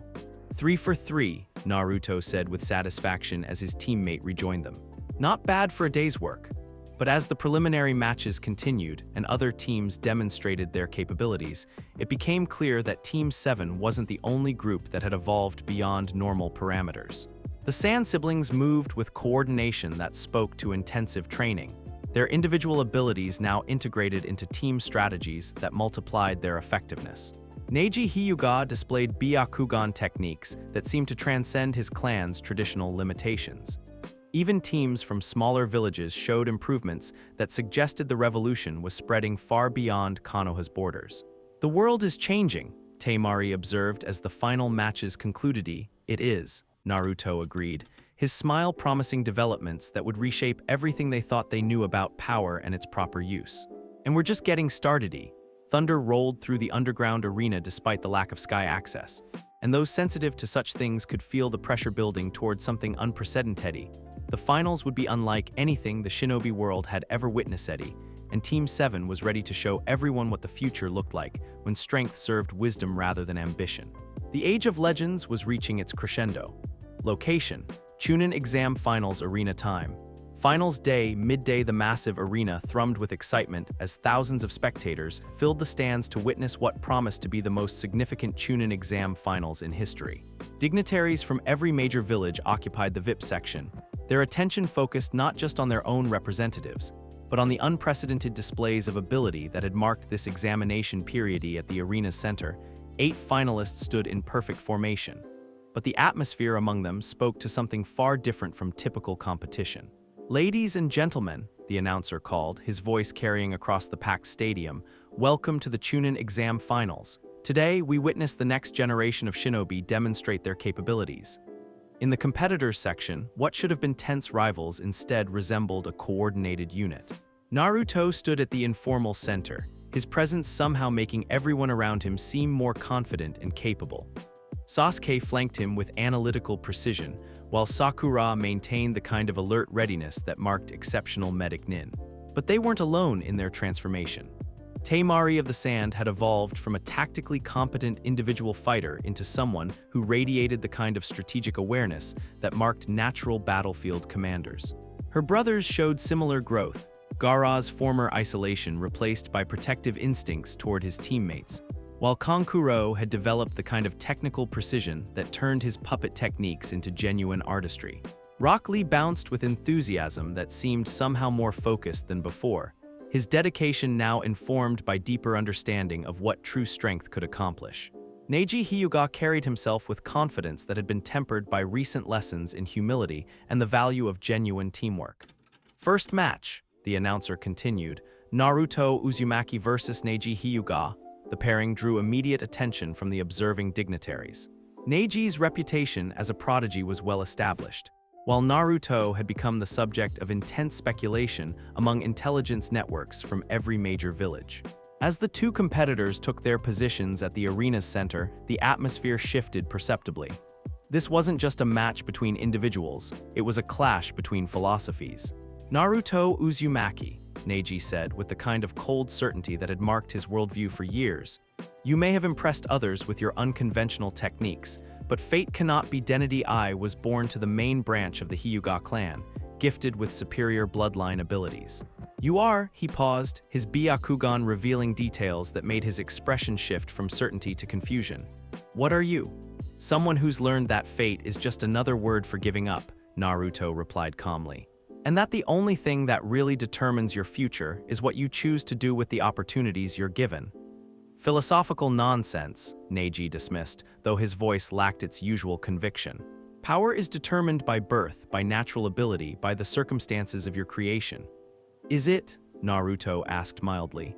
"Because I see someone who's spent his entire life proving that dedication and skill matter more than bloodline advantages. Your techniques are flawless, your tactical thinking is exceptional, and your determination is unbreakable." The unexpected acknowledgement seemed to catch Neji off guard, much as it had affected Lei during their previous encounter. You're trying to distract me," Neji said, though uncertainty had crept into his voice. "I'm trying to show you what I see," Naruto corrected, someone who's accomplished incredible things despite believing he was trapped by circumstances beyond his control. The referee raised his hand to signal the start of combat. "Begin." What followed defied every assumption about how such a match should progress. Neji opened with his trademark gentle fist technique, his strikes targeting chakra points with surgical precision that should have ended the fight in moments. But Naruto's response revealed something that challenged Neiji's understanding of how combat worked. Instead of avoiding the strikes or attempting to overpower them, Naruto simply absorbed them. The chakra-sealing attacks that should have shut down his energy system seemed to have no effect whatsoever.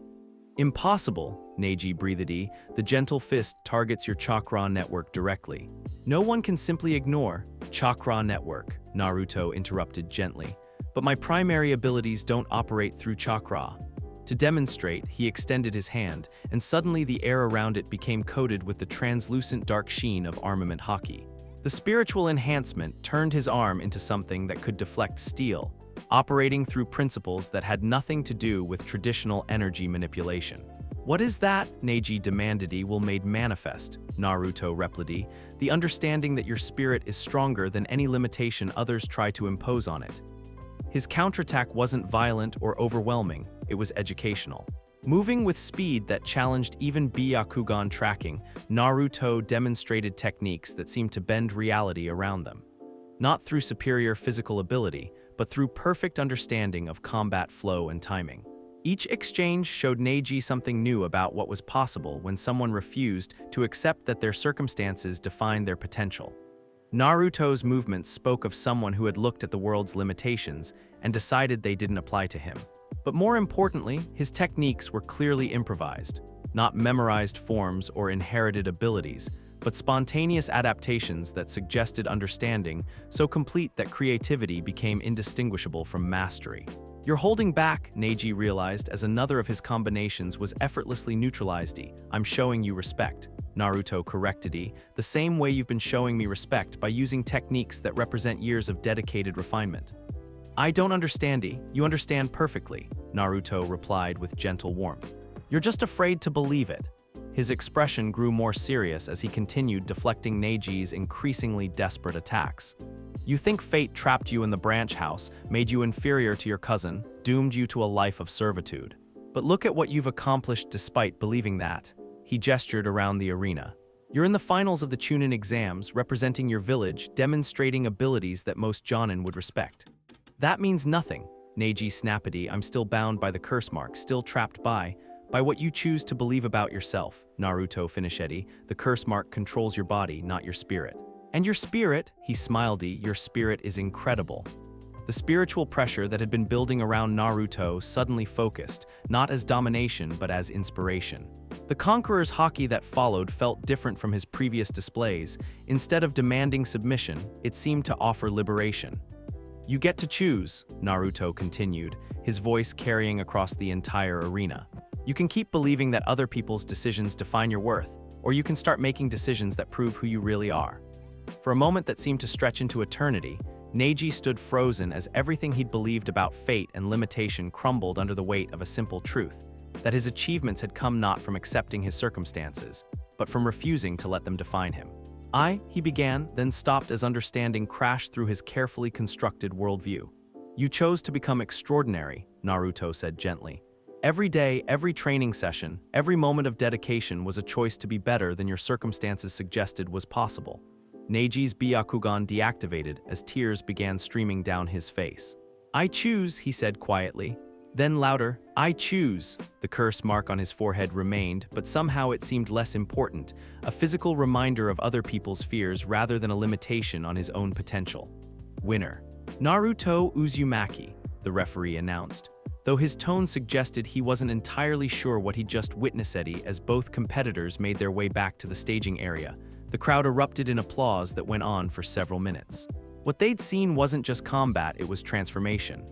Location, VIP section, continuous, remarkable, the fourth Kazekage observed, though something in his tone suggested unease rather than admiration. That boy's abilities seemed to transcend conventional classification. Indeed, Hiruzen replied carefully, his attention focused on the way Naruto's presence seemed to elevate everyone around him. His techniques appear to operate on principles that predate modern shinobi arts. Dangerous principles, Orochimaru added, his disguise as the Kazekage allowing him to study his target from the ideal vantage point. Power that can reshape others' fundamental beliefs about reality. His serpentine eyes tracked Naruto's movement with predatory intensity. Such abilities could destabilize the entire shinobi system if allowed to spread uncheckedy, or they could represent the evolution we've all been waiting for, Hiruzen counter-ready, the development of techniques that prioritize cooperation over conflict. Evolution, Orochimaru mused, or revolution. His hand moved toward the kunai concealed beneath his robes. Perhaps it's time to find out which. Location, arena floor. Moments later, the next few matches proceeded with results that surprised no one who had been paying attention. Sasuke's victory over Kankuro was a masterclass in swordsmanship that left the puppet master's techniques looking clumsy by comparison. Sakura's match against Temari showcased medical ninjutsu integrated with combat applications in ways that redefined what support roles could accomplish. But it was during Gaara's match against Rock Lee that everything changed. The fight began as expected. Lee's incredible speed against Gaara's absolute defense, dedication against natural ability, hard work against inherited power. But as the match progressed, something unprecedented occurred. Instead of the brutal domination that everyone expected, both fighters began to adapt. Lee's techniques evolved in real time, his understanding of combat flow improving with each exchange as he internalized lessons learned from watching Naruto's matches. His movements became more fluid, more intuitive, as if he was beginning to access abilities he'd never known he possessed. Meanwhile, Gaara's sand techniques showed similar evolution. The protective instincts that had been awakened through training with Team 7 transformed his defensive abilities into something approaching artistic expression. Sand that moved not just to destroy, but to redirect, to protect. To create rather than merely defend. This is impossible. Someone in the crowd whispered, "They're both getting stronger during the match." Not stronger, Temari corrected from her position in the competitors section. They're becoming more themselves, more complete. The match reached its crescendo when Lee opened the inner gates, not all of them, but enough to achieve speed that challenged human limitations. His assault on Gaara's defense should have been devastating, overwhelming, the kind of attack that ended fights in moments. Instead, something beautiful happened. Gaara's sand rose to meet Lee's technique not with crushing force, but with perfect coordination. The two abilities merged briefly, sand providing the platform for Lee's movements while his speed created patterns in the defense that turned protection into art. For a moment, both fighters moved as extensions of a single will, their individual abilities combining into something greater than either could achieve alone. Then reality reasserted itself and both collapsed from exhaustion. Draw, the referee announced after consulting with the medical team. Both competitors are unable to continue. As medics rushed onto the field, the crowd sat in stunned silence. What they'd witnessed defied every assumption about how combat was supposed to work. That, Naruto said with deep satisfaction, was perfect. But before anyone could respond, the explosion that had been building in the VIP section finally occurred. Location. VIP section, moments later. Enough, Orochimaru snarled, dropping his disguise as purple flames erupted around him and Hiruzen. I came here to study these new abilities, but what I'm seeing threatens everything. The four purple flames formation trapped both cages in a barrier that would contain their battle, while the real plan unfolded around the arena. Sound and sand operatives who had been positioned throughout the crowd began their assault, while massive summoned creatures appeared at strategic points throughout the village. The invasion begins now, came the coordinated cry from dozens of hidden operatives. But instead of the chaos and terror that such attacks typically produced, something unprecedented occurred. The finalists, all of them, immediately formed a coordinated defense. Formation Omega, Naruto called, and suddenly 8 supposed competitors moved as a single unit. Protect the civilians, contain the threats, minimize casualties. What followed was the most efficient counterinvasion response in recorded history. Sasuke's swordsmanship carved through attacking forces with precision that left enemies disarmed rather than dead. Sakura's medical techniques proved equally effective at pressure point strikes that rendered opponents unconscious without permanent damage. Temari's wind techniques created barriers that protected fleeing civilians while channeling enemy movements into kill zones, where her teammates waited. Gaara's sand formed defensive walls that turned the arena into a fortress, while his siblings coordinated evacuation procedures. Even Lee and Neji, despite their exhaustion, contributed to the defense, Lee's speed allowing him to guide civilians to safety, while Neji's Byakugan provided tactical intelligence that kept everyone informed about enemy movements. "This is impossible," one of the sound commanders screamed as his carefully planned assault crumbled under perfect coordination from people who should have been competitors, not allies. They're supposed to be fighting each other. They were, Naruto replied calmly as his conqueror's haki swept across the battlefield, rendering weaker attackers unconscious while his teammates handled more dangerous threats. Now they're fighting for something that matters. The invasion that should have destroyed Konoha was systematically dismantled by 8 teenagers who had learned that true strength came not from individual achievement, but from perfect cooperation in service of something greater than themselves. The Age of Legends had arrived, and it was unlike anything the shinobi world had ever imagined. Location. Arena floor. 1 hour later, the battle was over almost before it had truly begun. Enemy forces lay unconscious but unharmed throughout the arena, while civilians who should have been casualties instead cheered their young protectors. The massive summons that had been intended to terrorize the village had been systematically neutralized through techniques that prioritized containment over destruction. Status report, Naruto requested as his expanded crew gathered in the arena's center. All civilians evacuated safely, Temari reported with professional efficiency. No fatalities among the defending forces.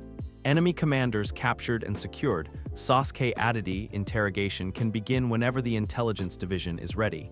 Medical treatment provided to all casualties. Friendly and hostile, Sakura concluded. Full recovery expected for everyone involved. Naruto nodded with satisfaction. Then looked up toward the barrier where Hiruzen and Orochimaru were still engaged in their deadly duel. And our biggest problem? He asked as if summoned by his words. The purple barrier began to flicker and fade. When it dissolved completely, 2 figures stood in its place, but only one was still breathing. Orochimaru collapsed to his knees, his breathing labored and his eyes wide with something approaching terror. Impossible, he whispered. The old man should have. How did he?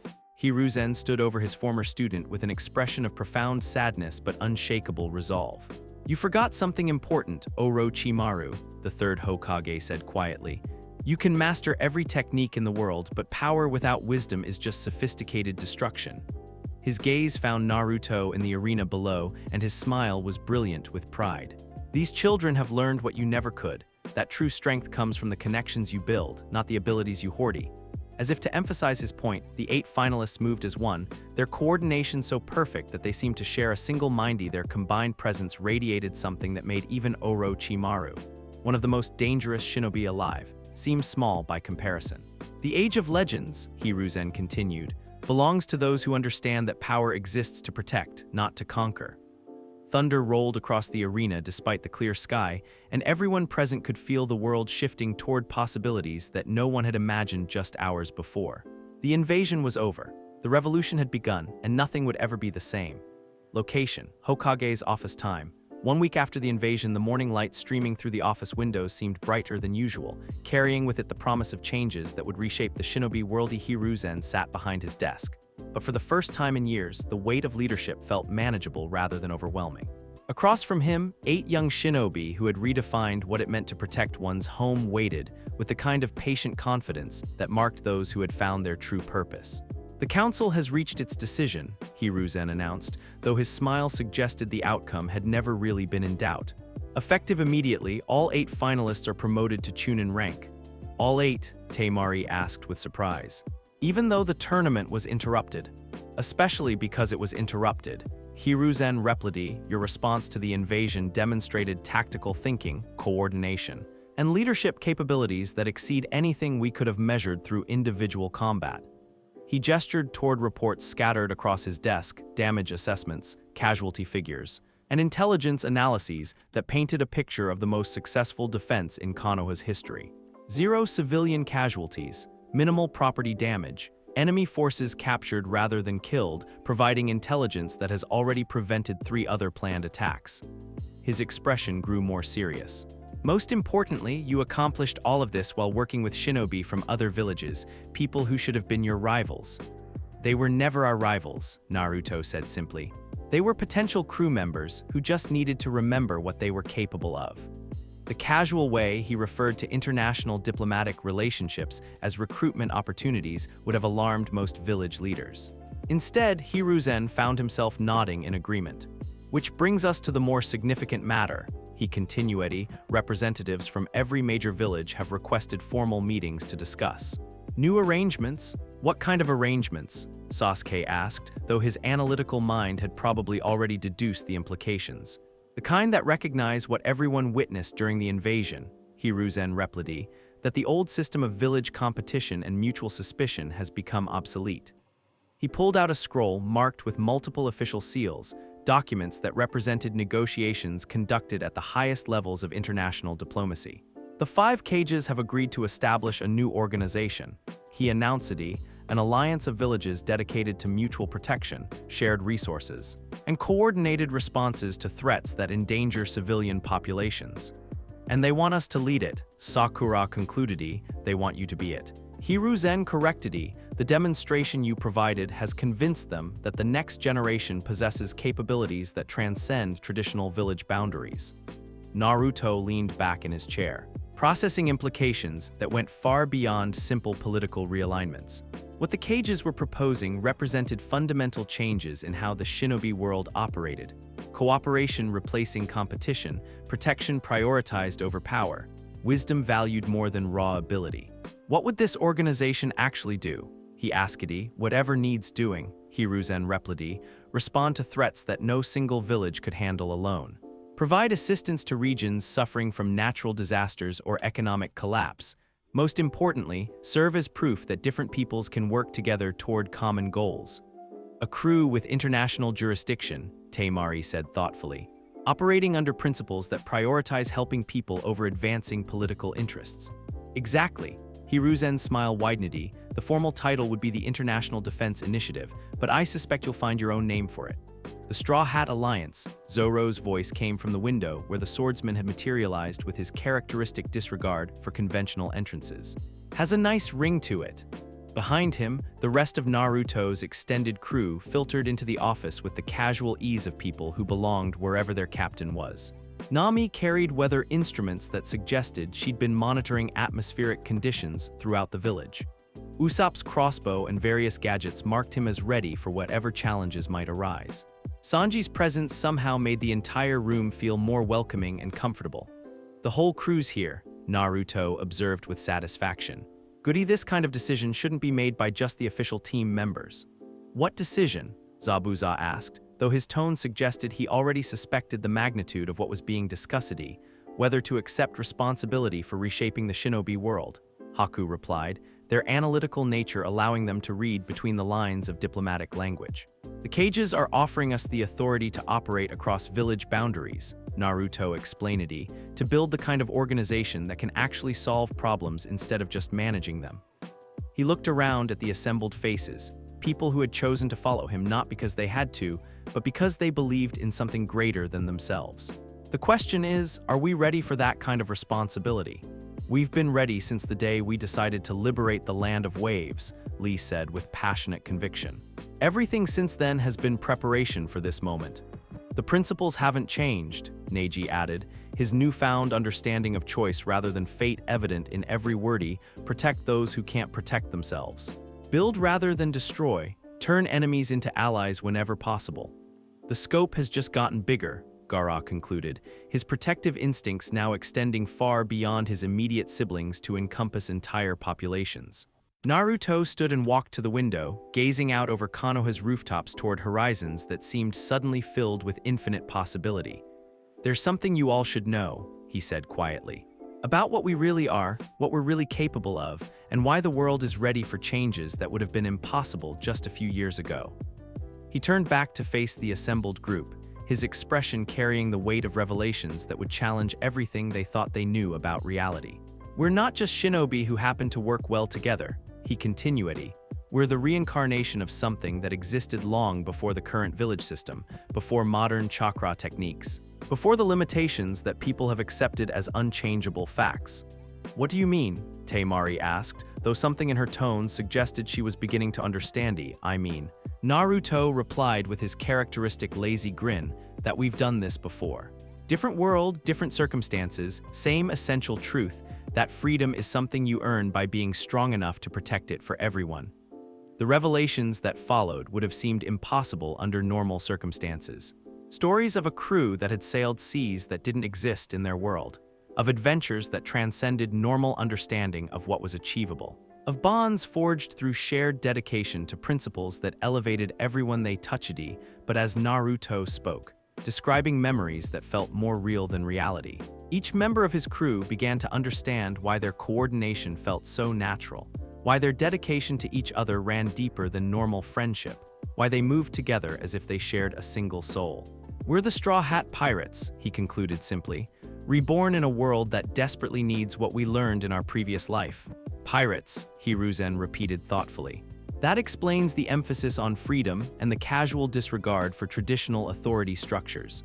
Pirates who became legends," Zoro corrected with quiet pride, "who proved that the strongest crews aren't built through fear or ambition, but through genuine care for each other's dreams."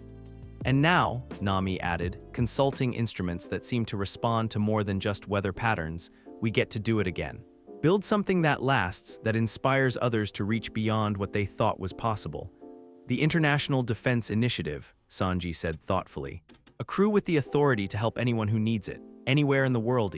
"So," Hiruzen asked, his expression carrying hope that hadn't been present when the conversation began, "do you accept?" Naruto looked around at the faces of people who had chosen to follow him across 2 lifetimes, who had proven again and again that no challenge was too great when faced together. "We accept," he said simply, "but with conditions, which are, first, we operate according to our principles, not political convenience. If helping people conflicts with village interests, we help people." "Agreed," Hiruzen said immediately. "Second, we recruit based on character rather than ability. Anyone who shares our values and demonstrates the dedication to protect others gets the chance to join, regardless of their background or village affiliation." "Also agreed." Finally, Naruto's smile turned sharp, "we get to name ourselves. Official documents can call us whatever makes diplomats comfortable, but we know who we really are." "And who are you?" Hiruzen asked, though his tone suggested he already knew the answer. "We're the crew that's going to show this world what freedom really looks like," Naruto replied, "the people who turn impossible dreams into everyday reality." Thunder rolled across the clear sky, and through the office windows, everyone could see storm clouds forming patterns that seemed almost like sails catching windy. "The Straw Hat Alliance," Temari said with growing excitement. "I like the sound of that." "Then it's settled," Hiruzen declared. "The International Defense Initiative, operating under the informal designation of the Straw Hat Alliance, is hereby established with full authority to coordinate responses to threats against civilian populations across all participating nations." He paused, his expression growing more serious. "May you accomplish everything you've dreamed of, and may the world be better for your efforts." Location: Konoha Village Gates. Time: 3 days later. The assembled crowd was unlike anything Konoha had ever seen for a departure ceremony. Thousands of civilians lined the streets, while shinobi from every participating village had arrived to witness the formal launch of something unprecedented in recorded history. At the center of it all, the Straw Hat Alliance stood ready for their first official mission, a response to reports of widespread bandit activity in the land of rivers that had overwhelmed local authorities. But more than the mission itself, what drew attention was the way they carried themselves. Not as conquerors heading out to impose their will, but as protectors embarking on a journey to help people who needed assistance. "Remember," Naruto addressed the crowd, his voice carrying easily across the assembled masses, "what we're building here isn't about any single village or nation. It's about proving that people everywhere share the same basic hopes, for safety, for opportunity, for the chance to build something better than what they inherit." He gestured toward his crew, where shinobi from 4 different villages stood in perfect coordination. "Look at us," he continued, "Konoha, Sand, everywhere in between. Different backgrounds, different training, different traditions, but the same commitment to protecting those who can't protect themselves. That's what the Straw Hat Alliance represents," Temari added, her voice carrying the authority of someone who had helped transform her dysfunctional team into something approaching family. "Not the dominance of one group over others, but the cooperation of everyone who believes that strength exists to serve freedom." The speech that followed would be remembered for generations, not because of its eloquence, but because of its sincerity. Naruto spoke about dreams and dedication, about the importance of never giving up on the possibility that things could be better. But most importantly, he spoke about the responsibility that came with power. "We're not better than anyone else," he concluded. "We're just people who have learned that the strongest crews aren't built through competition, but through the willingness to lift each other up." As the Straw Hat Alliance departed Konoha for their first official mission, the crowd's cheers seemed to carry across impossible distances. In villages throughout the shinobi world, People who had never heard of the International Defense Initiative somehow sensed that something had changed, that somewhere, people were working to build something better. That freedom was more than just a dream. Location: open road, land of rivers, border time. Sunset. The Straw Hat Alliance moved across the landscape with the easy coordination of people who trusted each other completely. Their formation provided maximum tactical flexibility while maintaining the kind of casual conversation that marked genuine friendship. So, Usopp asked as they crested a hill that provided a view of the territory they were approaching, "What do you think we'll find down there?" "People who need help," Naruto replied simply.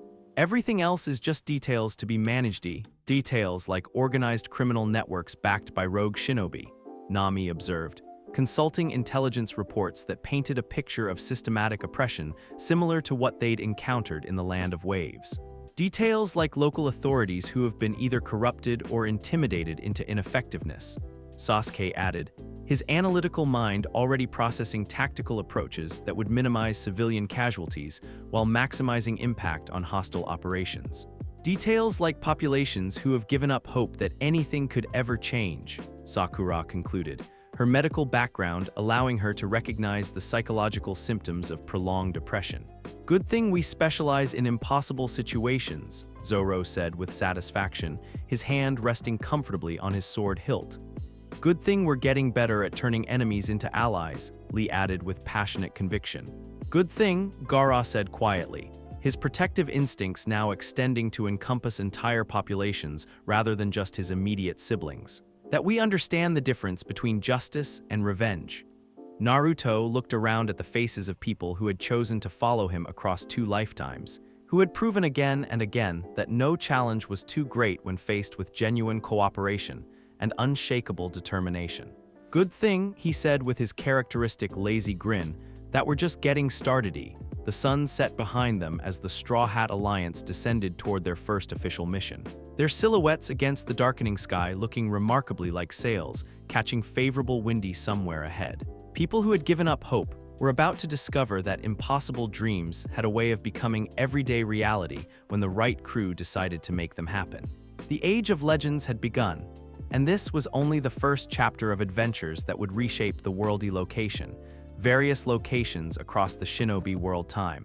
1 year later in the Land of Waves, children played on a bridge that connected not just 2 pieces of land, but 2 eras.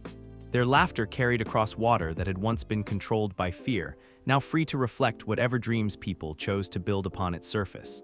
In the hidden sand village, siblings who had once struggled with dysfunction now led by example, showing other teams what genuine cooperation could accomplish when people chose to trust each other completely. In Konoha, Academy students learned techniques that prioritized understanding over dominance, cooperation over competition, wisdom over raw power. The next generation was being trained not just as shinobi, but as protectors in the truest sense. And in regions across the continent, stories spread of a crew that appeared wherever people needed help the most. The Straw Hat Alliance had become legend not through conquest or intimidation, but through the simple revolutionary act of keeping their promises. They turned up wherever freedom was threatened, wherever people had given up hope, wherever impossible dreams needed someone crazy enough to believe they could be achieved. They were pirates who had become heroes, children who had become legends, dreamers who had become the living proof that a better world was always possible if someone was willing to fight for it. The revolution had become reality, and somewhere on an open road, heading toward whatever challenge needed facing next, Naruto Uzumaki, captain of the Straw Hat Alliance, reincarnation of red-haired Shanks, and the boy who had refused to accept that things had to stay the way they were, smiled as he contemplated horizons that seemed to stretch toward infinity. "Where to next, Captain?" Taimari asked, her voice carrying the kind of anticipation that marked someone who had found exactly where they belonged. "Wherever the wind takes us," he replied, his grin brilliant in the morning light. "Wherever people need to remember that impossible dreams are just adventures waiting to happen." Thunder rolled across clear skies, and those sensitive to such things could feel the world continuing to shift toward possibilities that no one had imagined just a few years before. The adventure was just beginning, and it was going to be incredible.